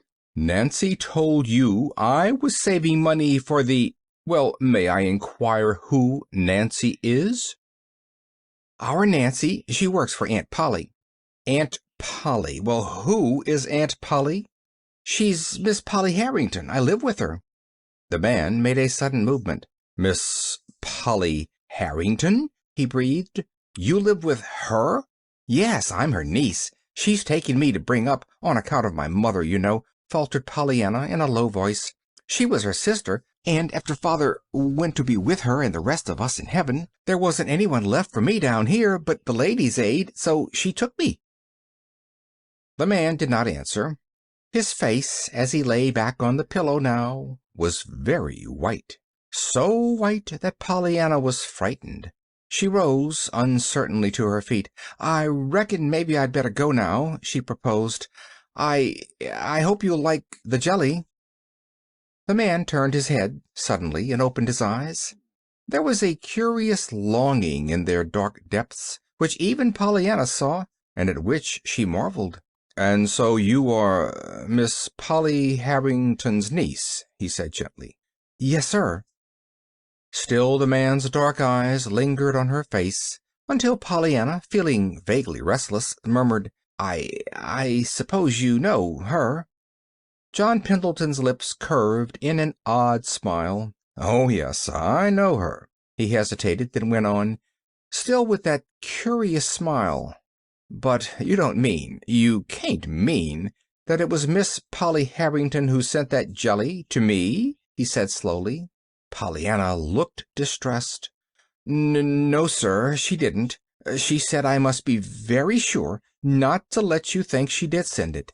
But I thought as much, vouchsafed the man shortly, turning away his head, and Pollyanna, still more distressed, tiptoed from the room. Under the porte-cocherie she found the doctor waiting in his gig. The nurse stood on the steps. Well, Miss Pollyanna, may I have the pleasure of seeing you home? Asked the doctor smilingly. I started to drive on a few minutes ago. Then it occurred to me that I'd wait for you. Thank you, sir. I'm glad you did. I just love to ride, beamed Pollyanna, as he reached out his hand to help her in. Do you? Smiled the doctor, nodding his head in farewell to the young man on the steps. Well, as near as I can judge, there are a good many things you love to do, eh? He added as they drove briskly away. Pollyanna laughed.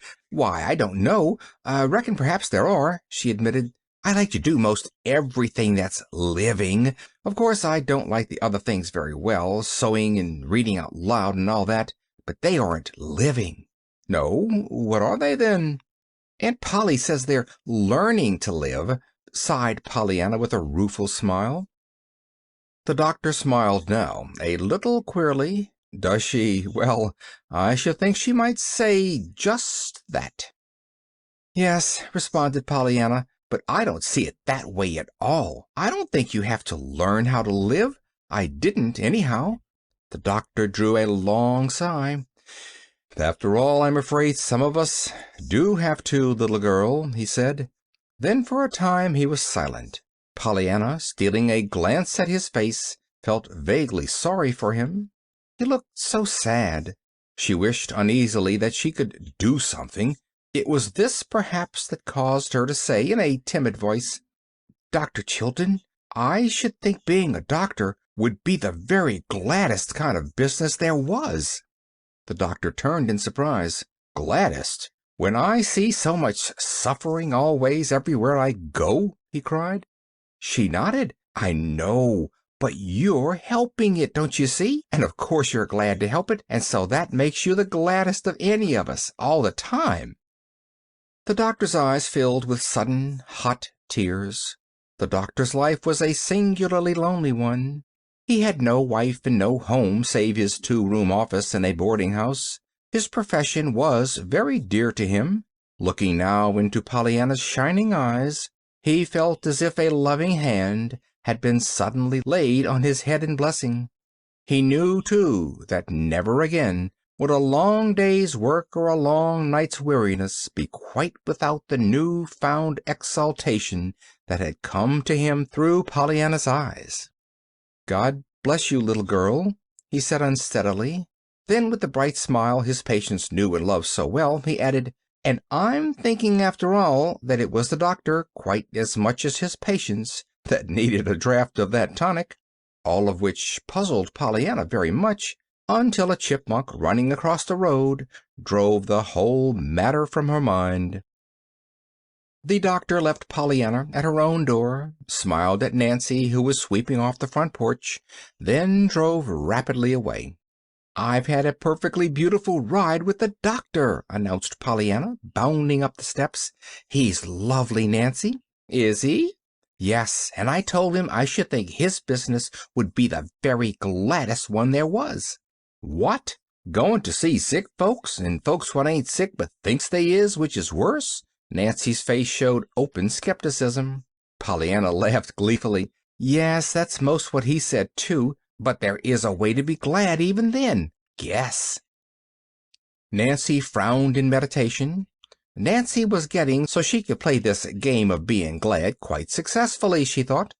She rather enjoyed studying out Pollyanna's posers, too, as she called some of the little girl's questions. "Oh, I know," she chuckled. "It's just the opposite from what you told Miss Snow." "Opposite?" repeated Pollyanna, obviously puzzled. "Yes. You told her she could be glad because other folks wasn't like her, all sick, you know." "Yes," nodded Pollyanna. "Well, the doctor can be glad because he isn't like other folks, the sick ones, I mean, what he doctors," finished Nancy in triumph. It was Pollyanna's turn to frown. "Why, yes," she admitted. "Of course that is one way, but it isn't the way I said, and some way I don't seem to quite like the sound of it. It isn't exactly as if he said he was glad they were sick, but you do play the game so funny sometimes, Nancy," she sighed as she went into the house. Pollyanna found her aunt in the sitting room. "Who was that man, the one who drove you into the yard, Pollyanna?" questioned the lady a little sharply. "Why, Aunt Polly, that was Dr. Chilton. Don't you know him?" "Dr. Chilton? What was he doing here?" "He drove me home. Oh, and I gave the jelly to Mr. Pendleton, and—" Miss Polly lifted her head quickly. "Pollyanna, he did not think I sent it?" "Oh, no, Aunt Polly. I told him you didn't." Miss Polly grew a sudden, vivid pink. "You told him I didn't?" Pollyanna opened wide her eyes at the remonstrative dismay in her aunt's voice. "Why, Aunt Polly, you said to." Aunt Polly sighed. "I said, Pollyanna, that I did not send it, and for you to be very sure that he did not think I did, which is a very different matter from telling him outright that I did not send it." And she turned vexedly away. "Dear me, well, I don't see where the difference is," sighed Pollyanna, as she went to hang her hat on the one particular hook in the house upon which Aunt Polly had said that it must be hung. End of chapter 15. Chapter 16. A Red Rose and a Lace Shawl. It was on a rainy day, about a week after Pollyanna's visit to Mr. John Pendleton, that Miss Polly was driven by Timothy to an early afternoon committee meeting of the Ladies' Aid Society. When she returned at 3 o'clock, her cheeks were a bright, pretty pink, and her hair, blown by the damp wind, had fluffed into kinks and curls wherever the loosened pins had given leave. Pollyanna had never before seen her aunt look like this. "Oh, oh, oh! Why, Aunt Polly, you've got 'em too!" she cried rapturously, dancing round and round her aunt as that lady entered the sitting room. "Got what, you impossible child?" Pollyanna was still revolving round and round her aunt. And I never knew you had 'em. Can folks have 'em when you don't know they've got 'em? Do you suppose I could? 'Fore I go to heaven, I mean," she cried, pulling out with eager fingers the straight locks above her ears. "But then they wouldn't be black if they did come. You can't hide the black part." "Pollyanna, what does all this mean?" demanded Aunt Polly, hurriedly removing her hat and trying to smooth back her disordered hair. "No, no, please, Aunt Polly." Pollyanna's jubilant voice turned to one of distressed appeal. "Don't smooth 'em out. It's those that I'm talking about, those darling little black curls. Oh, Aunt Polly, they're so pretty." "Nonsense. What do you mean, Pollyanna, by going to the Ladies' Aid the other day in that absurd fashion about that beggar boy?" "But it isn't nonsense," urged Pollyanna, answering only the first part of her aunt's remarks. "You don't know how pretty you look with your hair like that. Oh, Aunt Polly, please, mayn't I do your hair like I did Mrs. Snow's, and put in a flower? I'd so love to see you that way. Why, you'd be ever so much prettier than she was." "Pollyanna!" Miss Polly spoke very sharply, all the more sharply because Pollyanna's words had given her an odd throb of joy. When before had anybody cared how she or her hair looked? When before had anybody loved to see her pretty? "Pollyanna, you did not answer my question. Why did you go to the Ladies' Aid in that absurd fashion?" "Yes'm, I know, but please, I didn't know it was absurd until I went and found out they'd rather see their report grow than Jimmy. So then I wrote to my Ladies' Aiders, 'cause Jimmy is far away from them, you know, and I thought maybe he could be their little India boy, same as Aunt Polly, was I your little India girl? And Aunt Polly, you will let me do your hair, won't you?" Aunt Polly put her hand to her throat.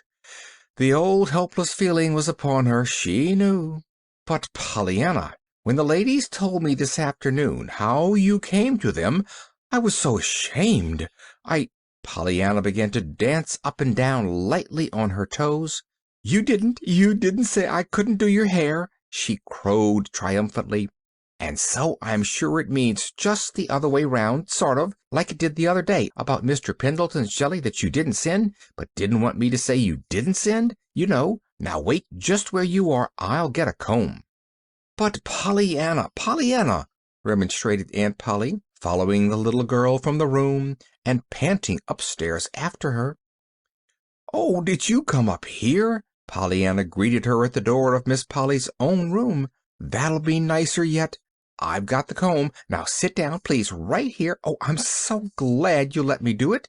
"But, Pollyanna, I Miss Polly did not finish her sentence. To her helpless amazement, she found herself in the low chair before the dressing table, with her hair already tumbling about her ears under 10 eager but very gentle fingers. "Oh, my, what pretty hair you've got," prattled Pollyanna. "And there's so much more of it than Mr. Snow has, too. But of course you need more anyhow, because you're well and you can go to places where folks can see it.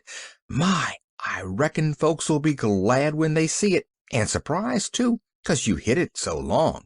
Why, Aunt Polly, I'll make you so pretty everybody'll just love to look at you." "Pollyanna!"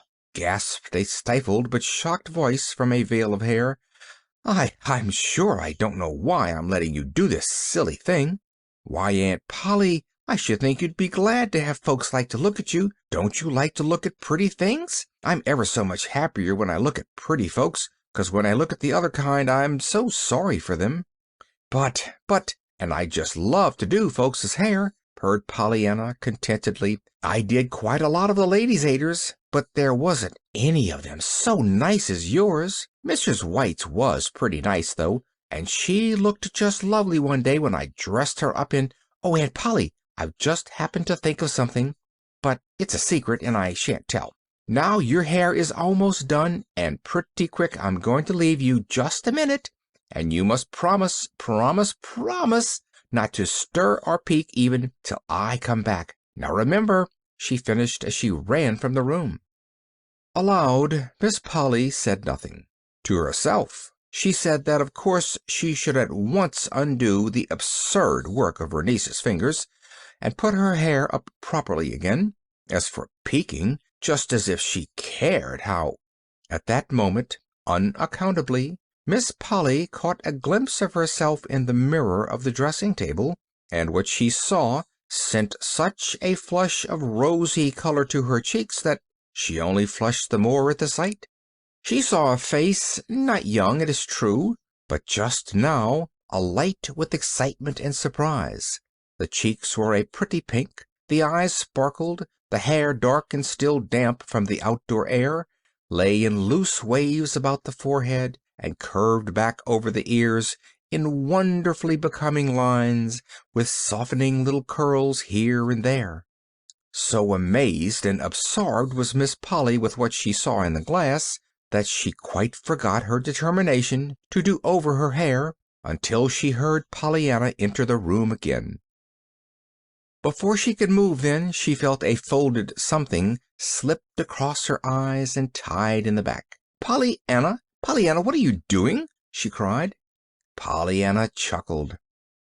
"That's just what I don't want you to know, Aunt Polly, and I was afraid you would peek, so I tied on the handkerchief. Now sit still. It won't take but just a minute, and then I'll let you see." "But Pollyanna," began Miss Polly, struggling blindly to her feet, "you must take this off. You— Child, what are you doing?" she gasped, as she felt a soft something slipped about her shoulders. Pollyanna only chuckled the more gleefully. With trembling fingers she was draping about her aunt's shoulders the fleecy folds of a beautiful lace shawl, yellowed from long years of packing away and fragrant with lavender. Pollyanna had found the shawl the week before when Nancy had been regulating the attic, and it had occurred to her today that there was no reason why her aunt, as well as Mrs. White of her Western home, should not be dressed up. Her task completed, Pollyanna surveyed her work with eyes that approved, but that saw yet one touch wanting.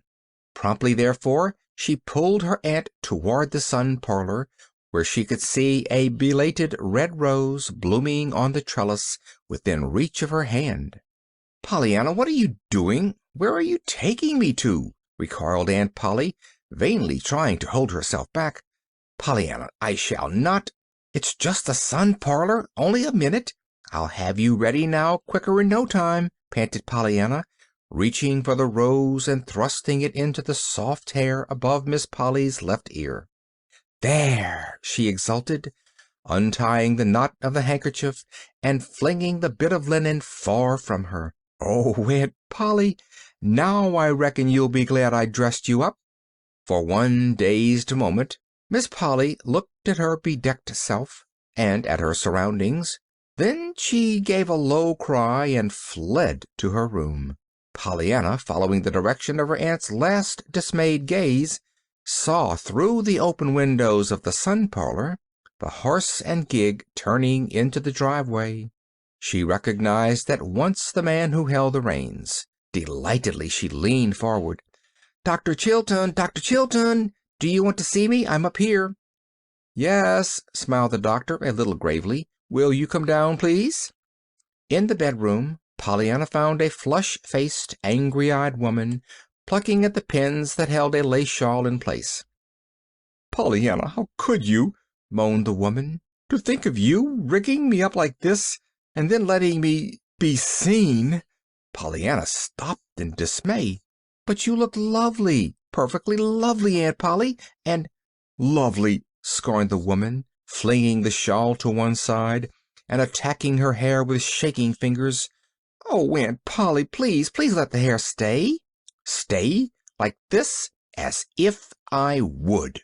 And Miss Polly pulled the locks so tightly back that the last curl lay stretched dead at the ends of her fingers.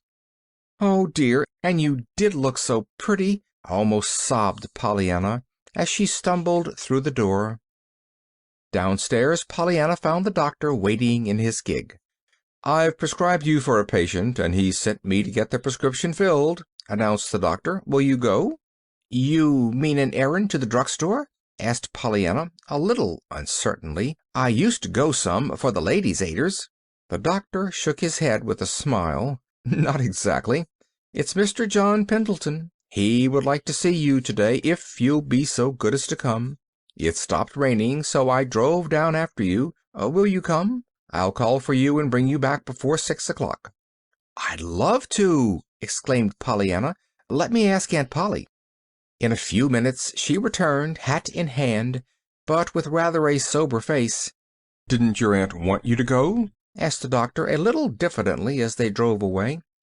Yes, sighed Pollyanna. She wanted me to go too much, I'm afraid. Wanted you to go too much? Pollyanna sighed again. Yes, I reckon she meant she didn't want me there. You see, she said, yes, yes, run along, do. I wish you'd gone before. The doctor smiled, but with his lips only. His eyes were very grave. For some time he said nothing. Then, a little hesitatingly, he asked, wasn't it your aunt I saw with you a few minutes ago, in the window of the sun parlor? Pollyanna drew a long breath.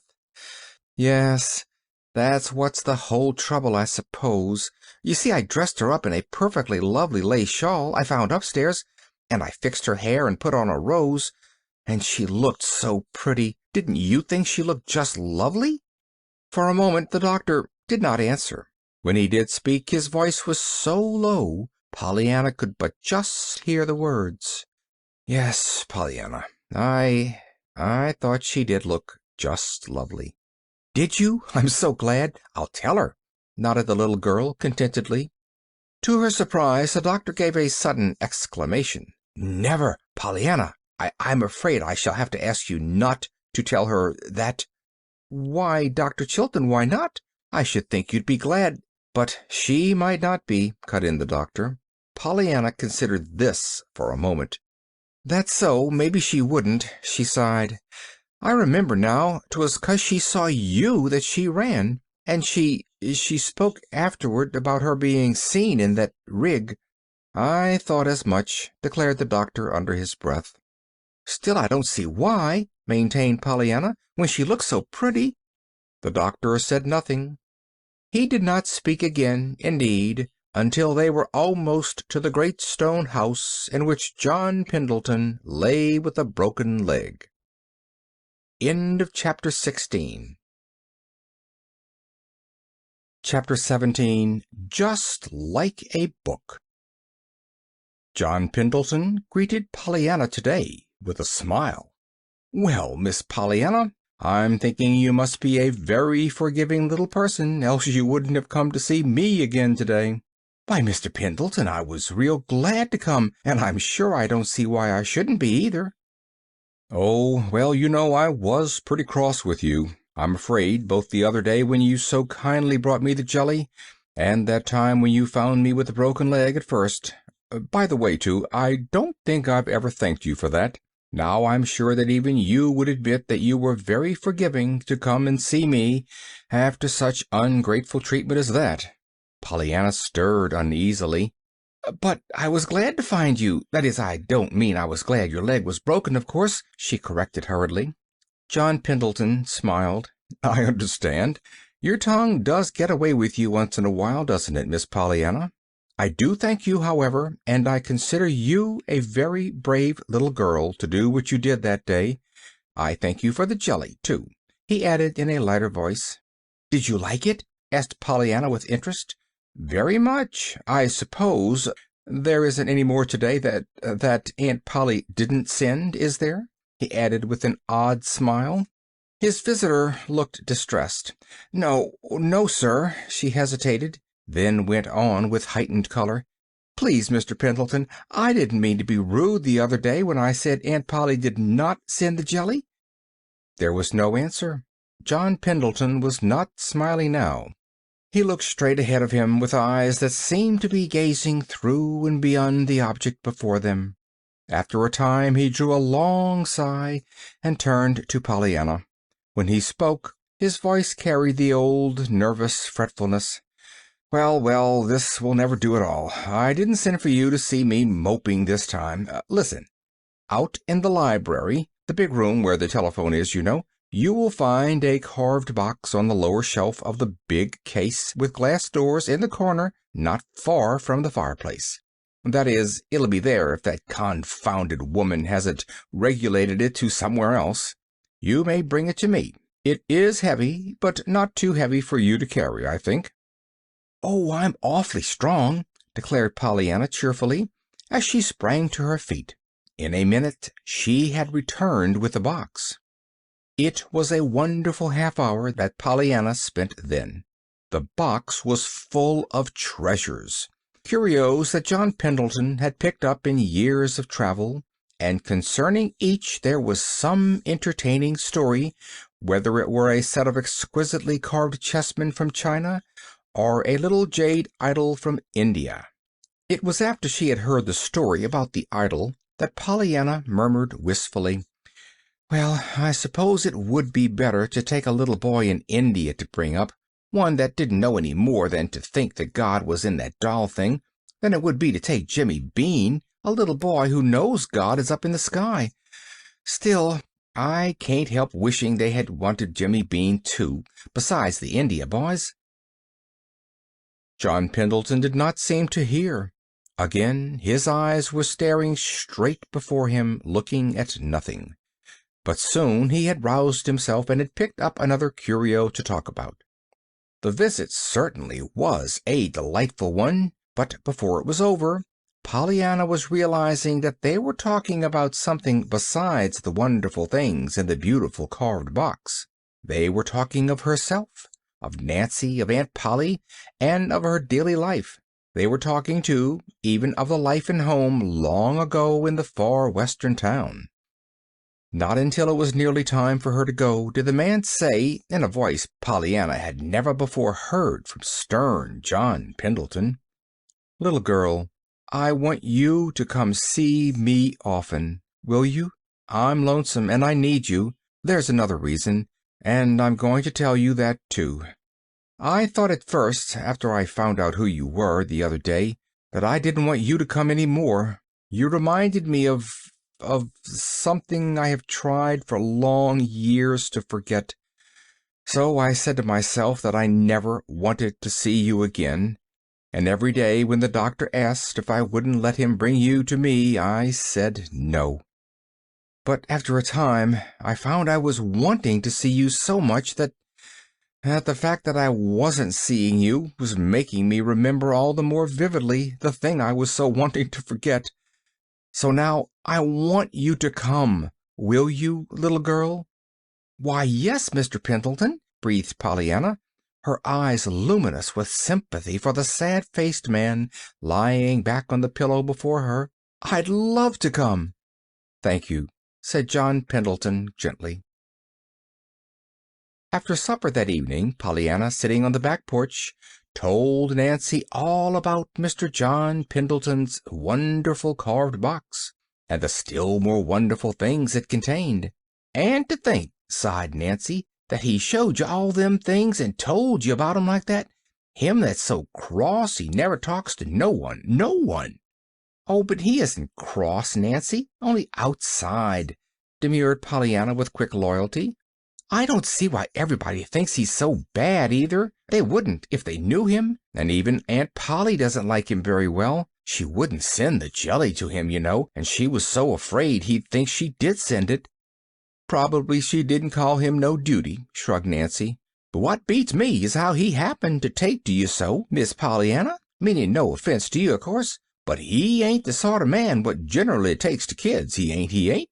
Pollyanna smiled happily. "But he did, Nancy," she nodded.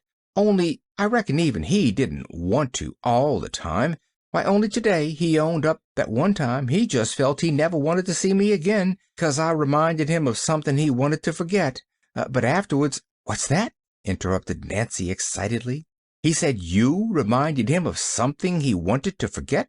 "Yes, but afterwards—" "What was it?" Nancy was eagerly insistent. "He didn't tell me. He just said it was something." "The mystery!" breathed Nancy in an awestruck voice. "That's why he took to you in the first place. Oh, Miss Pollyanna! Why, that's just like a book. I've read lots of 'em. Lady Maud's Secret, and The Lost Heir, and Hidden for Years. All of 'em had mysteries and things like this. My stars and stockings! Just think of having a book lived right under your nose like this, and me not knowing it all the time. Now, tell me everything, everything he said, Miss Pollyanna, there's a dear. No wonder he took to you. No wonder, no wonder.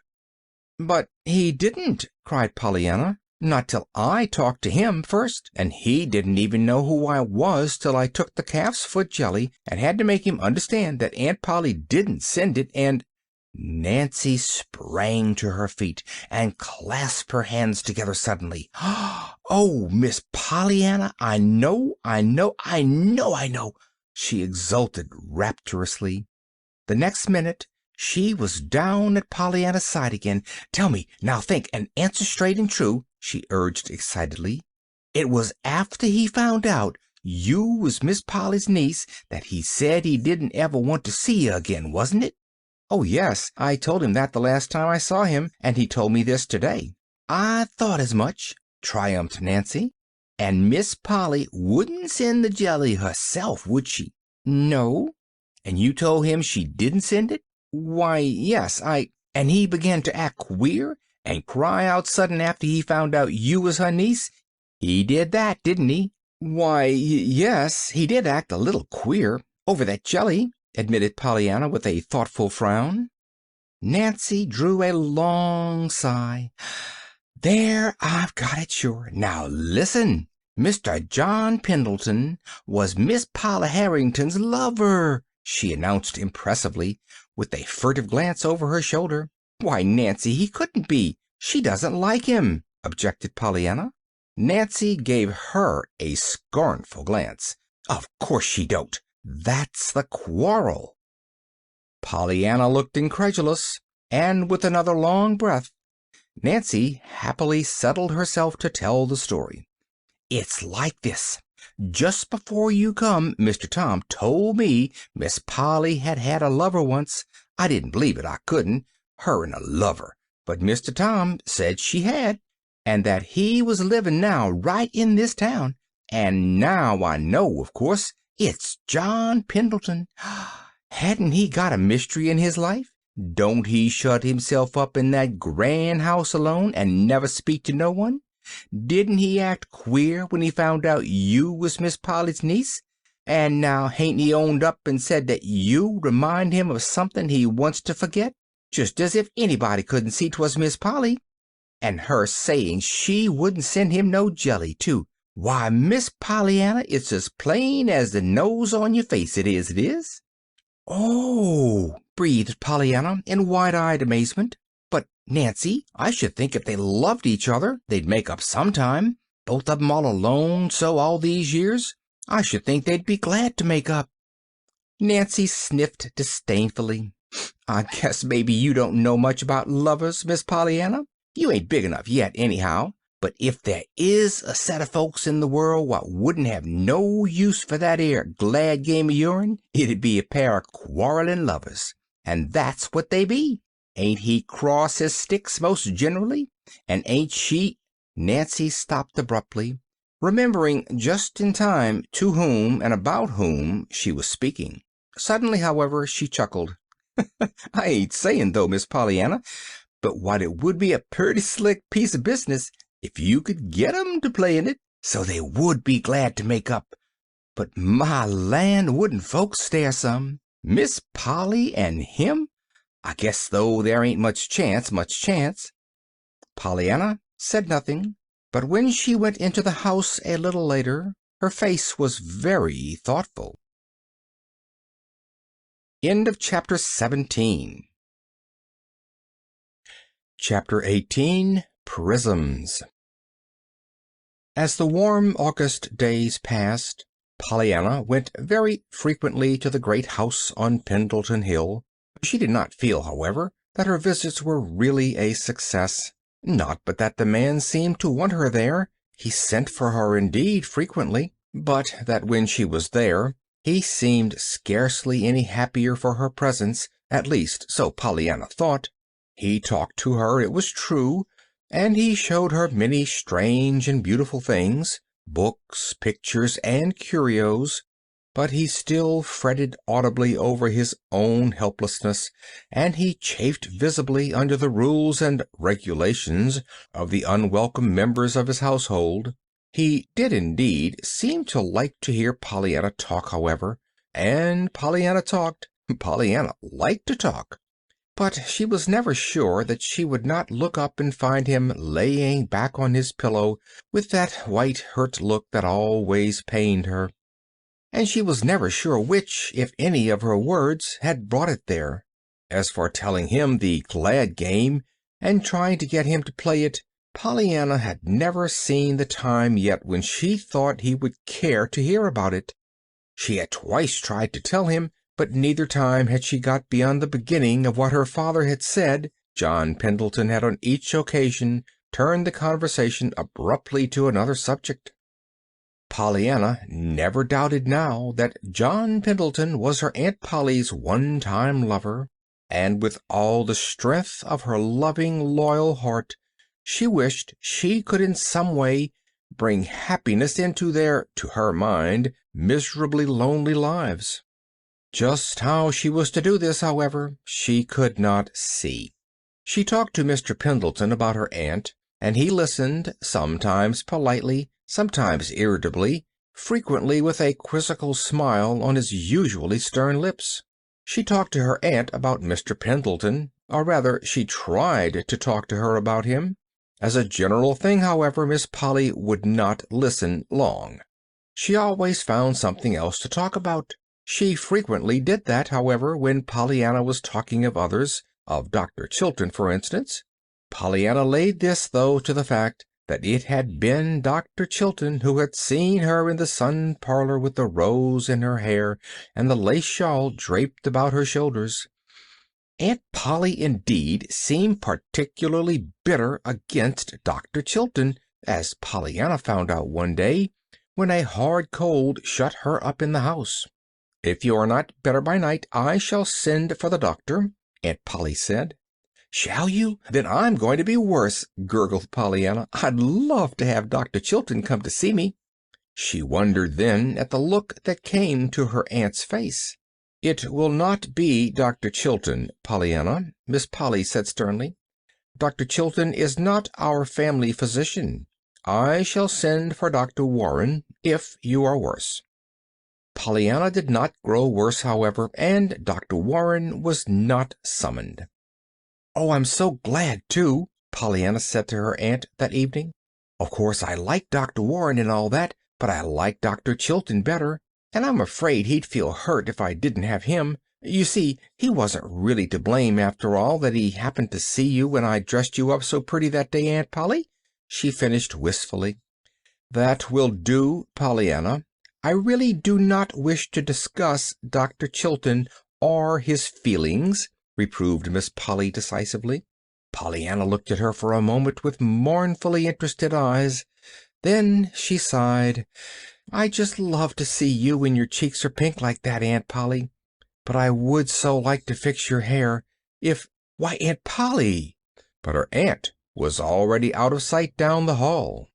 It was toward the end of August that Pollyanna, making an early morning call on John Pendleton, found the flaming band of blue and gold and green edged with red and violet laying across his pillow. She stopped short in awed delight. "Why, Mr. Pendleton, it's a baby rainbow, a real rainbow, come in to pay you a visit!" she exclaimed, clapping her hands together softly. "Oh, oh, oh, how pretty it is! But how did it get in?" she cried. The man laughed a little grimly. John Pendleton was particularly out of sorts with the world this morning. "Well, I suppose it got in through the beveled edge of that glass thermometer in the window," he said wearily. "The sun shouldn't strike it at all, but it does in the morning." "Oh, but it's so pretty, Mr. Pendleton. And does just the sun do that? My, if it was mine, I'd have it hang in the sun all day long." "Lots of good you'd get out of the thermometer then," laughed the man. "How do you suppose you could tell how hot it was, or how cold it was, if the thermometer hung in the sun all day. I shouldn't care, breathed Pollyanna, her fascinated eyes on the brilliant band of colors across the pillow. Just as if anybody'd care when they were living all the time in a rainbow. The man laughed. He was watching Pollyanna's rapt face a little curiously. Suddenly a new thought came to him. He touched the bell at his side. "Nora," he said when the elderly maid appeared at the door, "bring me one of the big brass candlesticks from the mantel in the front drawing-room." "Yes, sir," murmured the woman, looking slightly dazed. In a minute she had returned. A musical tinkling entered the room with her as she advanced wonderingly toward the bed. It came from the prism pendants encircling the old-fashioned candelabrum in her hand. "Thank you. You may set it here on the stand," directed the man. "Now get a string and fasten it to the sash curtain fixtures of that window there.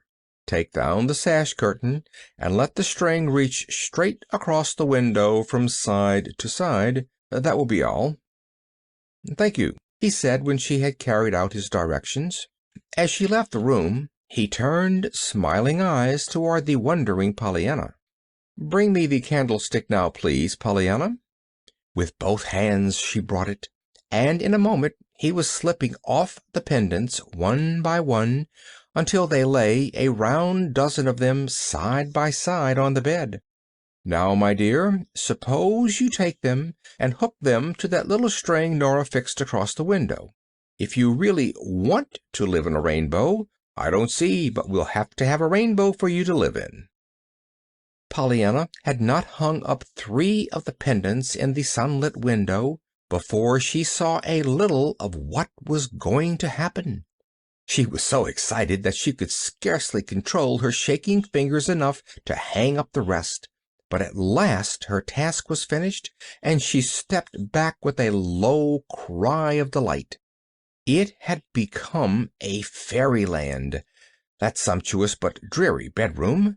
Everywhere were bits of dancing red and green, violet and orange, gold and blue. The wall, the floor, and the furniture, even to the bed itself, were aflame with shimmering bits of color. "Oh, how lovely!" breathed Pollyanna. Then she laughed suddenly. "I just reckon the sun himself is trying to play the game now, don't you?" she cried, forgetting for a moment that Mr. Pendleton could not know what she was talking about. "Oh, how I wish I had a lot of those things! How I would like to give them to Aunt Polly and Mr. Snow and lots of folks. I reckon then they'd be glad all right. Why, I think even Aunt Polly'd get so glad she couldn't help banging doors if she lived in a rainbow like that, don't you?" Mr. Pendleton laughed. "Well, from my remembrance of your aunt, Miss Pollyanna, I must say I think it would take something more than a few prisms in the sunlight to make her bang many doors for gladness. But come now, really, what do you mean?" Pollyanna started slightly. Then she drew a long breath. "Oh, I forgot. You don't know about the game. I remember now." "Suppose you tell me, then."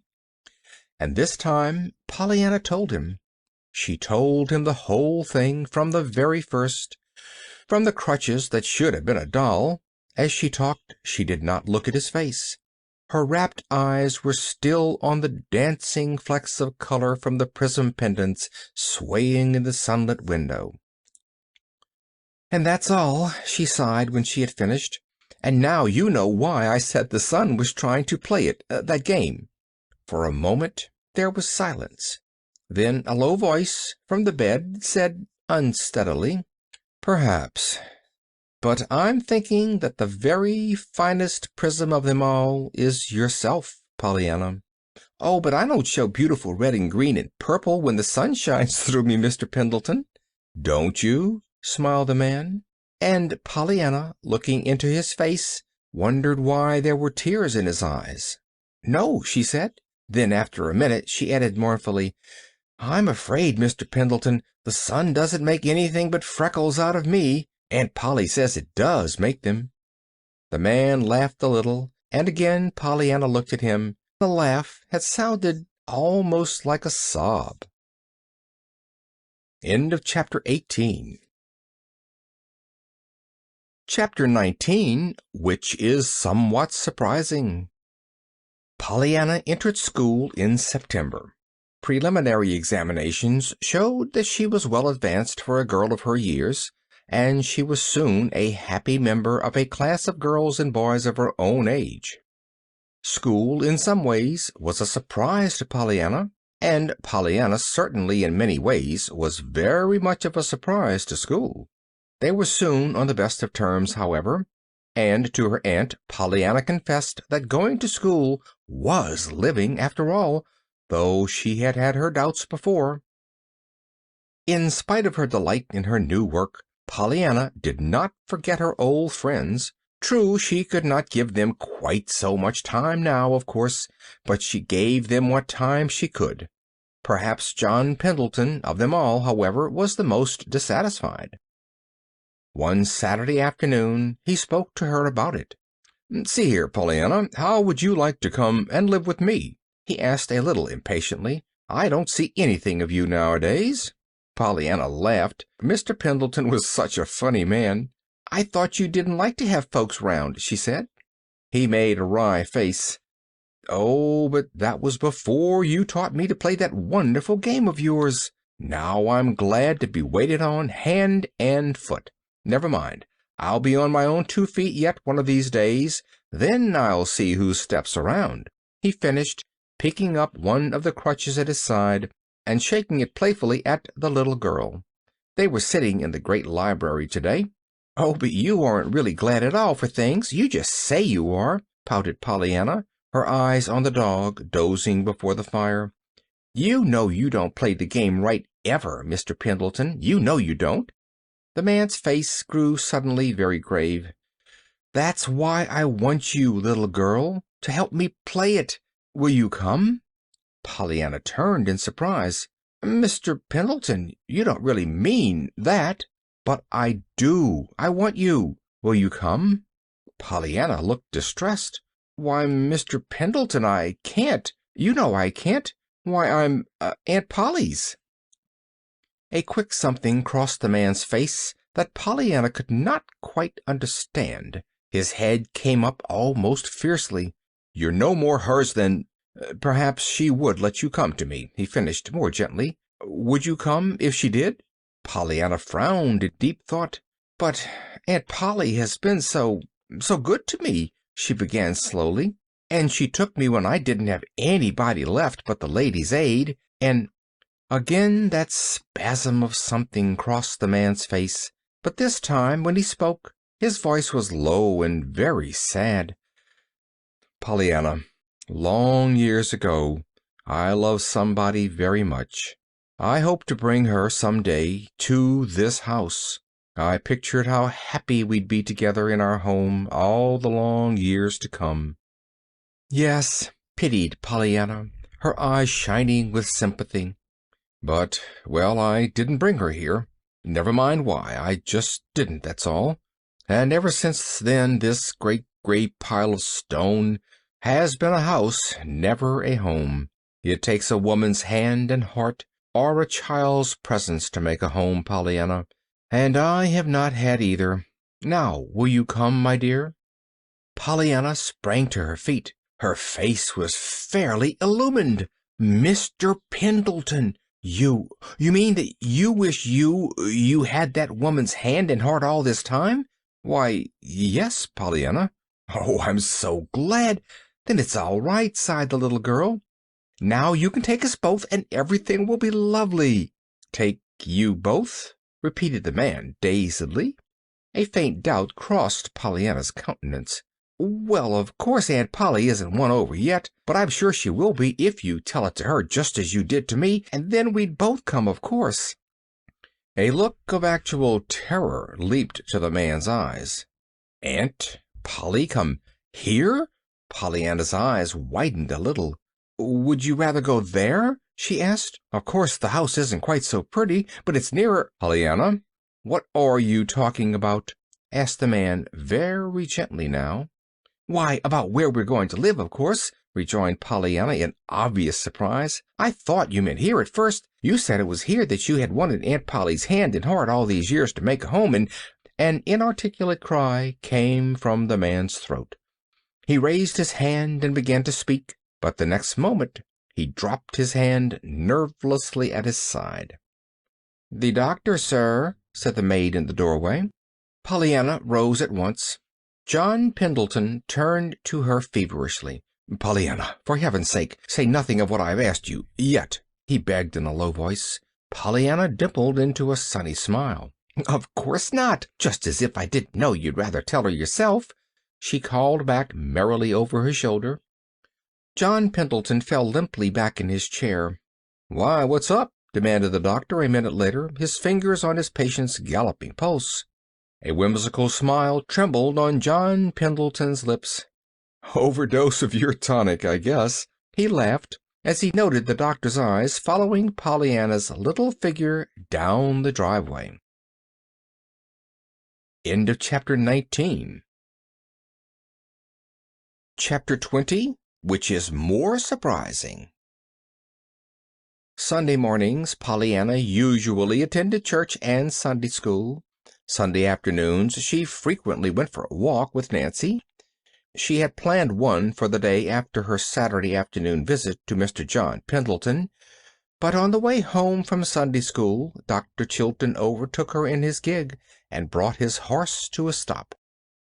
"Suppose you let me drive you home, Pollyanna," he suggested. "I want to speak to you a minute.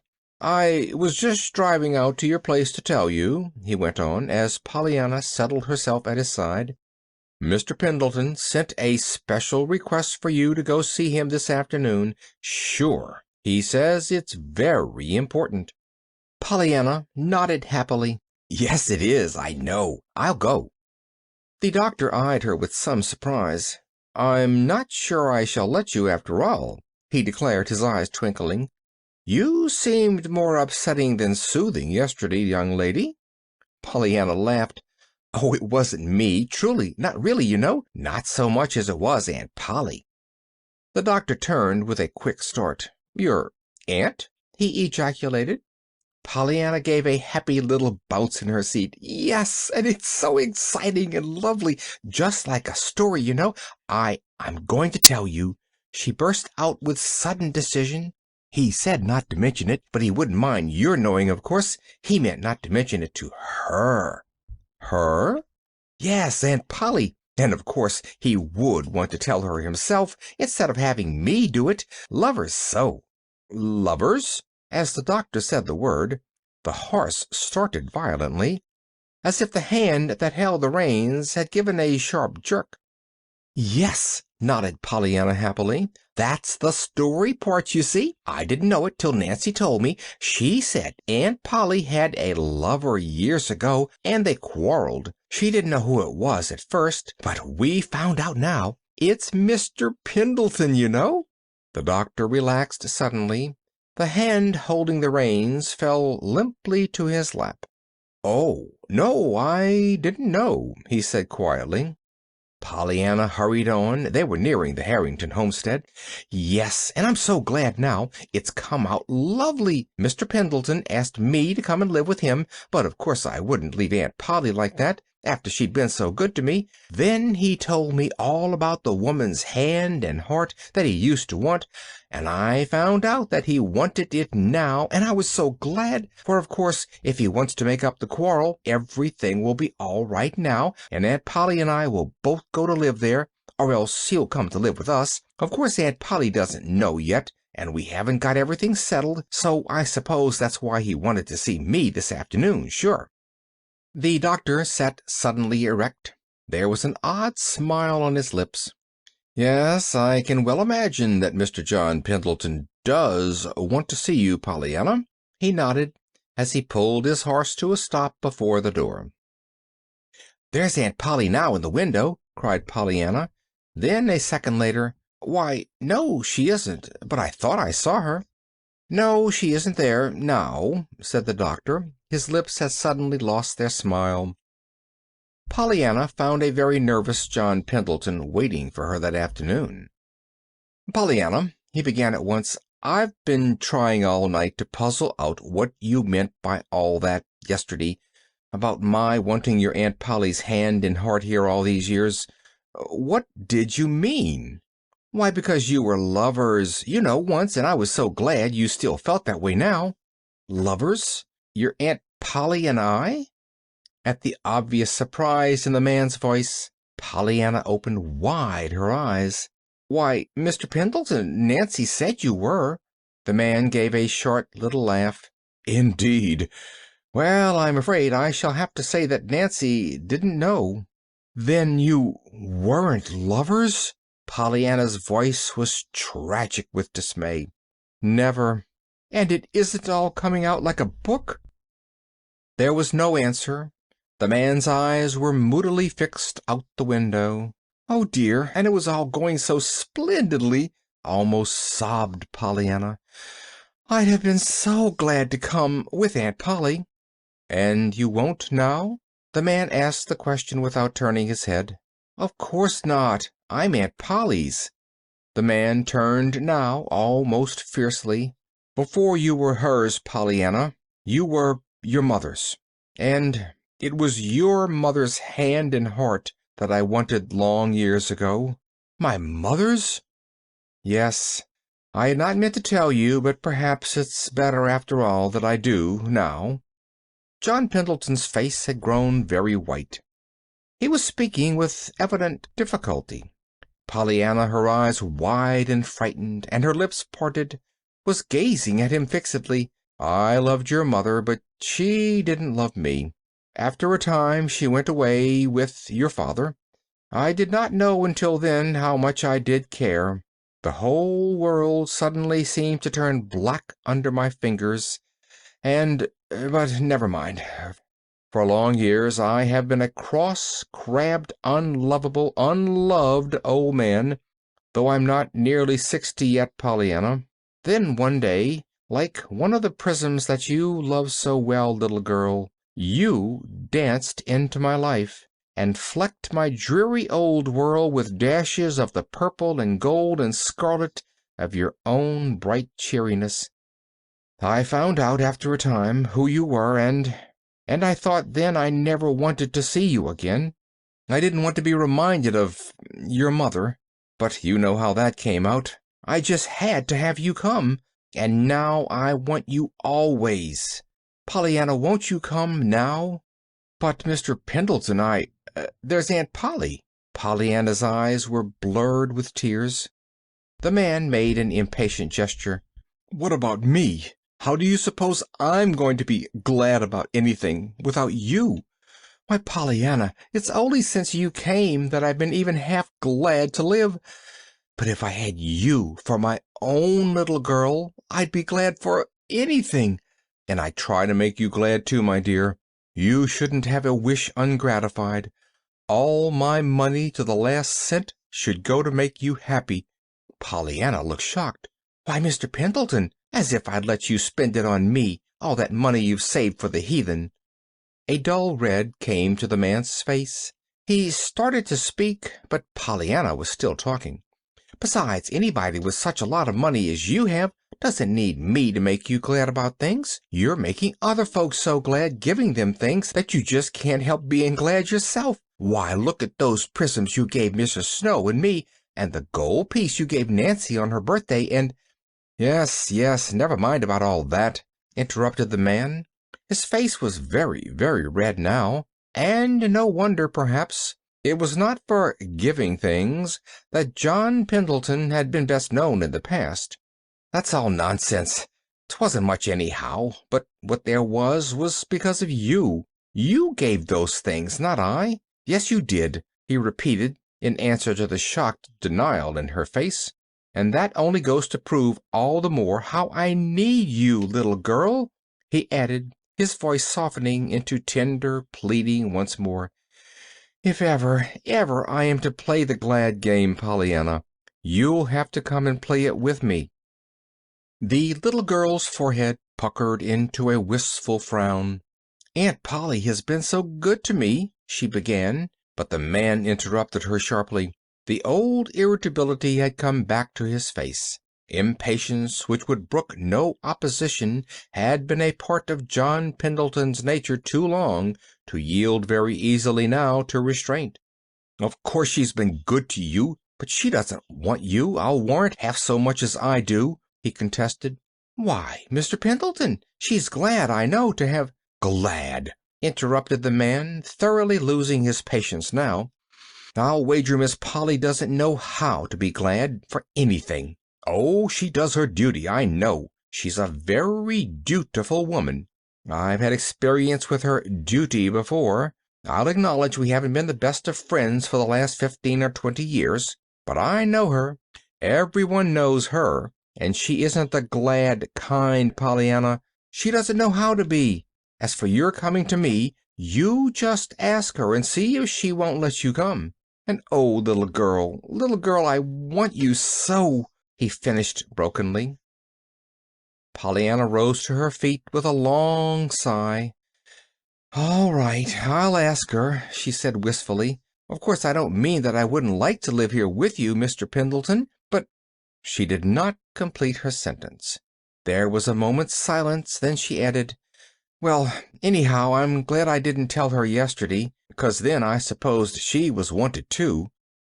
John Pendleton smiled grimly. "Why, yes, Pollyanna, I guess it is just as well you didn't mention it yesterday." "I didn't, only to the doctor, and of course he doesn't count." "The doctor?" cried John Pendleton, turning quickly. "Not Dr. Chilton?" "Yes, when he came to tell me you wanted to see me today, you know." "Well, of all the—" muttered the man, falling back in his chair. Then he sat up with sudden interest. "And what did Dr. Chilton say?" he asked. Pollyanna frowned thoughtfully. "Why, I don't remember. Not much, I reckon. Oh, he did say he could well imagine you did want to see me." "Oh, did he indeed?" answered John Pendleton. And Pollyanna wondered why he gave that sudden, queer little laugh. End of chapter 20. Chapter 21. A Question Answered. The sky was darkening fast with what appeared to be an approaching thunder shower when Pollyanna hurried down the hill from John Pendleton's house. Halfway home she met Nancy with an umbrella. By that time, however, the clouds had shifted their position and the shower was not so imminent. "Guess it's going round to the north," announced Nancy, eyeing the sky critically. "I thought 'twas all the time, but Miss Polly wanted me to come with this. She was worried about ye." "Was she?" murmured Pollyanna, abstractedly, eyeing the clouds in her turn. Nancy sniffed a little. "You didn't seem to notice what I said," she observed aggrievedly. "I said your aunt was worried about you." "Oh," sighed Pollyanna, remembering suddenly the question she was so soon to ask her aunt. "I'm sorry, I didn't mean to scare her." "Well, I'm glad," retorted Nancy unexpectedly. I am." Pollyanna stared. "Glad? That Aunt Polly was scared about me? Why, Nancy, that isn't the way to play the game, to be glad for things like that," she objected. "There wa'n't no game in it," retorted Nancy. "Never thought of it. You don't seem to sense what it means to have Miss Polly worried about you, child." "Why, it means worried, and worried is horrid to feel," maintained Pollyanna. "What else can it mean?" Nancy tossed her head. "Well, I'll tell you what it means. It means she's at last getting down somewheres near human, like folks, and that she ain't just doing her duty by you all the time." "Why, Nancy," demurred the scandalized Pollyanna, "Aunt Polly always does her duty. She's a very dutiful woman." Unconsciously, Pollyanna repeated John Pendleton's words of half an hour before. Nancy chuckled. "You're right, she is, and she always was, I guess, but she's something more now since you came." Pollyanna's face changed. Her brows drew into a troubled frown. "That's what I was going to ask you, Nancy," she sighed. "Do you think Aunt Polly likes to have me here, Would she mind if I wasn't here any more?" Nancy threw a quick look into the little girl's absorbed face. She had expected to be asked this question long before, and she had dreaded it. She had wondered how she should answer it, how she could answer it honestly without cruelly hurting the questioner.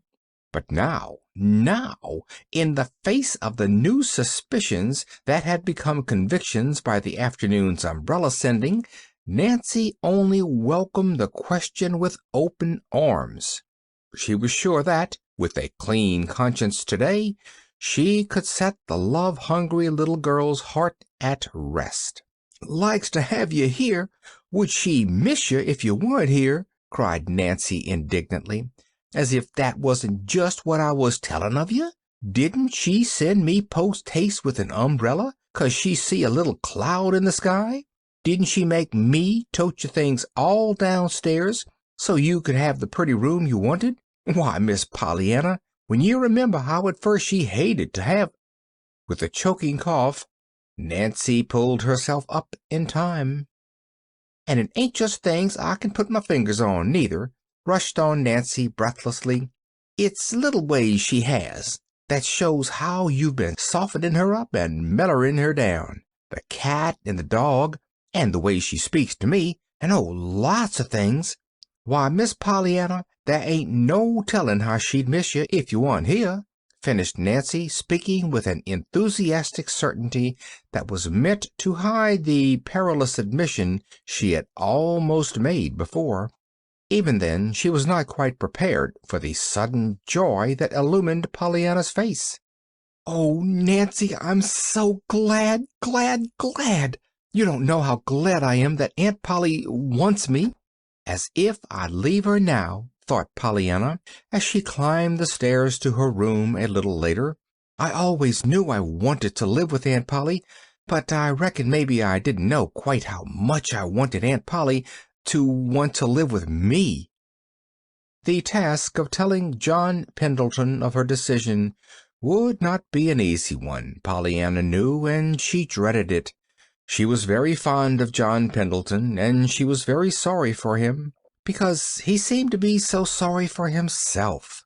She was sorry, too, for the long, lonely life that had made him so unhappy, and she was grieved that it had been because of her mother that he had spent those dreary years.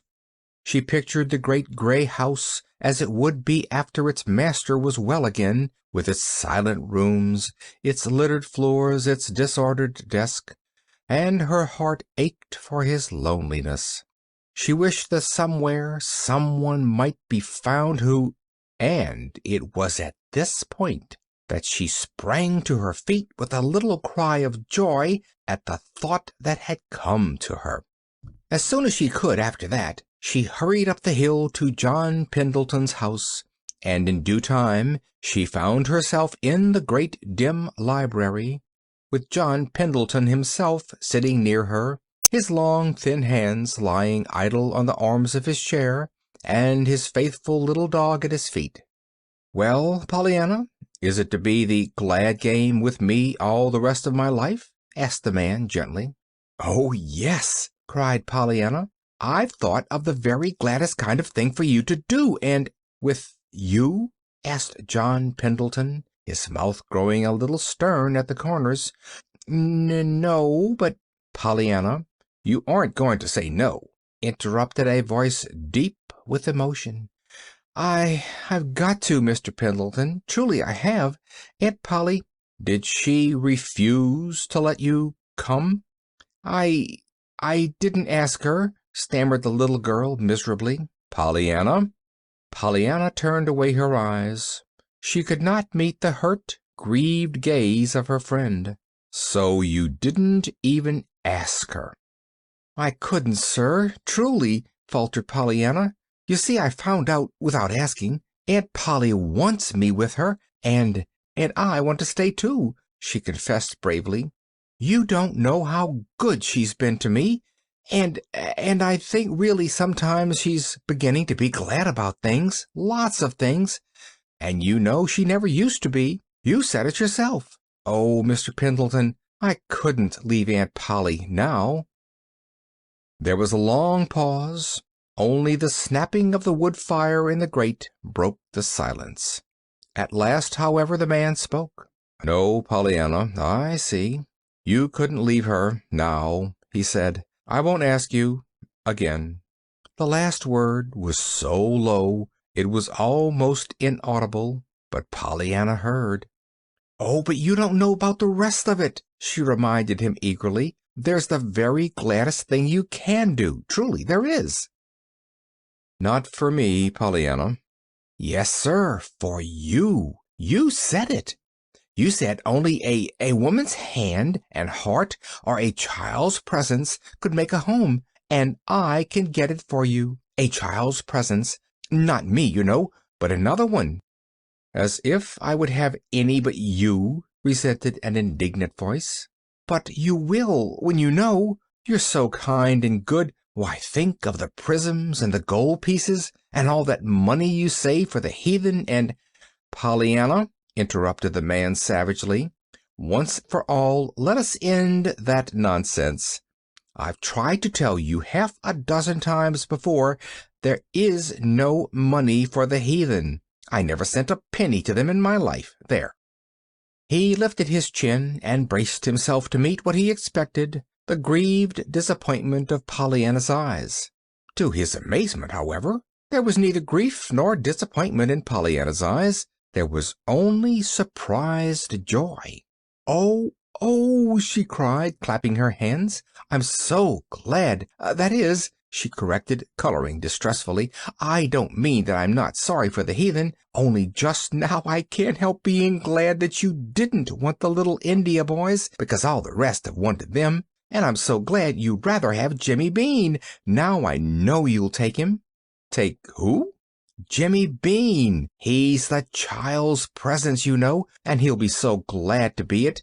I had to tell him last week that even my Ladies' Aid out west wouldn't take him, and he was so disappointed. But now, when he hears of this, he'll be so glad."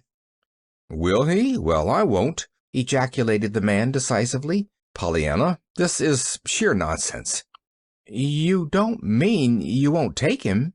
"I certainly do mean just that." "But he'd be a lovely child's presence," faltered Pollyanna. She was almost crying now. "And you couldn't be lonesome with Jimmy round." "I don't doubt it," rejoined the man, "but I think I prefer the lonesomeness." It was then that Pollyanna, for the first time in weeks, suddenly remembered something Nancy had once told her. She raised her chin aggrievedly. "Maybe you think a nice live little boy wouldn't be better than that old dead skeleton you keep somewhere, but I think it would." "Skeleton?" "Yes, Nancy said you had one in your closet somewhere." "Why, what—" Suddenly the man threw back his head and laughed. He laughed very heartily indeed, so heartily that Pollyanna began to cry from pure nervousness.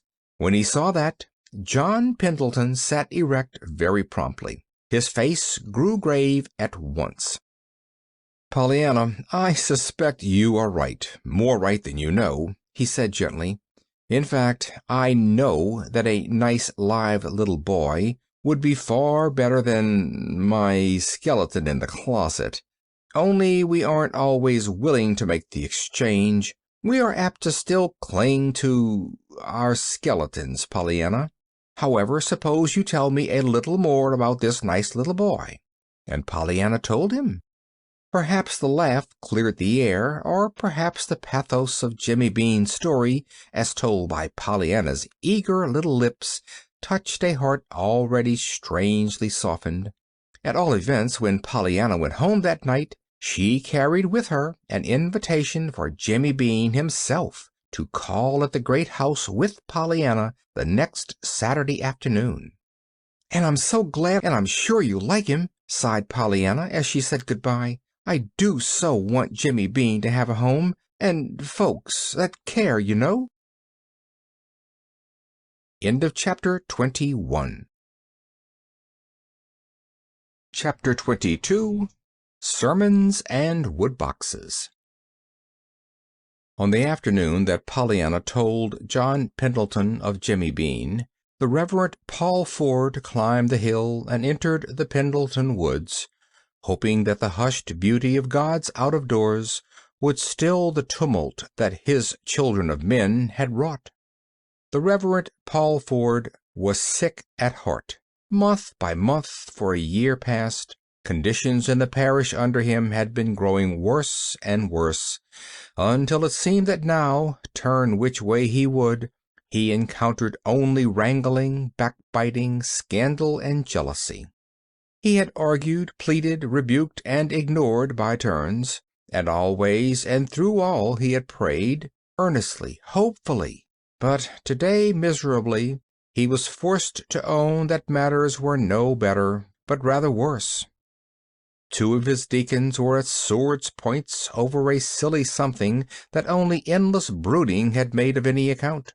3 of his most energetic women workers had withdrawn from the Ladies' Aid Society because a tiny spark of gossip had been fanned by wagging tongues into a devouring flame of scandal. The choir had split over the amount of solo work given to a fanciedly preferred singer. Even the Christian Endeavor Society was in a ferment of unrest owing to open criticism of 2 of its officers.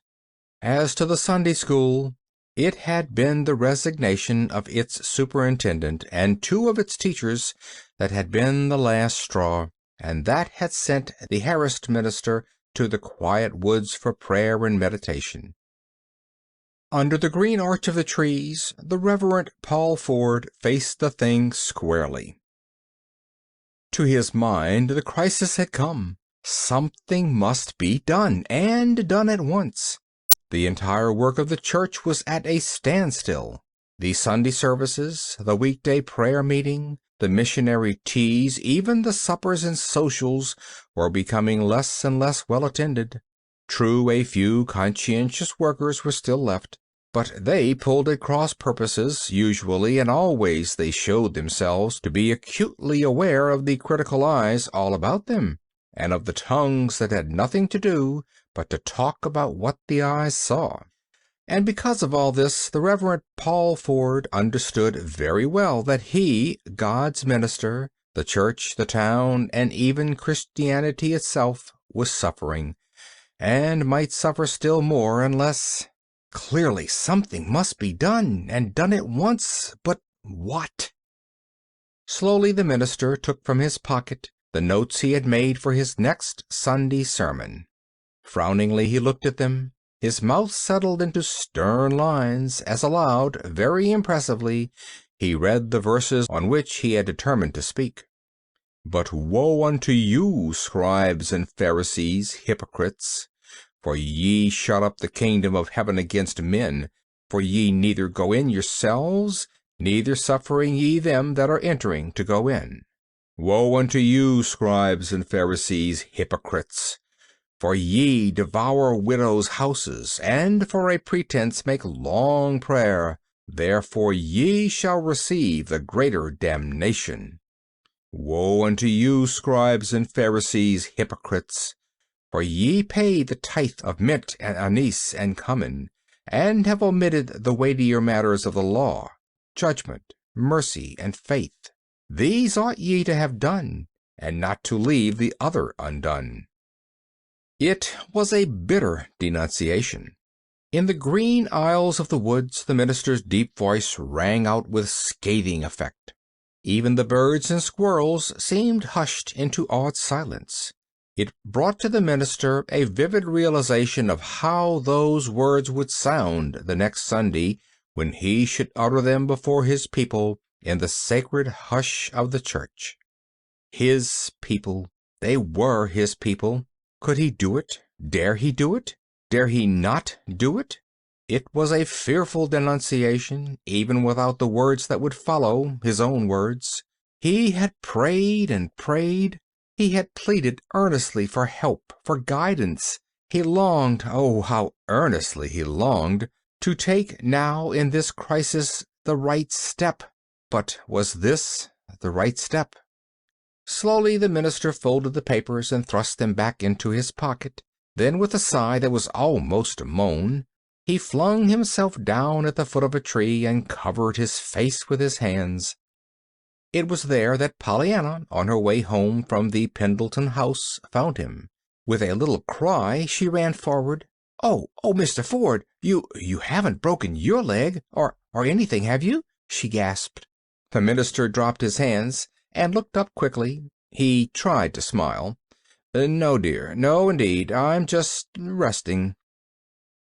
"Oh," sighed Pollyanna, falling back a little. "That's all right, then. You see, Mr. Pendleton had broken his leg when I found him, but he was lying down, though, and you were sitting up." "Yes, I am sitting up, and I haven't broken anything that doctors can mend." The last words were very low, but Pollyanna heard them. A swift change crossed her face. Her eyes glowed with tender sympathy. "I know what you mean. Something plagues you. Father used to feel like that lots of times. I reckon ministers do, most generally. You see, there's such a lot depends on 'em, somehow." The Reverend Paul Ford turned a little wonderingly. "Was your father a minister, Pollyanna?" "Yes, sir. Didn't you know? I supposed everybody knew that. He married Aunt Polly's sister, and she was my mother." "Oh, I understand. But you see, I haven't been here many years, so I don't know all the family histories." "Yes, sir. No, sir," smiled Pollyanna. There was a long pause. The minister, still sitting at the foot of the tree, appeared to have forgotten Pollyanna's presence. He had pulled some papers from his pocket and unfolded them, but he was not looking at them. He was gazing, instead, at a leaf on the ground a little distance away, and it was not even a pretty leaf. It was brown and dead. Pollyanna, looking at him, felt vaguely sorry for him. It's a nice day," she began hopefully. For a moment there was no answer. Then the minister looked up with a start. "What? Oh, yes, it is a very nice day." "And 'tisn't cold at all, either, even if 'tis October," observed Pollyanna, still more hopefully. "Mr. Pendleton had a fire, but he said he didn't need it. It was just to look at. I like to look at fires. Don't you?" There was no reply this time, though Pollyanna waited patiently before she tried again by a new route. "Do you like being a minister?" The Reverend Paul Ford looked up now, very quickly. "Do I like? Why, what an odd question. Why do you ask that, my dear?" "Nothing. Only the way you looked. It made me think of my father. He used to look like that sometimes." "Did he?" The minister's voice was polite, but his eyes had gone back to the dried leaf on the ground. "Yes, and I used to ask him, just as I did you, if he was glad he was a minister." The man under the tree smiled a little sadly. "Well, what did he say?" "Oh, he always said he was, of course, but most always he said, too, that he wouldn't stay a minister a minute if 'twasn't for the rejoicing texts." "The what?" The Reverend Paul Ford's eyes left the leaf and gazed wonderingly into Pollyanna's merry little face. "Well, that's what my father used to call 'em," she laughed. "Of course the Bible didn't name 'em that, but it's all those that begin, 'Be glad in the Lord,' or 'Rejoice greatly,' or 'Shout for joy,' and all that, you know. Such a lot of 'em. Once, when father felt specially bad, he counted 'em. There were 800 of 'em." "800?" "Yes, that told you to rejoice and be glad, you know. That's why father named 'em the rejoicing texts." "Oh." There was an odd look on the minister's face. His eyes had fallen to the words on the top paper in his hands. "But woe unto you, scribes and Pharisees, hypocrites." "And so your father liked those rejoicing texts?" he murmured.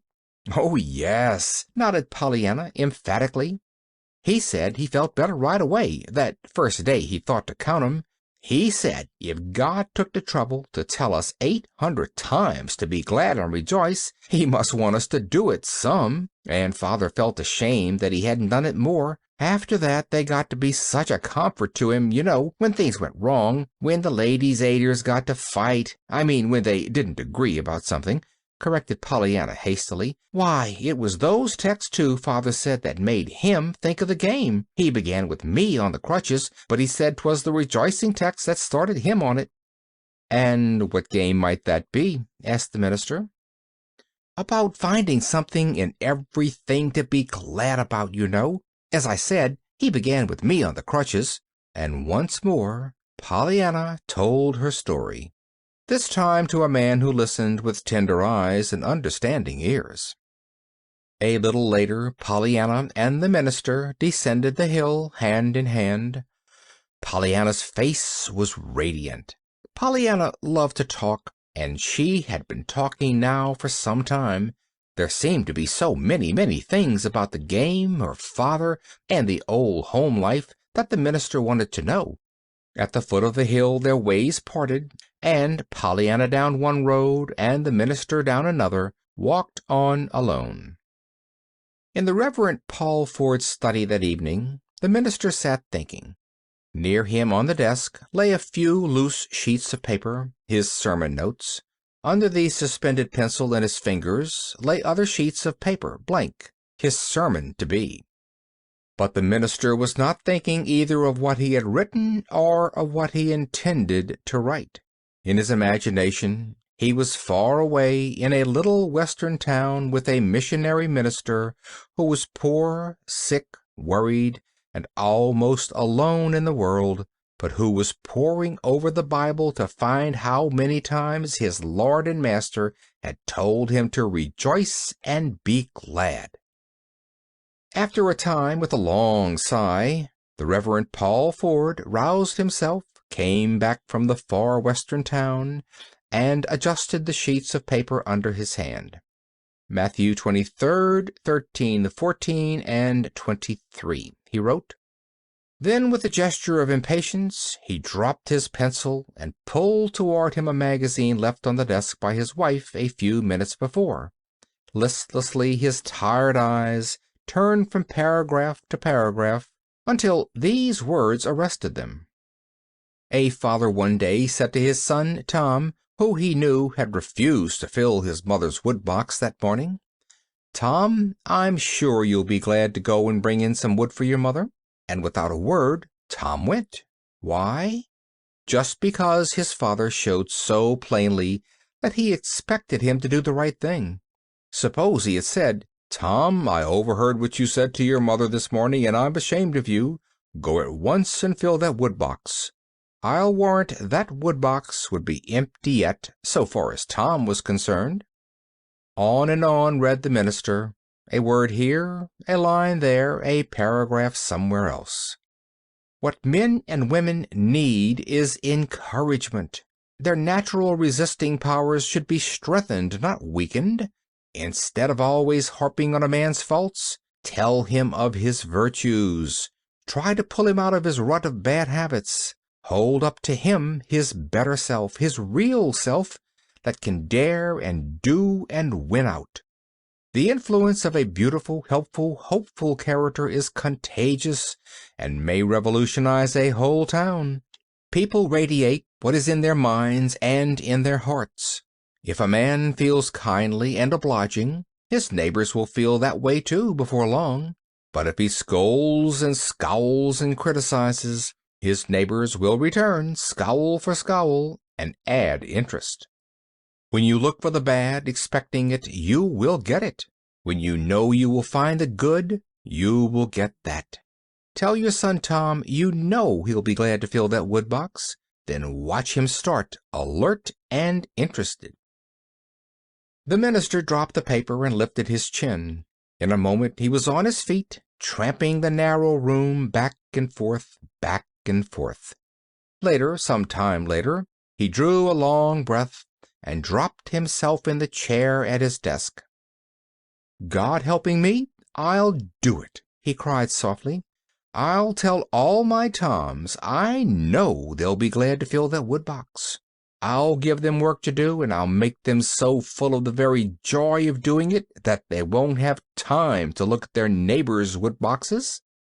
And he picked up his sermon notes, tore straight through the sheets, and cast them from him, so that on one side of his chair lay Woe be unto you, and on the other Scribes and Pharisees, hypocrites, while across the smooth white paper before him his pencil fairly flew, after first drawing one black line through Matthew 23, 13, 14, and 23.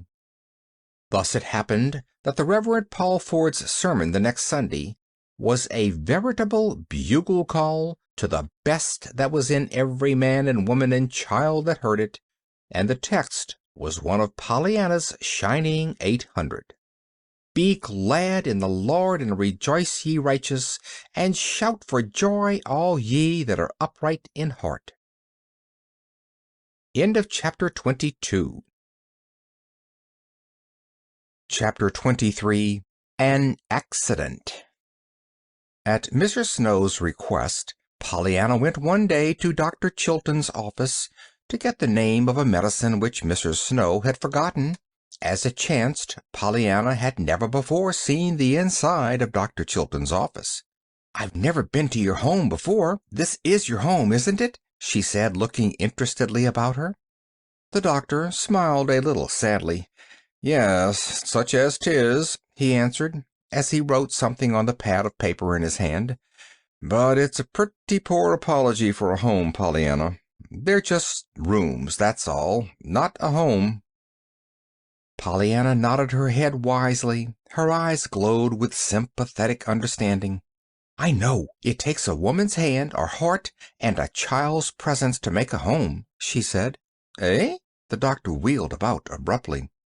"Mr. Pendleton told me," nodded Pollyanna again, "about the woman's hand and heart, or the child's presence, you know. Why don't you get a woman's hand and heart, Dr. Chilton? Or maybe you'd take Jimmy Bean, if Mr. Pendleton doesn't want him."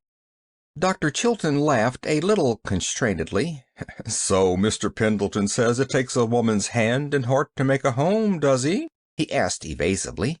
"Yes, he says his is just a house, too. Why don't you, Dr. Chilton?" "Why don't I what?" The doctor had turned back to his desk. "Get a woman's hand and heart. Oh, I forgot."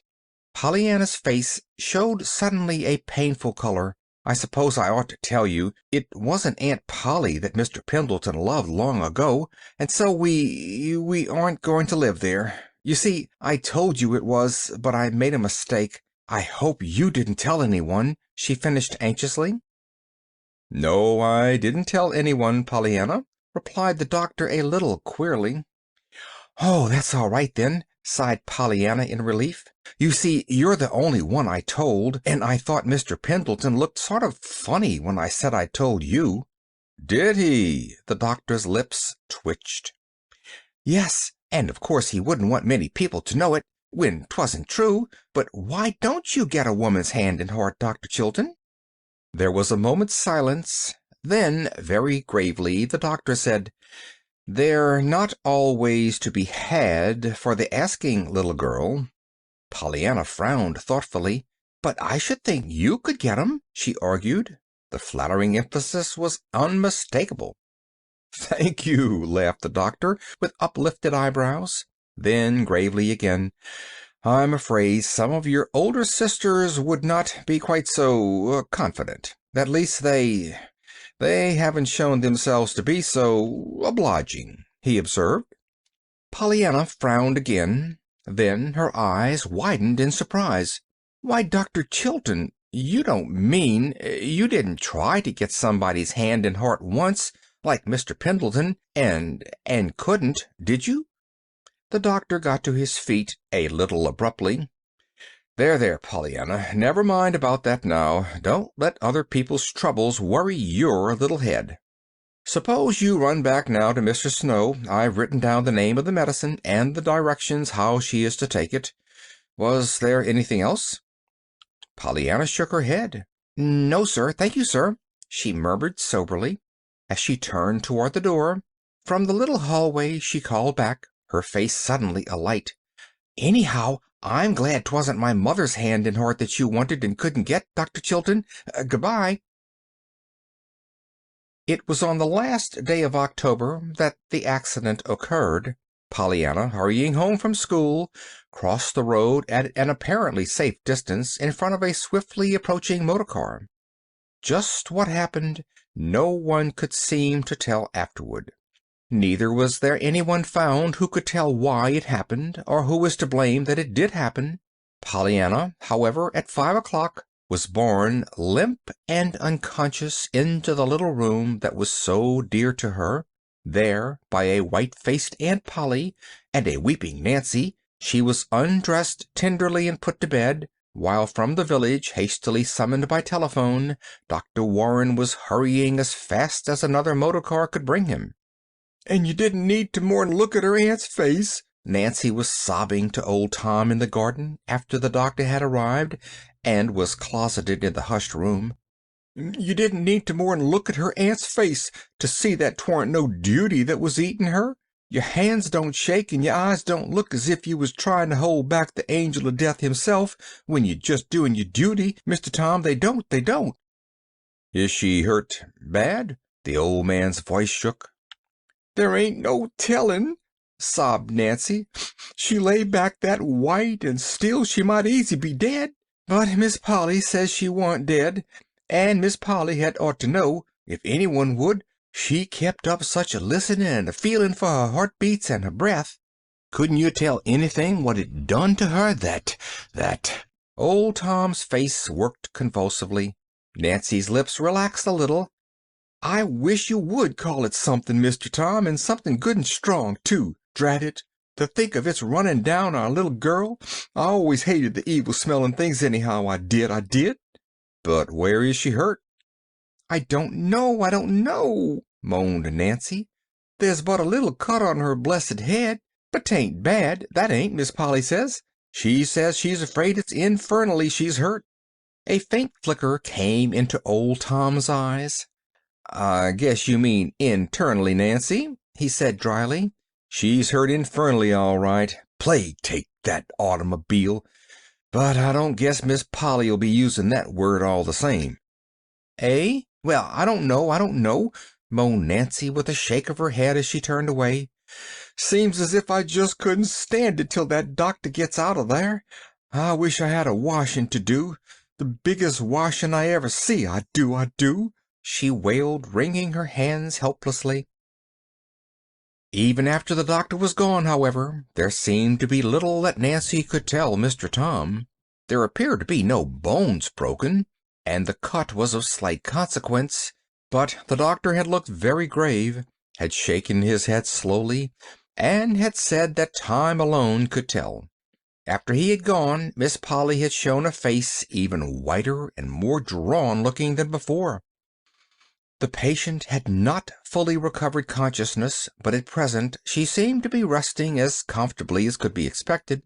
A trained nurse had been sent for, and would come that night. That was all, and Nancy turned sobbingly and went back to her kitchen. It was some time during the next forenoon that Pollyanna opened conscious eyes and realized where she was. "Why, Aunt Polly, what's the matter? Isn't it daytime? Why don't I get up?" she cried. "Why, Aunt Polly, I can't get up," she moaned, falling back on the pillow after an ineffectual attempt to lift herself. "No, dear, I wouldn't try just yet," soothed her aunt quickly, but very quietly.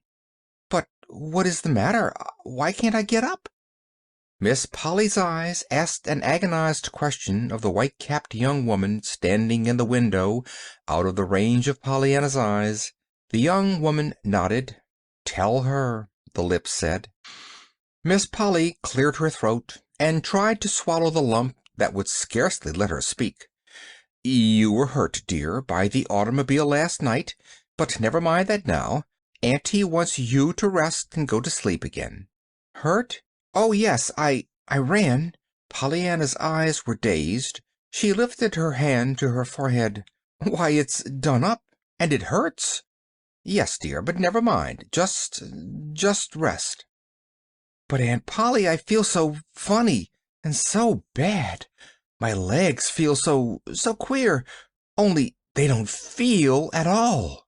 With an imploring look into the nurse's face, Miss Polly struggled to her feet and turned away. The nurse came forward quickly. "Suppose you let me talk to you now," she began cheerily. "I'm sure I think it's high time we were getting acquainted, and I'm going to introduce myself. I am Miss Hunt, and I've come to help your aunt take care of you, and the very first thing I'm going to do is to ask you to swallow these little white pills for me." Pollyanna's eyes grew a bit wild. "But I don't want to be taken care of, that is, not for long. I want to get up. You know I go to school. Can't I go to school tomorrow?" From the window where Aunt Polly stood now there came a half-stifled cry. "Tomorrow?" smiled the nurse brightly. "Well, I may not let you out quite so soon as that, Miss Pollyanna, but just swallow these little pills for me, please, and we'll see what they'll do." "All right," agreed Pollyanna, somewhat doubtfully. "But I must go to school day after tomorrow. There are examinations then, you know." She spoke again a minute later. She spoke of school and of the automobile, and how her head ached. But very soon her voice trailed into silence under the blessed influence of the little white pills she had swallowed. End of chapter 23. Chapter 24. John Pendleton. Pollyanna did not go to school tomorrow, nor the day after tomorrow. Pollyanna, however, did not realize this, except momentarily when a brief period of full consciousness sent insistent questions to her lips. Pollyanna did not realize anything, in fact, very clearly, until a week had passed. Then the fever subsided, the pain lessened somewhat, and her mind awoke to full consciousness. She had then to be told all over again what had occurred. "And so it's hurt that I am, and not sick," she sighed at last. "Well, I'm glad of that." "Glad, Pollyanna?" asked her aunt, who was sitting by the bed. "Yes. Oh, I'd so much rather have broken legs, like Mr. Pendleton's, than lifelong invalids like Mr. Snow, you know. Broken legs get well, and lifelong invalids don't." Miss Polly, who had said nothing whatever about broken legs, got suddenly to her feet and walked to the little dressing table across the room. She was picking up one object after another now, and putting each down in an aimless fashion quite unlike her usual decisiveness. Her face was not aimless-looking at all, however. It was white and drawn. On the bed Pollyanna lay blinking at the dancing band of colors on the ceiling, which came from one of the prisms in the window.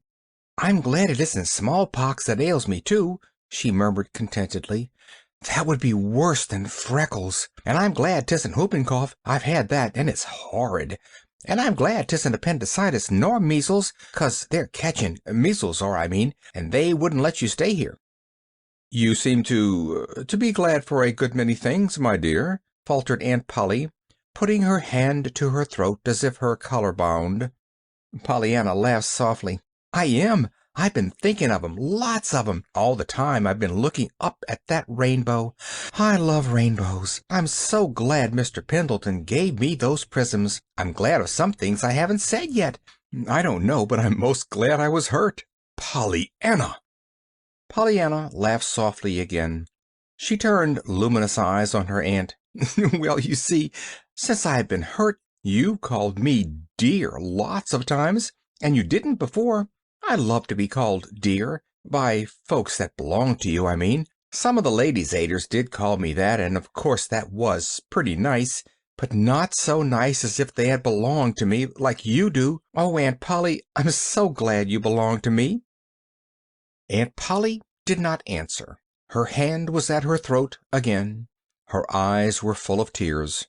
She had turned away and was hurrying from the room through the door by which the nurse had just entered. It was that afternoon that Nancy ran out to old Tom, who was cleaning harnesses in the barn. Her eyes were wild. Mr. Tom, guess what happened?" she panted. "You couldn't guess in 1,000 years, you couldn't." "Then I calculate I won't try," retorted the man grimly. "'Specially as I hain't got more'n 10 to live, anyhow, probably. You'd better tell me first off, Nancy." "Well, listen then. Who do you suppose is in the parlor now with Mistress? Who, I say?" Old Tom shook his head. "There ain't no telling," he declared. "Yes, there is, I'm telling. It's John Pendleton." "Sho, now, you're joking, girl." "Not much I am, and me letting him in myself, crutches and all, and the team he came in a-waiting this minute at the door for him, just as if he wasn't the cranky old crosspatch he is what never talks to no one. Just think, Mr. Tom, him a-calling on her." "Well, why not?" demanded the old man, a little aggressively. Nancy gave him a scornful glance. "As if you didn't know better'n me," she derided. "Eh? Oh, you needn't be so innocent," she retorted with mock indignation. "You what led me wild goose chasing in the first place. What do you mean?" Nancy glanced through the open barn door toward the house and came a step nearer to the old man. "Listen. 'Twas you that was telling me Miss Polly had a lover in the first place, wasn't it? Well, one day I thinks I finds 2 and 2, and I puts 'em together and makes 4, but it turns out to be 5, and no 4 at all at all."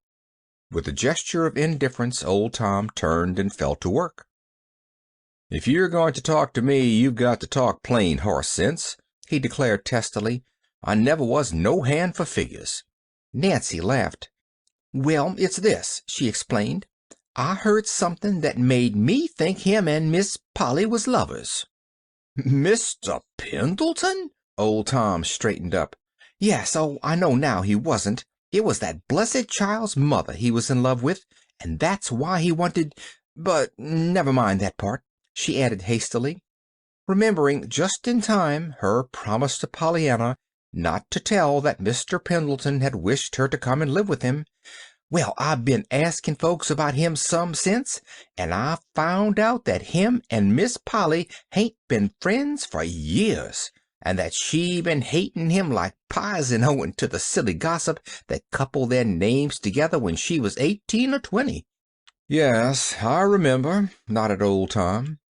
"It was 3 or 4 years after Miss Jenny give him the mitten and went off with the other chap. Miss Polly knew about it, of course, and was sorry for him. So she tried to be nice to him. Maybe she overdid it a little. She hated that minister chap who had took off her sister.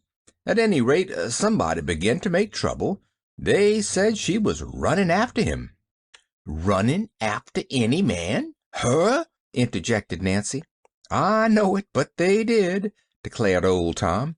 "And of course no gal of any spunk'll stand that. Then about that time come her own lover and the trouble with him. After that she shut up like an oyster and wouldn't have nothing to do with nobody for a spell. Her heart just seemed to turn bitter at the core." "Yes, I know. I've heard about that now," rejoined Nancy. "And that's why you could 'a' knocked me down with a feather when I see him at the door. Him, what she hain't spoke to for years. But I let him in and went and told her." "What did she say?" Old Tom held his breath suspended. "Nothing at first. She was so still I thought she hadn't heard, and I was just going to say it over when she speaks up quiet like.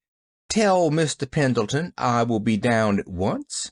And I come and told him. Then I come out here and told you," finished Nancy, casting another backward glance toward the house. "Huh!" grunted old Tom and fell to work again.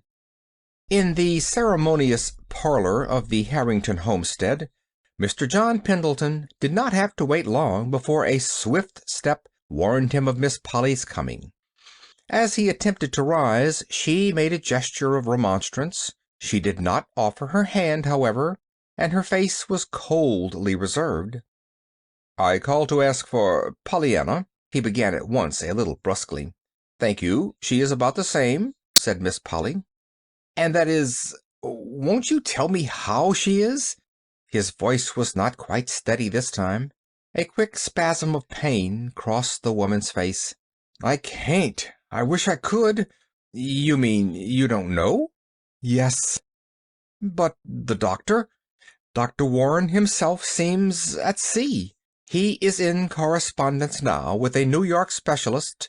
They have arranged for a consultation at once." But what were her injuries that you don't know?" a slight cut on the head, one or two bruises, and an injury to the spine which has seemed to cause paralysis from the hips down." A low cry came from the man, then a brief silence, then huskily he asked, "And Pollyanna, how does she take it? She doesn't understand at all how things really are, and I can't tell her. But she must know something." Miss Polly lifted her hand to the collar at her throat in the gesture that had become so common to her of late. "Oh, yes, she knows she can't move, but she thinks her legs are broken. She says she's glad it's broken legs like yours rather than lifelong invalids like Mrs. Snow's, because broken legs get well and the other doesn't. She talks like that all the time until it seems as if I should die." Through the blur of tears in his own eyes, the man saw the drawn face opposite twisted with emotion. Involuntarily, his thoughts went back to what Pollyanna had said when he had made his final plea for her presence. "Oh, I couldn't leave Aunt Polly now." It was this thought that made him ask very gently, as soon as he could control his voice, "I wonder if you know, Miss Harrington, how hard I tried to get Pollyanna to come and live with me." "With you? Pollyanna?"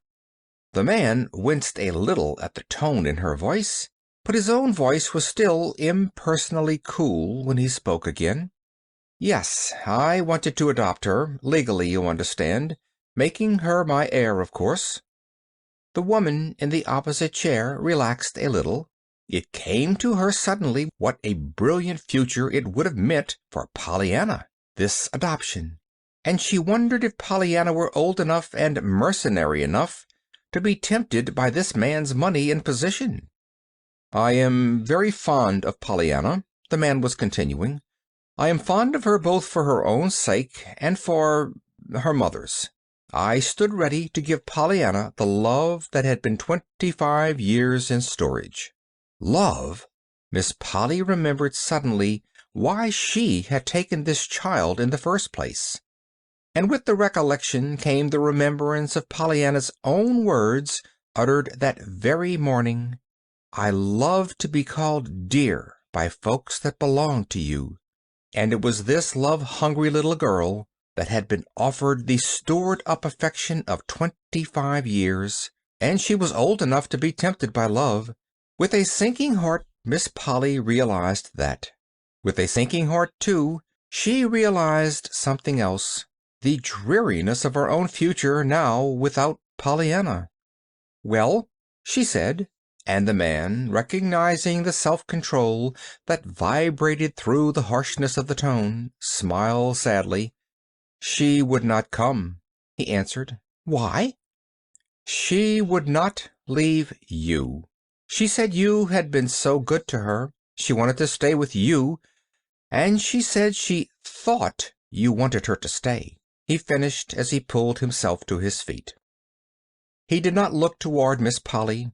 He turned his face resolutely toward the door, but instantly he heard a swift step at his side and found a shaking hand thrust toward him.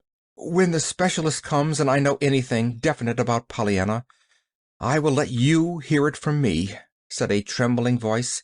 "Goodbye, and thank you for coming. Pollyanna will be pleased." End of chapter 24. Chapter 25. A Waiting Game.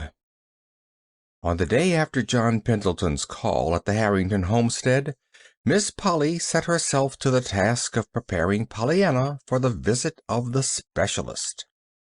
"Pollyanna, my dear," she began gently, "we have decided that we want another doctor besides Dr. Warren to see you. Another one might tell us something new to do, to help you get well faster, you know." A joyous light came to Pollyanna's face. "Dr. Chilton! Oh, Aunt Polly, I'd love to have Dr. Chilton. I've wanted him all the time, but I was afraid you didn't, on account of his seeing you in the sun parlor that day, you know, so I didn't like to say anything. But I'm so glad you do want him." Aunt Polly's face had turned white, then red, then back to white again.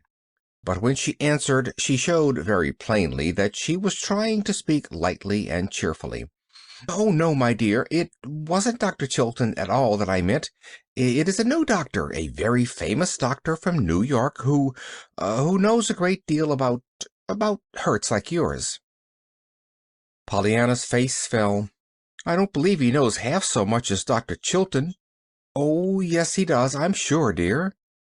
"But it was Dr. Chilton who doctored Mr. Pendleton's broken leg, Aunt Polly. If you don't mind very much, I would like to have Dr. Chilton, truly I would." A distressed color suffused Miss Polly's face. For a moment she did not speak at all. Then she said gently, though yet with a touch of her old stern decisiveness, "But I do mind, Pollyanna. I mind very much. I would do anything, almost anything for you, my dear. But for reasons which I do not care to speak of now, I don't wish Dr. Chilton called in on this case. And believe me, he cannot know so much about your trouble as this great doctor does, who will come from New York tomorrow." Pollyanna still looked unconvinced. "But, Aunt Polly, if you loved Dr. Chilton—" "What, Pollyanna?" Aunt Polly's voice was very sharp now. Her cheeks were very red, too. "I say, if you loved Dr. Chilton and didn't love the other one," sighed Pollyanna, "seems to me that would make some difference in the good he would do, and I love Dr. Chilton." The nurse entered the room at that moment, and Aunt Polly rose to her feet abruptly, a look of relief on her face. "I am very sorry, Pollyanna," she said a little stiffly, "but I'm afraid you'll have to let me be the judge this time. Besides, it's already arranged. The New York doctor is coming tomorrow." As it happened, however, the New York doctor did not come tomorrow. At the last moment a telegram told of an unavoidable delay owing to the sudden illness of the specialist himself. This led Pollyanna into a renewed pleading for the substitution of Dr. Chilton, which would be so easy now, you know. But as before, Aunt Polly shook her head and said, "No, dear," very decisively, yet with a still more anxious assurance that she would do anything, anything but that, to please her dear Pollyanna. As the days of waiting passed one by one, it did indeed seem that Aunt Polly was doing everything but that she could do to please her niece. "I wouldn't have believed it. You couldn't have made me believe it," Nancy said to old Tom one morning. "There don't seem to be a minute in the day that Miss Polly ain't just hanging round waiting to do something for that blessed lamb, if 'tain't more than to let in the cat, and her what wouldn't let Fluff or Buff upstairs for love or money a week ago, and now she lets 'em tumble all over the bed just 'cause it pleases Miss Pollyanna. And when she ain't doing nothing else, she's moving them little glass danglers round to different winders in the room, so the sun'll make the rainbows dance, as that blessed child calls it. She sent Timothy down to Cobb's greenhouse 3 times for fresh flowers, and that besides all the posies fetched into her, too. And the other day, if I didn't find her sitting 'fore the bed, with the nurse actually doing her hair, and Miss Pollyanna looking on and bossing from the bed, her eyes all shining and happy, and I declare to goodness, if Miss Polly hain't worn her hair like that every day now, just to please that blessed child." Old Tom chuckled. "Well, it strikes me Miss Polly herself ain't looking none the worse for wearing them curls round her forehead," he observed dryly. "'Course she ain't," retorted Nancy indignantly. "She looks like folks now. She's actually almost—" "Careful now, Nancy," interrupted the old man with a slow grin. "You know what you said when I told you she was handsome once." Nancy shrugged her shoulders. "Oh, she ain't handsome, of course, but I will own up she don't look like the same woman, what with the ribbons and lace jiggers Miss Pollyanna makes her wear round her neck." "I told you so," nodded the man. "I told you she wasn't old." Nancy laughed. Well, I'll own up she hain't got quite so good an imitation of it as she did have 'fore Miss Pollyanna came. Say, Mr. Tom, who was her lover? I hain't found that out yet, I hain't.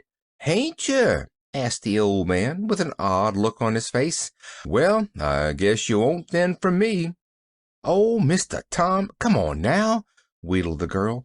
You see, there ain't many folks here that I can ask. Maybe not, but there's one anyhow that ain't answering, grinned old Tom. Then abruptly the light died from his eyes. How is she today, the little gal? Nancy shook her head. Her face, too, had sobered. Just the same, Mr. Tom. There ain't no special difference as I can see, or anybody, I guess. She just lays there and sleeps and talks some, and tries to smile and be glad 'cause the sun sets or the moon rises or some such thing, till it's enough to make your heart break with aching. I know. It's the game, bless her sweet heart, nodded old Tom, blinking a little. She told you, then, about that 'ere game? Oh, yes. She told me long ago. The old man hesitated, then went on, his lips twitching a little. I was growling one day 'cause I was so bent up and crooked, and what do you suppose the little thing said? I couldn't guess. I wouldn't think she could find anything about that to be glad about. She did. She said I could be glad anyhow, that I didn't have to stoop so far to do my weeding, 'cause I was already bent part way over. Nancy gave a wistful laugh. Well, I ain't surprised after all. You might know she'd find something. We been playing that game, since almost the first, 'cause there wa'n't no one else she could play it with, though she did speak of her aunt. Miss Polly? Nancy chuckled. I guess you hain't got such an awful different opinion of the mistress than I have, she bridled. Old Tom stiffened. I was only thinking 'twould be some of a surprise to her, he explained with dignity. Well, I guess 'twould be, then, retorted Nancy. I ain't saying what 'twould be now. I'd believe anything of the mistress now, even that she'd take to playing it herself. But hain't the little gal told her, ever? She's told everyone else, I guess. I'm hearing of it everywhere now, since she was hurted, said Tom. Well, she didn't tell Miss Polly, rejoined Nancy. Miss Pollyanna told me long ago that she couldn't tell her, 'cause her aunt didn't like to have her talk about her father, and 'twas her father's game, and she'd have to talk about him if she did tell it, so she never told her. Oh, I see. The old man nodded his head slowly. They was always bitter against the minister chap, all of 'em, 'cause he took Miss Jenny away from 'em, and Miss Polly, young as she was, could never forgive him. She was that fond of Miss Jenny in them days. I see, 'twas a bad mess, he sighed, as he turned away. Yes, 'twas all round, sighed Nancy in her turn, as she went back to her kitchen. For no one were those days of waiting easy. The nurse tried to be cheerful, but her eyes were troubled. The doctor was openly nervous and impatient. Miss Polly said little, but even the softening waves of hair about her face, and the becoming laces at her throat, could not hide the fact that she was growing thin and pale. As to Pollyanna, Pollyanna petted the dog, smoothed the cat's sleek head, admired the flowers and ate the fruits and jellies that were sent in to her, and returned innumerable cheery answers to the many messages of love and inquiry that were brought to her bedside. But she, too, grew pale and thin, and the nervous activity of the poor little hands and arms only emphasized the pitiful motionlessness of the once active little feet and legs, now lying so woefully quiet under the blankets. As to the game, Pollyanna told Nancy these days how glad she was going to be when she could go to school again, go to see Mrs. Snow, go to call on Mr. Pendleton, and go to ride with Dr. Chilton, nor did she seem to realize that all this gladness was in the future, not the present. Nancy, however, did realize it, and cry about it when she was alone. End of chapter 25. Chapter 26. A Door Ajar. Just a week from the time Dr. Mead, the specialist, was first expected, he came. He was a tall, broad-shouldered man with kind gray eyes and a cheerful smile. Pollyanna liked him at once and told him so. "You look quite a lot like my doctor, you see," she added engagingly. "Your doctor?" Dr. Mead glanced in evident surprise at Dr. Warren, talking with the nurse a few feet away. Dr. Warren was a small, brown-eyed man with a pointed brown beard. "Oh, that isn't my doctor," smiled Pollyanna, divining his thought. "Dr. Warren is Aunt Polly's doctor. My doctor is Dr. Chilton." "Oh," said Dr. Mead a little oddly, his eyes resting on Miss Polly, who, with a vivid blush, had turned hastily away. "Yes." Pollyanna hesitated, then continued with her usual truthfulness. "You see, I wanted Dr. Chilton all the time, but Aunt Polly wanted you. She said you knew more than Dr. Chilton anyway about broken legs like mine. And of course if you do, I can be glad for that. Do you?" A swift something crossed the doctor's face that Pollyanna could not quite translate. "Only time can tell that, little girl," he said gently. Then he turned a grave face toward Dr. Warren, who had just come to the bedside. Everyone said afterward that it was the cat that did it. Certainly, if Fluffy had not poked an insistent paw and nose against Pollyanna's unlatched door, the door would not have swung noiselessly open on its hinges until it stood perhaps a foot ajar, and if the door had not been open, Pollyanna would not have heard her aunt's words. In the hall, the two doctors, the nurse, and Miss Polly stood talking. In Pollyanna's room, Fluffy had just jumped to the bed with a little purring meow of joy when through the open door sounded clearly and sharply Aunt Polly's agonized exclamation. "Not that! Doctor, not that! You don't mean the child will never walk again?" It was all confusion then. First, from the bedroom came Pollyanna's terrified, "Aunt Polly! Aunt Polly!" Then Miss Polly, seeing the open door and realizing that her words had been heard, gave a little low moan and, for the first time in her life, fainted dead away. The nurse, with a choking "She heard," stumbled toward the door. The two doctors stayed with Miss Polly. Dr. Mead had to stay. He had caught Miss Polly as she fell. Dr. Warren stood by helplessly. It was not until Pollyanna cried out again sharply and the nurse closed the door that the two men, with a despairing glance into each other's eyes, awoke to the immediate duty of bringing the woman in Dr. Mead's arms back to unhappy consciousness. In Pollyanna's room, the nurse had found a purring gray cat on the bed, vainly trying to attract the attention of a white-faced, wild-eyed little girl. "Miss Hunt, please, I want Aunt Polly. I want her right away, quick, please." The nurse closed the door and came forward hurriedly. Her face was very pale. She can't come just this minute, dear. She will, a little later. What is it? Can't I get it?" Pollyanna shook her head. "But I want to know what she said just now. Did you hear her? I want Aunt Polly. She said something. I want her to tell me 'tisn't true. 'Tisn't true." The nurse tried to speak, but no words came. Something in her face sent an added terror to Pollyanna's eyes. "Miss Hunt, you did hear her. It is true. Oh, it isn't true. You don't mean I can't ever walk again?" There, dear, don't," choked the nurse. "Perhaps he didn't know. Perhaps he was mistaken. There's lots of things that could happen, you know." "But Aunt Polly said he did know.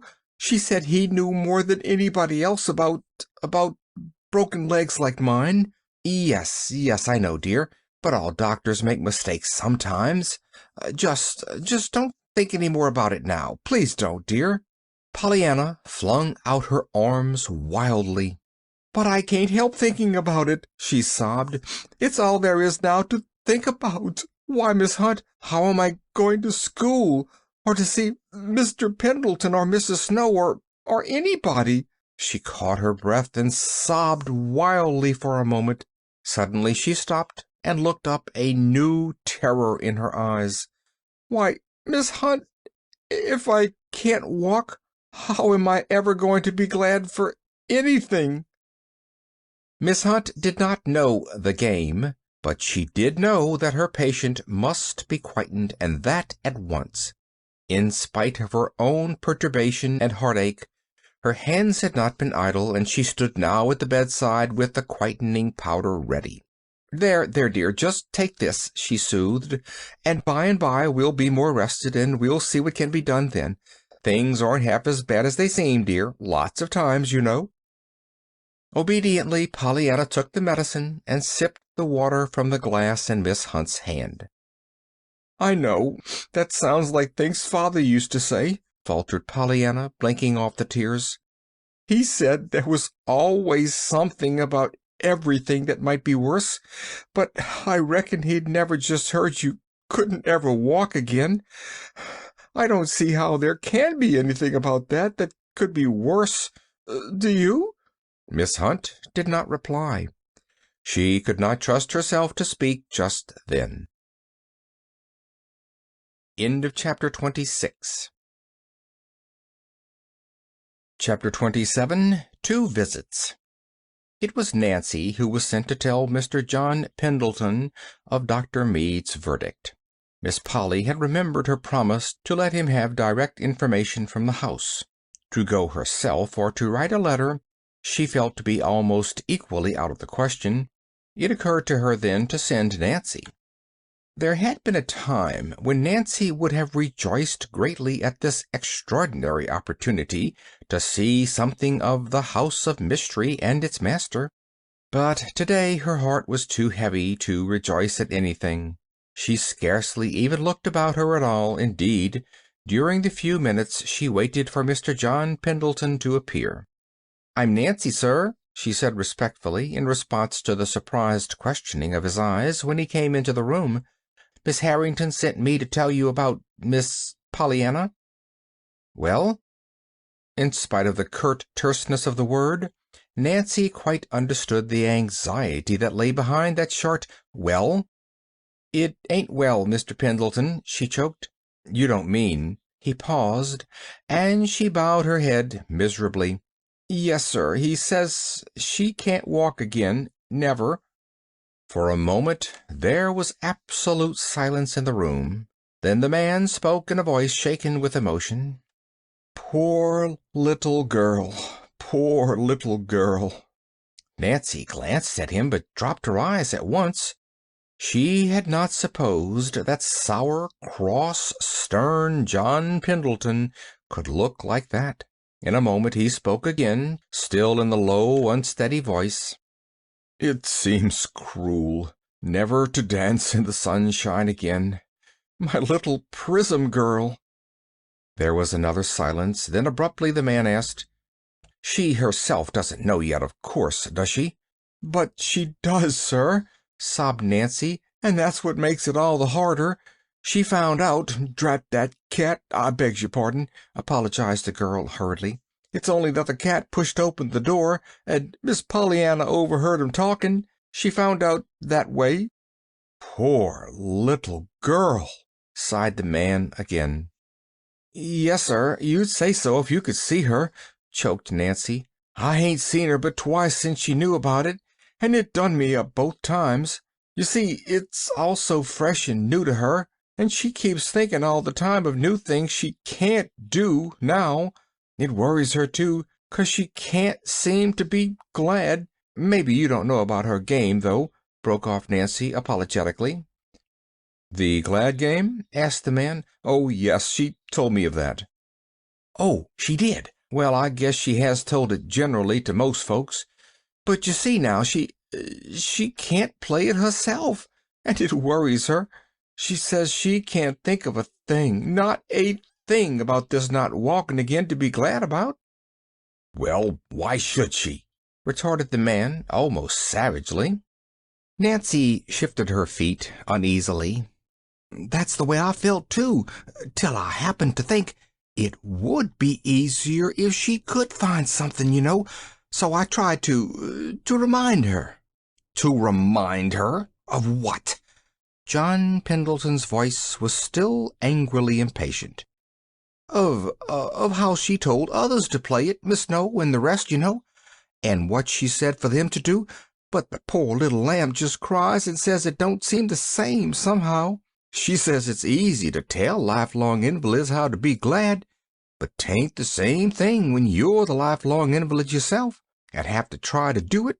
She says she's told herself over and over again how glad she is that other folks ain't like her, but that all the time she's saying it, she ain't really thinking of anything, only how she can't ever walk again." Nancy paused, but the man did not speak. He sat with his hand over his eyes. "Then I tried to remind her how she used to say the game was all the nicer to play when it was hard," resumed Nancy, in a dull voice. "But she says that, too, is different when it really is hard. And I must be going now, sir," she broke off abruptly. At the door she hesitated, turned, and asked timidly, "I couldn't be telling Miss Pollyanna that you'd seen Jimmy Bean again, I suppose, sir, could I?" "I don't see how you could, as I haven't seen him," observed the man a little shortly. "Why?" "Nothing, sir, only, well, you see, that's one of the things that she was feeling bad about, that she couldn't take him to see you now. She said she'd taken him once, but she didn't think he showed off very well that day, and that she was afraid you didn't think he would make a very nice child's presents after all. Maybe you know what she means by that, but I didn't, sir."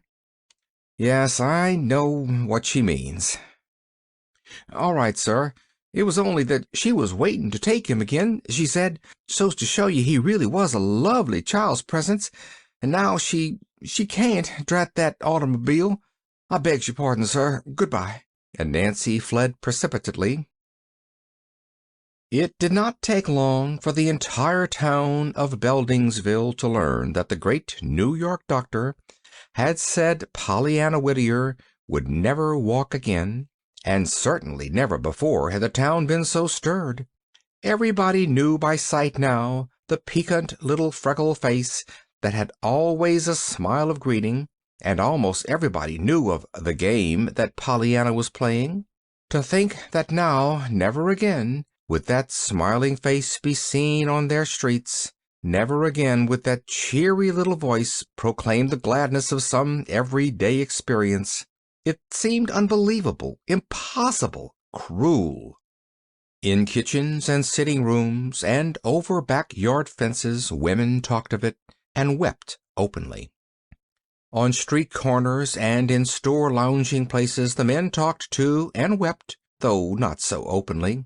And neither the talking nor the weeping grew less when, fast on the heels of the news itself, came Nancy's pitiful story that Pollyanna, face to face with what had come to her, was bemoaning most of all the fact that she could not play the game, that she could not now be glad over anything. It was then that the same thought must have, in some way, come to Pollyanna's friends. At all events, almost at once, the mistress of the Harrington homestead, greatly to her surprise, began to receive calls from people she knew, and people she did not know, calls from men, women, and children, many of whom Miss Polly had not supposed that her niece knew at all. Some came in and sat down for a stiff 5 or 10 minutes. Some stood awkwardly on the porch steps, fumbling with hats or handbags according to their sex. Some brought a book, a bunch of flowers, or a dainty to tempt the palate. Some cried frankly. Some turned their backs and blew their noses furiously, but all inquired very anxiously for the little injured girl, and all sent her some message, and it was these messages which, after a time, stirred Miss Polly to action. First came Mr. John Pendleton. He came without his crutches today. "I don't need to tell you how shocked I am," he began almost harshly, "but can nothing be done?" Miss Polly gave a gesture of despair. "Oh, we're doing, of course, all the time. Dr. Mead prescribed certain treatments and medicines that might help, and Dr. Warren is carrying them out to the letter, of course, but Dr. Mead held out almost no hope." John Pendleton rose abruptly, though he had but just come. His face was white, and his mouth was set into stern lines. Miss Polly, looking at him, knew very well why he felt that he could not stay longer in her presence. At the door he turned. "I have a message for Pollyanna," he said. "Will you tell her, please, that I have seen Jimmy Bean, and that he's going to be my boy hereafter? Tell her I thought she would be glad to know. I shall adopt him, probably." For a brief moment Miss Polly lost her usual well-bred self-control. "You will adopt Jimmy Bean?" she gasped. The man lifted his chin a little. "Yes, I think Pollyanna will understand. You will tell her I thought she would be glad?" "Why, of course," faltered Miss Polly. "Thank you," bowed John Pendleton as he turned to go. In the middle of the floor Miss Polly stood, silent and amazed, still looking after the man who had just left her. Even yet she could scarcely believe what her ears had heard. John Pendleton adopt Jimmy Bean? John Pendleton, wealthy, independent, morose, reputed to be miserly and supremely selfish, to adopt a little boy, and such a little boy? With a somewhat dazed face, Miss Polly went upstairs to Pollyanna's room.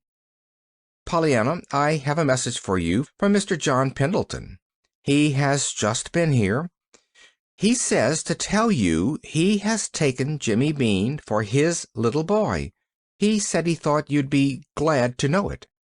Pollyanna's wistful little face flamed into sudden joy. "Glad? Glad? Well, I reckon I am glad. Oh, Aunt Polly, I've so wanted to find a place for Jimmy, and that's such a lovely place. Besides, I'm so glad for Mr. Pendleton, too. You see, now he'll have the child's presents." "The what?" Pollyanna colored painfully.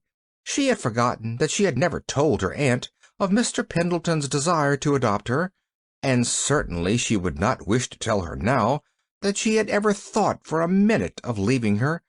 This dear Aunt Polly! "The child's presence," stammered Pollyanna hastily. "Mr. Pendleton told me once, you see, that only a woman's hand and heart, or a child's presence, could make a home. And now he's got it, the child's presence." "Oh, I see," said Miss Polly very gently. And she did see, more than Pollyanna realized. She saw something of the pressure that was probably brought to bear on Pollyanna herself at the time John Pendleton had asked her to be the child's presence, which was to transform his great pile of gray stone into a home. "I see," she finished, her eyes stinging with sudden tears. Pollyanna, fearful that her aunt might ask further embarrassing questions, hastened to lead the conversation away from the Pendleton house and its master. "Dr. Chilton says so, too, that it takes a woman's hand and heart, or a child's presence, to make a home, you know," she remarked. Miss Polly turned with a start. "Dr. Chilton? How do you know that?" "He told me so. 'Twas when he said he lived in just rooms, you know, not a home."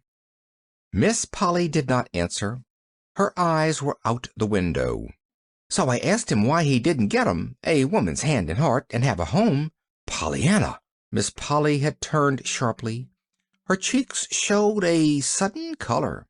"Well, I did. He looked so sorrowful." "What did he say?" Miss Polly asked the question as if in spite of some force within her that was urging her not to ask it. "He didn't say anything for a minute. Then he said, very low, that you couldn't always get 'em for the asking." There was a brief silence. Miss Polly's eyes had turned again to the window. Her cheeks were still unnaturally pink. Pollyanna sighed. "He wants one anyhow, I know, and I wish he could have one." "Why, Pollyanna, how do you know?" "Because afterwards, on another day, he said something else. He said that low, too, but I heard him. He said that he'd give all the world if he did have one woman's hand and heart. Why, Aunt Polly, what's the matter?" Aunt Polly had risen hurriedly and gone to the window. "Nothing, dear. I was changing the position of this prism," said Aunt Polly, whose whole face was now aflame. End of chapter 27. Chapter 28. The Game and Its Players. It was not long after John Pendleton's second visit that Millie Snow called one afternoon. Millie Snow had never before been to the Harrington homestead. She blushed and looked very embarrassed when Miss Polly entered the room. I came to inquire for the little girl," she stammered. "You are very kind. She is about the same. How is your mother?" rejoined Miss Polly wearily. "That is what I came to tell you. That is, to ask you to tell Miss Pollyanna," hurried on the girl, breathlessly and incoherently. "We think it's so awful, so perfectly awful, that the little thing can't ever walk again, and after all she's done for us, too, for Mother, you know, teaching her to play the game and all that. And when we heard how she couldn't play it herself, poor little dear, I'm sure I don't see how she can either in her condition, but when we remembered all the things she'd said to us, we thought if she could only know what she had done for us, that it would help, you know, in her own case, about the game, because she could be glad, that is, a little glad." Millie stopped helplessly and seemed to be waiting for Miss Polly to speak. Miss Polly had sat politely listening, but with a puzzled, questioning look in her eyes. Only about half of what had been said had she understood.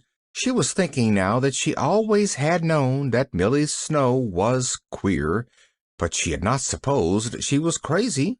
In no other way, however, could she account for this incoherent, illogical, unmeaning rush of words. When the pause came, she filled it with a quiet, "I don't think I quite understand, Millie. Just what is it that you want me to tell my niece?" "Yes, that's it. I want you to tell her," answered the girl feverishly. "Make her see what she's done for us. Of course she's seen some things because she's been there, and she knows Mother is different, but I want her to know how different she is. And me, too. I'm different. I've been trying to play it, the game, a little." Miss Polly frowned. She would have asked what Millie meant by this game, but there was no opportunity. Millie was rushing on again with nervous volubility. "You know nothing was ever right before for Mother. She was always wanting 'em different, and really I don't know as one could blame her much, under the circumstances. But now she lets me keep the shades up, and she takes interest in things, how she looks, and her night-dress and all that. And she's actually begun to knit little things, reins and baby blankets for fairs and hospitals. And she's so interested and so glad to think she can do it. And that was all Miss Pollyanna's doings, you know, 'cause she told Mother she could be glad she got her hands and arms anyhow, and that made Mother wonder right away why she didn't do something with her hands and arms. And so she began to do something to knit, you know. And you can't think what a different room it is now, what with the red and blue and yellow worsteds, and the prisms in the window that she gave her.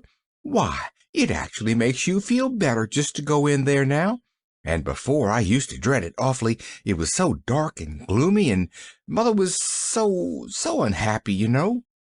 And so we want you to please tell Miss Pollyanna that we understand it's all because of her, and please say we're so glad we know her, that we thought maybe if she knew it, it would make her a little glad that she knew us.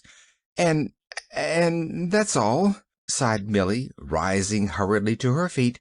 "You'll tell her?" "Why, of course," murmured Miss Polly, wondering just how much of this remarkable discourse she could remember to tell. These visits of John Pendleton and Millie Snow were only the first of many. And always there were the messages which were in some ways so curious that they caused Miss Polly more and more to puzzle over them. One day there was the little widow Benton. Miss Polly knew her well, though they had never called upon each other. By reputation she knew her as the saddest little woman in town, one who was always in black. Today, however, Mrs. Benton wore a knot of pale blue at the throat, though there were tears in her eyes. She spoke of her grief and horror at the accident. Then she asked diffidently if she might see Pollyanna. Miss Polly shook her head. "I'm sorry, but she sees no one yet. A little later, perhaps." Mrs. Benton wiped her eyes, rose, and turned to go. But after she had almost reached the hall door, she came back hurriedly. "Miss Harrington, perhaps you'd give her a message?" she stammered. "Certainly, Mrs. Benton. I shall be very glad to." Still the little woman hesitated. Then she spoke. "Will you tell her, please, that I've put on this," she said, touching the blue bow at her throat. Then, at Miss Polly's ill-conceived look of surprise, she added, "The little girl has been trying for so long to make me wear some color that I thought she'd be glad to know I'd begun.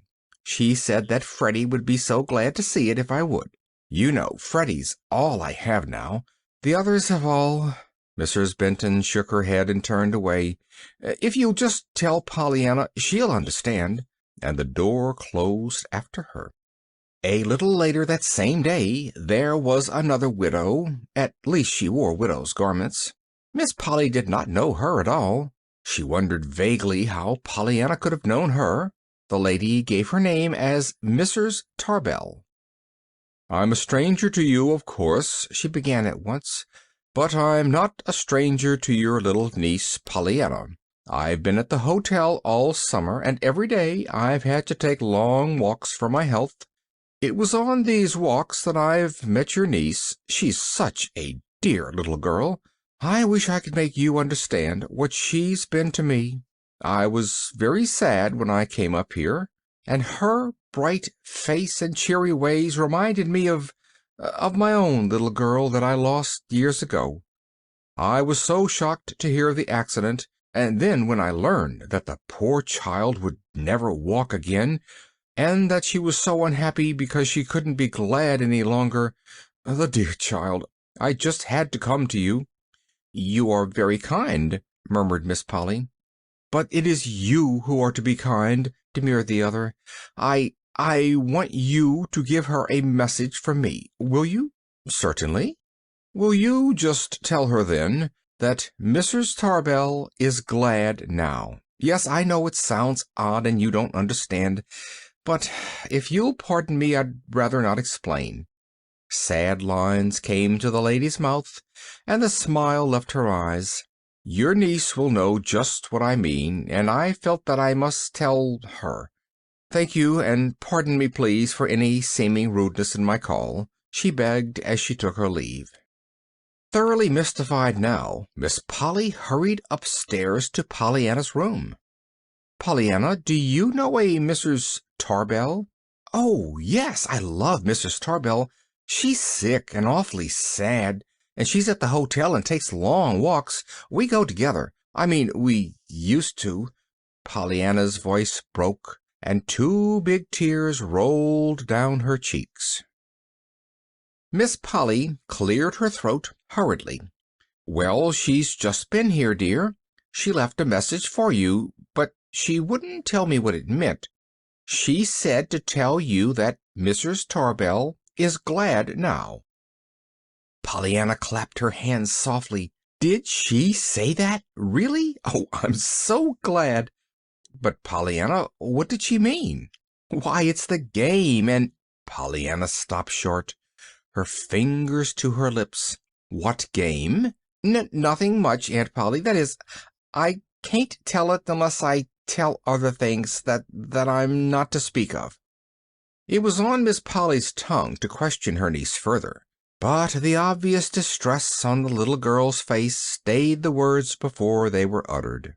Not long after Mrs. Tarbell's visit, the climax came. It came in the shape of a call from a certain young woman with unnaturally pink cheeks and abnormally yellow hair. A young woman who wore high heels and cheap jewelry. A young woman whom Miss Polly knew very well by reputation, but whom she was angrily amazed to meet beneath the roof of the Harrington homestead. Miss Polly did not offer her hand. She drew back indeed as she entered the room. The woman rose at once. Her eyes were very red, as if she had been crying. Half defiantly she asked if she might for a moment see the little girl Pollyanna. Miss Polly said no. She began to say it very sternly, but something in the woman's pleading eyes made her add the civil explanation that no one was allowed yet to see Pollyanna. The woman hesitated. Then, a little brusquely, she spoke. Her chin was still at a slightly defiant tilt. "My name is Mrs. Payson, Mrs. Tom Payson. I presume you've heard of me. Most of the good people in the town have, and maybe some of the things you've heard ain't true. But never mind that. It's about the little girl I came. I heard about the accident, and it broke me all up. Last week I heard how she couldn't ever walk again, and I wished I could give up my two useless well legs for hers. She'd do more good trotting round on 'em 1 hour than I could do in 100 years. But never mind that. Legs ain't always given to the one who can make the best use of 'em, I notice." She paused and cleared her throat, but when she resumed her voice was still husky. "Maybe you don't know it, but I seen a good deal of that little girl of yours. We live on the Pendleton Hill Road, and she used to go by often, only she didn't always go by. She came in and played with the kids and talked to me and my man when he was home. She seemed to like it and to like us. She didn't know, I suspect, that her kind of folks don't generally call on my kind.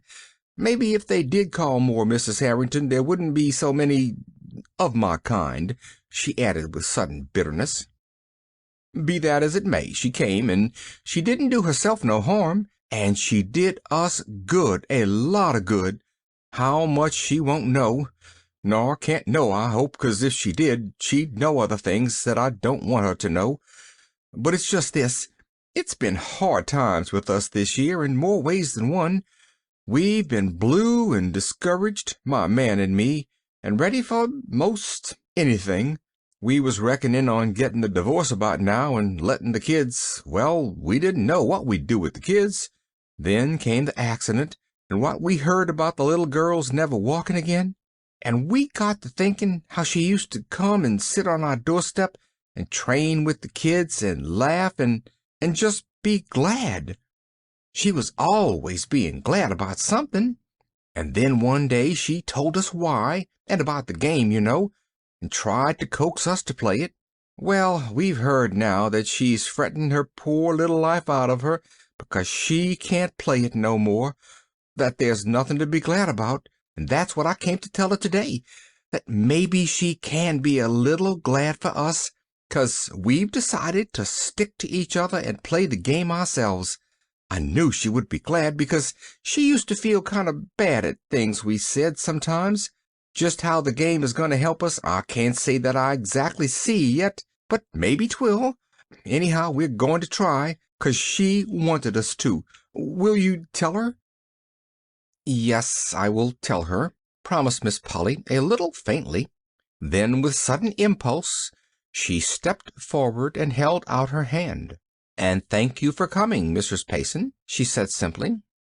The defiant chin fell. The lips above it trembled visibly. With an incoherently mumbled something, Mrs. Payson blindly clutched at the outstretched hand, turned, and fled. The door had scarcely closed behind her before Miss Polly was confronting Nancy in the kitchen. "Nancy?" Miss Polly spoke sharply. The series of puzzling, disconcerting visits of the last few days, culminating as they had in the extraordinary experience of the afternoon, had strained her nerves to the snapping point. Not since Miss Pollyanna's accident had Nancy heard her mistress speak so sternly. Nancy, will you tell me what this absurd game is that the whole town seems to be babbling about? And what, please, has my niece to do with it? Why does everybody, from Millie Snow to Mrs. Tom Payson, send word to her that they're playing it? As near as I can judge, half the town are putting on blue ribbons, or stopping family quarrels, or learning to like something they never liked before, and all because of Pollyanna. I tried to ask the child herself about it, but I can't seem to make much headway, and of course I don't like to worry her now. But from something I heard her say to you last night, I judge you were one of them, too. Now, will you tell me what it all means?" To Miss Polly's surprise and dismay, Nancy burst into tears. "It means that ever since last June, that blessed child has just been making the whole town glad, and now they're turning round and trying to make her a little glad, too." "Glad of what?" "Just glad. That's the game." Miss Polly actually stamped her foot.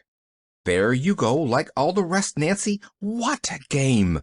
Nancy lifted her chin. She faced her mistress and looked her squarely in the eye. "I'll tell you, ma'am. It's a game Miss Pollyanna's father learned her to play. She got a pair of crutches once in a missionary barrel when she was wanting a doll, and she cried, of course, like any child would. It seems 'twas then her father told her that there wasn't ever anything but what there was something about it that you could be glad about, and that she could be glad about them crutches." "Glad? For crutches?" Miss Polly choked back a sob. She was thinking of the helpless little legs on the bed upstairs. "Yes'm, that's what I said, and Miss Pollyanna said that's what she said, too, but he told her she could be glad, 'cause she didn't need 'em." "Oh!" cried Miss Polly. "And after that she said he made a regular game of it, finding something in everything to be glad about. And she said you could do it, too, and that you didn't seem to mind not having the doll so much, 'cause you was so glad you didn't need the crutches, and they called it the Just Being Glad game. That's the game, ma'am. She's played it ever since." "But how—" Miss Polly came to a helpless pause. "And you'd be surprised to find how cute it works, ma'am, too," maintained Nancy with almost the eagerness of Pollyanna herself. "I wish I could tell you what a lot she's done for Mother and the folks out home. She's been to see 'em, you know, twice, with me. She made me glad, too, on such a lot of things, little things and big things, and it made 'em so much easier. For instance, I don't mind Nancy for a name half as much since she told me I could be glad 'twasn't Hepzibah. And there's Monday mornings, too. That I used to hate so. She actually made me glad for Monday mornings." "Glad for Monday mornings?" Nancy laughed. "I know it does sound nutty, ma'am, but let me tell you. That blessed lamb found out I hated Monday mornings something awful. And what did she up and tell me one day but this? 'Well, anyhow, Nancy, I should think you could be gladder on Monday morning than any other day of the week, 'cause 'twould be a whole week before you'd have another one.' And I'm blessed if I hain't thought of it every Monday morning since, and it has helped, ma'am. It made me laugh anyhow every time I thought of it, and laughing helps, you know, it does, it does." "But why hasn't she told me the game?" faltered Miss Polly. "Why has she made such a mystery of it when I asked her?" Nancy hesitated. "Begging your pardon, ma'am, you told her not to speak of her father, so she couldn't tell you. 'Twas her father's game, you see." Miss Polly bit her lip. "She wanted to tell you first off," continued Nancy a little unsteadily. "She wanted somebody to play it with, you know. That's why I begun it, so she could have someone." And these others?" Miss Polly's voice shook now. "Oh, everybody most knows it now, I guess. Anyhow, I should think they did from the way I'm a hearing of it everywhere I go. Of course, she told a lot, and they told the rest. Them things go, you know, when they get started. And she was always so smiling and pleasant to everyone, and so just glad herself all the time, that they couldn't help knowing it anyhow. Now, since she's hurt, everybody feels so bad, 'specially when they heard how bad she feels, 'cause she can't find anything to be glad about. and so they've been coming every day to tell her how glad she's made them, hoping that'll help some. You see, she's always wanted everybody to play the game with her. "Well, I know somebody who'll play it now," choked Miss Polly, as she turned and sped through the kitchen doorway. Behind her, Nancy stood staring amazedly. "Well, I'll believe anything now," she muttered to herself. "You can't stump me with anything I wouldn't believe now. Oh, Miss Polly." A little later, in Pollyanna's room, the nurse left Miss Polly and Pollyanna alone together. "And you've had still another caller today, my dear," announced Miss Polly, in a voice she vainly tried to steady. "Do you remember Mrs. Payson?" "Mrs. Payson? Why, I reckon I do. She lives on the way to Mr. Pendleton's, and she's got the prettiest little baby girl, 3 years old, and a boy 'most 5. She's awfully nice, and so's her husband, only they don't seem to know how nice each other is. Sometimes they fight. I mean, they don't quite agree. They're poor, too, they say, and of course they don't ever have barrels, 'cause he isn't a missionary minister, you know, well, he isn't." A faint color stole into Pollyanna's cheeks, which was duplicated suddenly in those of her aunt. "But she wears real pretty clothes sometimes, in spite of being so poor," resumed Pollyanna in some haste. "And she's got perfectly beautiful rings with diamonds and rubies and emeralds in them, but she says she's got one ring too many, and that she's going to throw it away and get a divorce instead. What is a divorce, Aunt Polly? I'm afraid it isn't very nice, because she didn't look happy when she talked about it.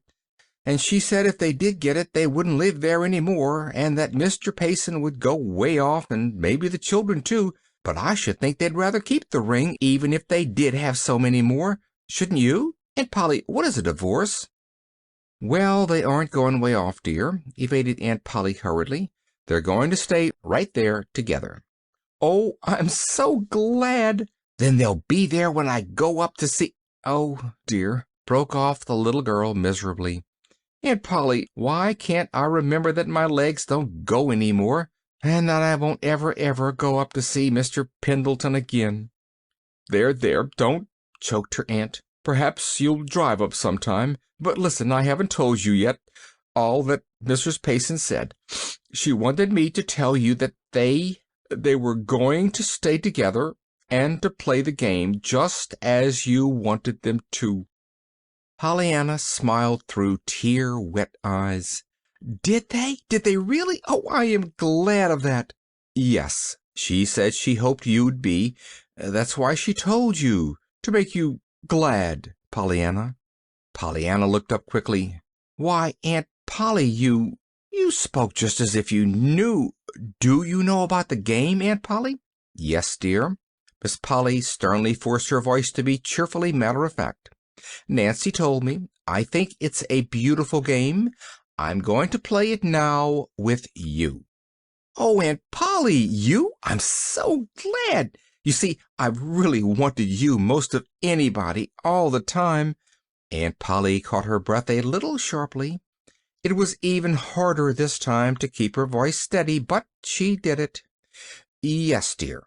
And there are all those others, too.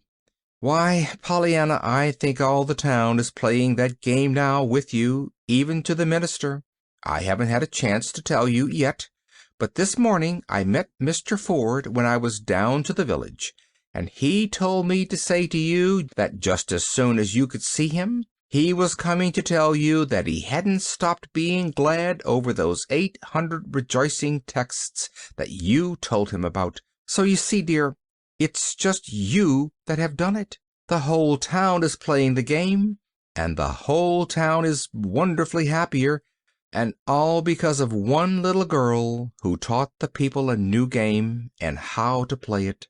Pollyanna clapped her hands. "Oh, I'm so glad!" she cried. Then suddenly a wonderful light illumined her face.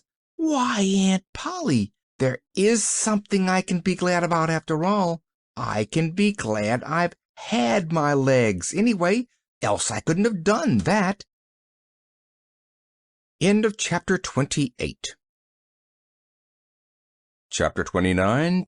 through an open window. One by one the short winter days came and went, but they were not short to Pollyanna. They were long and sometimes full of pain. Very resolutely these days, however, Pollyanna was turning a cheerful face toward whatever came. Was she not specially bound to play the game, now that Aunt Polly was playing it too? And Aunt Polly found so many things to be glad about. It was Aunt Polly, too, who discovered the story one day about the two poor little waifs in a snowstorm, who found a blown-down door to crawl under, and who wondered what poor folks did that didn't have any door. And it was Aunt Polly who brought home the other story that she had heard about the poor old lady who had only 2 teeth, but who was so glad that those 2 teeth hit. Pollyanna now, like Mrs. Snow, was knitting wonderful things out of bright-colored worsteds that trailed their cheery lengths across the white spread, and made Pollyanna, again like Mrs. Snow, so glad she had her hands and arms anyway. Pollyanna saw people now occasionally, and always there were the loving messages from those she could not see, and always they brought her something new to think about, and Pollyanna needed new things to think about. Once she had seen John Pendleton, and twice she had seen Jimmy Bean. John Pendleton had told her what a fine boy Jimmy was getting to be, and how well he was doing. Jimmy had told her what a first-rate home he had, and what bang-up folks Mr. Pendleton made, and both had said that it was all owing to her. "Which makes me all the gladder, you know, that I have had my legs," Pollyanna confided to her aunt afterwards. The winter passed and spring came. The anxious watchers over Pollyanna's condition could see little change wrought by the prescribed treatment. There seemed every reason to believe, indeed, that Dr. Mead's worst fears would be realized, that Pollyanna would never walk again. Beldingsville, of course, kept itself informed concerning Pollyanna, and of Beldingsville one man in particular fumed and fretted himself into a fever of anxiety over the daily bulletins which he managed in some way to procure from the bed of suffering. As the days passed, however, and the news came to be no better, but rather worse, something besides anxiety began to show in the man's face. Despair and a very dogged determination, each fighting for the mastery. In the end the dogged determination won, and it was then that Mr. John Pendleton, somewhat to his surprise, received one Saturday morning a call from Dr. Thomas Chilton. "Pendleton," began the doctor abruptly, "I've come to you because you, better than anyone else in town, know something of my relations with Miss Polly Harrington." John Pendleton was conscious that he must have started visibly. He did know something of the affair between Polly Harrington and Thomas Chilton, but the matter had not been mentioned between them for 15 years or more. "Yes," he said, trying to make his voice sound concerned enough for sympathy, but not eager enough for curiosity. In a moment he saw that he need not have worried, however. The doctor was quite too intent on his errand to notice how that errand was received. "Pendleton, I want to see that child. I want to make an examination. I must make an examination." "Well, can't you?" "Can't I? Pendleton, you know very well I haven't been inside that door for more than 15 years. You don't know, but I will tell you, that the mistress of that house told me that the next time she asked me to enter it, I might take it that she was begging my pardon, and that all would be as before, which meant that she'd marry me. Perhaps you see her summoning me now, but I don't." "But couldn't you go without a summons?" The doctor frowned. "Well, hardly. I have some pride, you know." "But if you're so anxious, couldn't you swallow your pride and forget the quarrel?" "Forget the quarrel!" interrupted the doctor savagely. "I'm not talking of that kind of pride. So far as that is concerned, I'd go from here to there on my knees, or on my head, if that would do any good. It's professional pride I'm talking about. It's a case of sickness. And I'm a doctor. I can't butt in and say, "Here, take me," can I? "Chilton, what was the quarrel?" demanded Pendleton. The doctor made an impatient gesture and got to his feet. "What was it? What's any lover's quarrel after it's over?" he snarled, pacing the room angrily. "A silly wrangle over the size of the moon or the depth of a river, maybe. It might as well be, so far as it's having any real significance compared to the years of misery that follow them. Never mind the quarrel. So far as I am concerned, I am willing to say there was no quarrel. Pendleton, I must see that child. It may mean life or death. It will mean, I honestly believe, 9 chances out of 10 that Pollyanna Whittier will walk again." The words were spoken clearly, impressively, and they were spoken just as the one who uttered them had almost reached the open window near John Pendleton's chair. Thus it happened that very distinctly they reached the ears of a small boy kneeling beneath the window on the ground outside. Jimmy Bean, at his Saturday morning task of pulling up the first little green weeds of the flower beds, sat up with ears and eyes wide open. "Walk, Pollyanna?" John Pendleton was saying. "What do you mean?" "I mean that from what I can hear and learn a mile from her bedside, that her case is very much like one that a college friend of mine has just helped. For years he's been making this sort of thing a special study. I've kept in touch with him and studied too, in a way. And from what I hear, but I want to see the girl." John Pendleton came erect in his chair. "You must see her, man. Couldn't you, say, through Dr. Warren?" The other shook his head. "I'm afraid not. Warren has been very decent, though. He told me himself that he suggested consultation with me at the first, but Miss Harrington said no so decisively that he didn't dare venture it again, even though he knew of my desire to see the child. Lately some of his best patients have come over to me, so of course that ties my hands still more effectually. But, Pendleton, I've got to see that child. Think of what it may mean to her if I do." "Yes, and think of what it will mean if you don't," retorted Pendleton.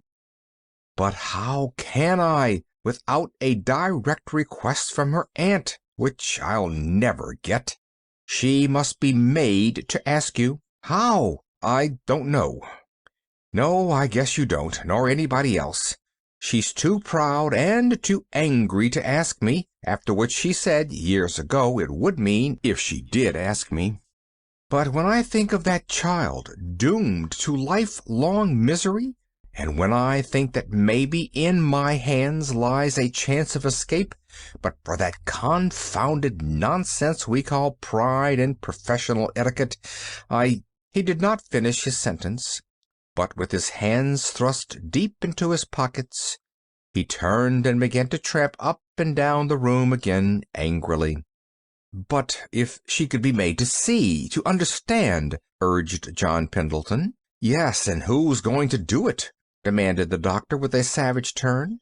I don't know," groaned the other miserably.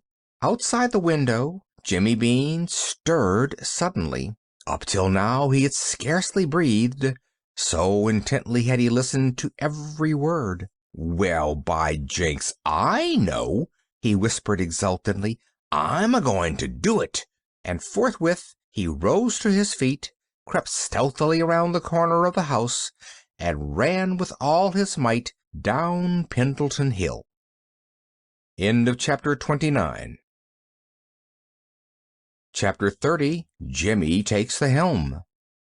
"It's Jimmy Bean. He wants to see you, ma'am," announced Nancy in the doorway. "Me?" rejoined Miss Polly, plainly surprised. "Are you sure he did not mean Miss Pollyanna?" "He may see her a few minutes today, if he likes." "Yes'm, I told him, but he said it was you he wanted." "Very well, I'll come down." And Miss Polly arose from her chair a little wearily. In the sitting room she found, waiting for her, a round-eyed, flushed-faced boy who began to speak at once.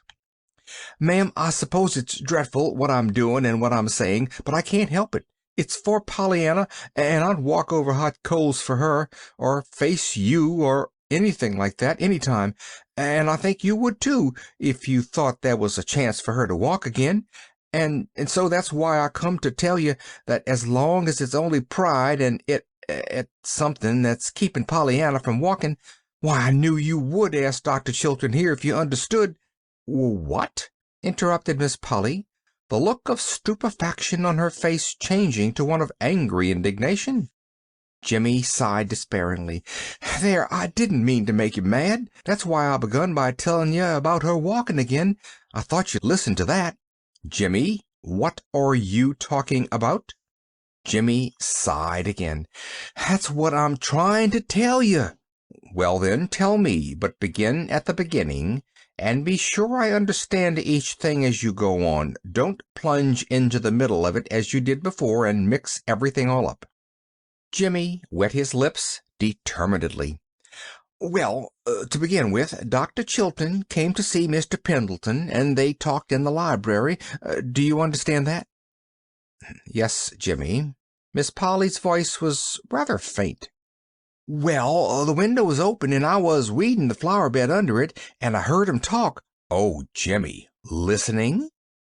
'Twasn't about me, and 'twasn't sneak listening, bridled Jimmy, and I'm glad I listened. You will be when I tell you. Why, it may make Pollyanna walk. Jimmy, what do you mean?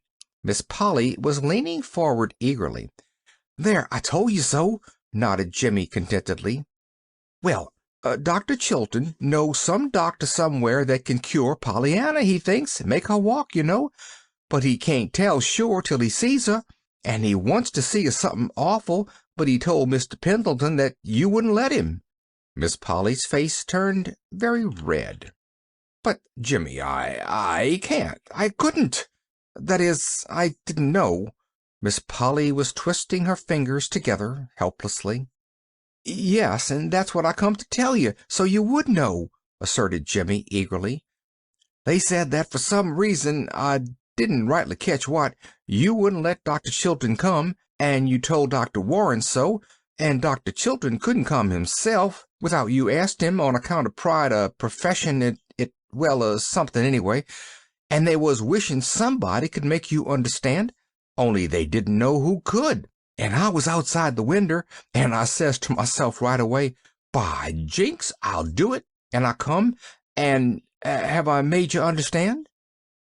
Yes, but Jimmy, about that doctor, implored Miss Polly feverishly.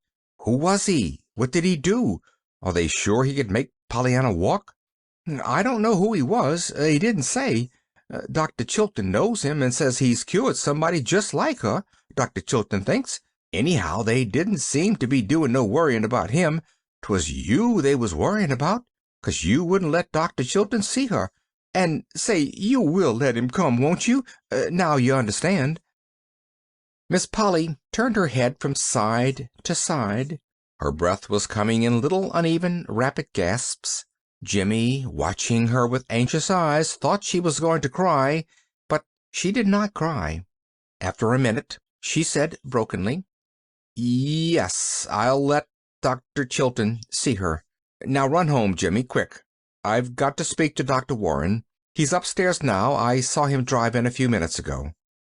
A little later, Dr. Warren was surprised to meet an agitated, flush-faced Miss Polly in the hall.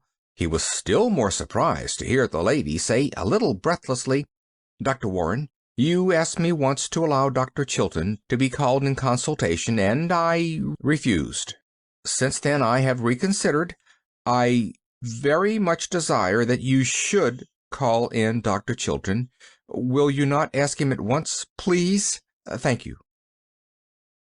End of Chapter 30. Chapter 31. A New Uncle. The next time Dr. Warren entered the chamber where Pollyanna lay watching the dancing shimmer of color on the ceiling, a tall, broad-shouldered man followed close behind him. Dr. Chilton! Oh, Dr. Chilton, how glad I am to see you! Cried Pollyanna. And at the joyous rapture of the voice, more than one pair of eyes in the room brimmed hot with sudden tears. But of course, if Aunt Polly doesn't want—" "It's all right, my dear. Don't worry," soothed Miss Polly, agitatedly hurrying forward. "I have told Dr. Chilton that I want him to look you over, with Dr. Warren this morning." "Oh, then you asked him to come," murmured Pollyanna contentedly. "Yes, dear, I asked him. That is—" But it was too late.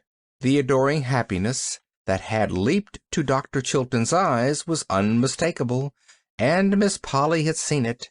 With very pink cheeks she turned and left the room hurriedly. Over in the window the nurse and Dr. Warren were talking earnestly. Dr. Chilton held out both his hands to Pollyanna. "Little girl, I'm thinking that one of the very gladdest jobs you ever did has been done today," he said in a voice shaken with emotion. At twilight a wonderfully tremulous, wonderfully different Aunt Polly crept to Pollyanna's bedside. The nurse was at supper. They had the room to themselves. "Pollyanna, dear, I'm going to tell you, the very first one of all. Some day I'm going to give Dr. Chilton to you for your uncle, and it's you that have done it all. Oh, Pollyanna, I'm so happy and so glad, darling."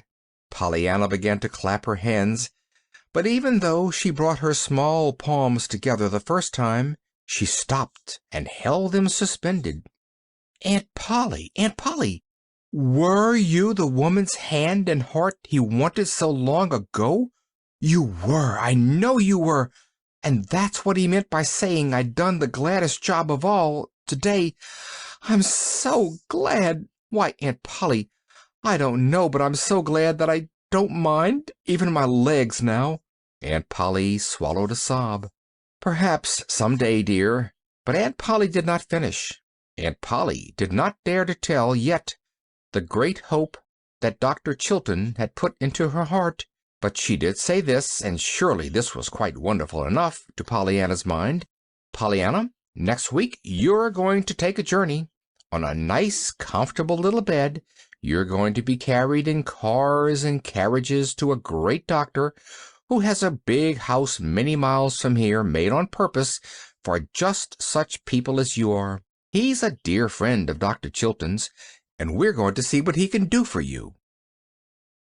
End of chapter 31. Chapter 32, the last chapter, which is a letter from Pollyanna. Dear Aunt Polly and Uncle Tom, oh, I can walk. I did today all the way from my bed to the window. It was 6 steps. My, how good it is to be on legs again. All the doctors stood round and smiled, and all the nurses stood beside them and cried. A lady in the next ward, who walked last week first, peeked into the door, and another one who hopes she can walk next month was invited into the party, and she laid on my nurse's bed and clapped her hands. Even Tilly, who washes the floor, looked through the piazza window and called me honey child when she wasn't crying too much to call me anything. I don't see why they cried. I wanted to sing and shout and yell. Oh, just think, I can walk.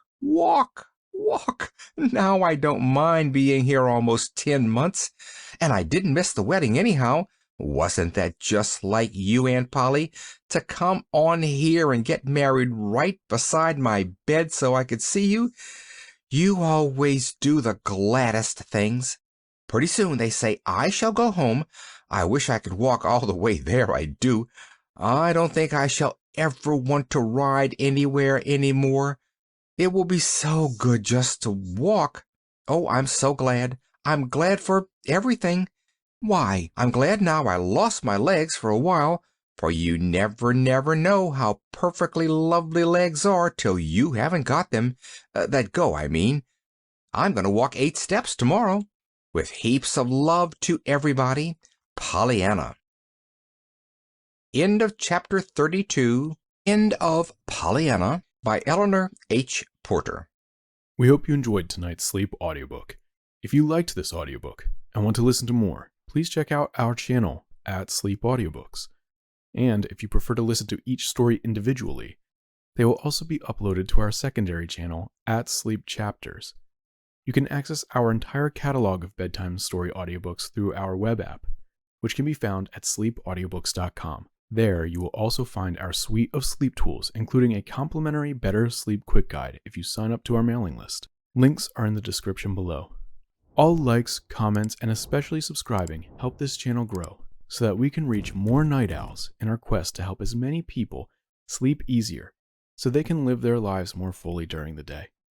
We appreciate your support and wish you a very excellent night's sleep. This is Sleep Audiobooks.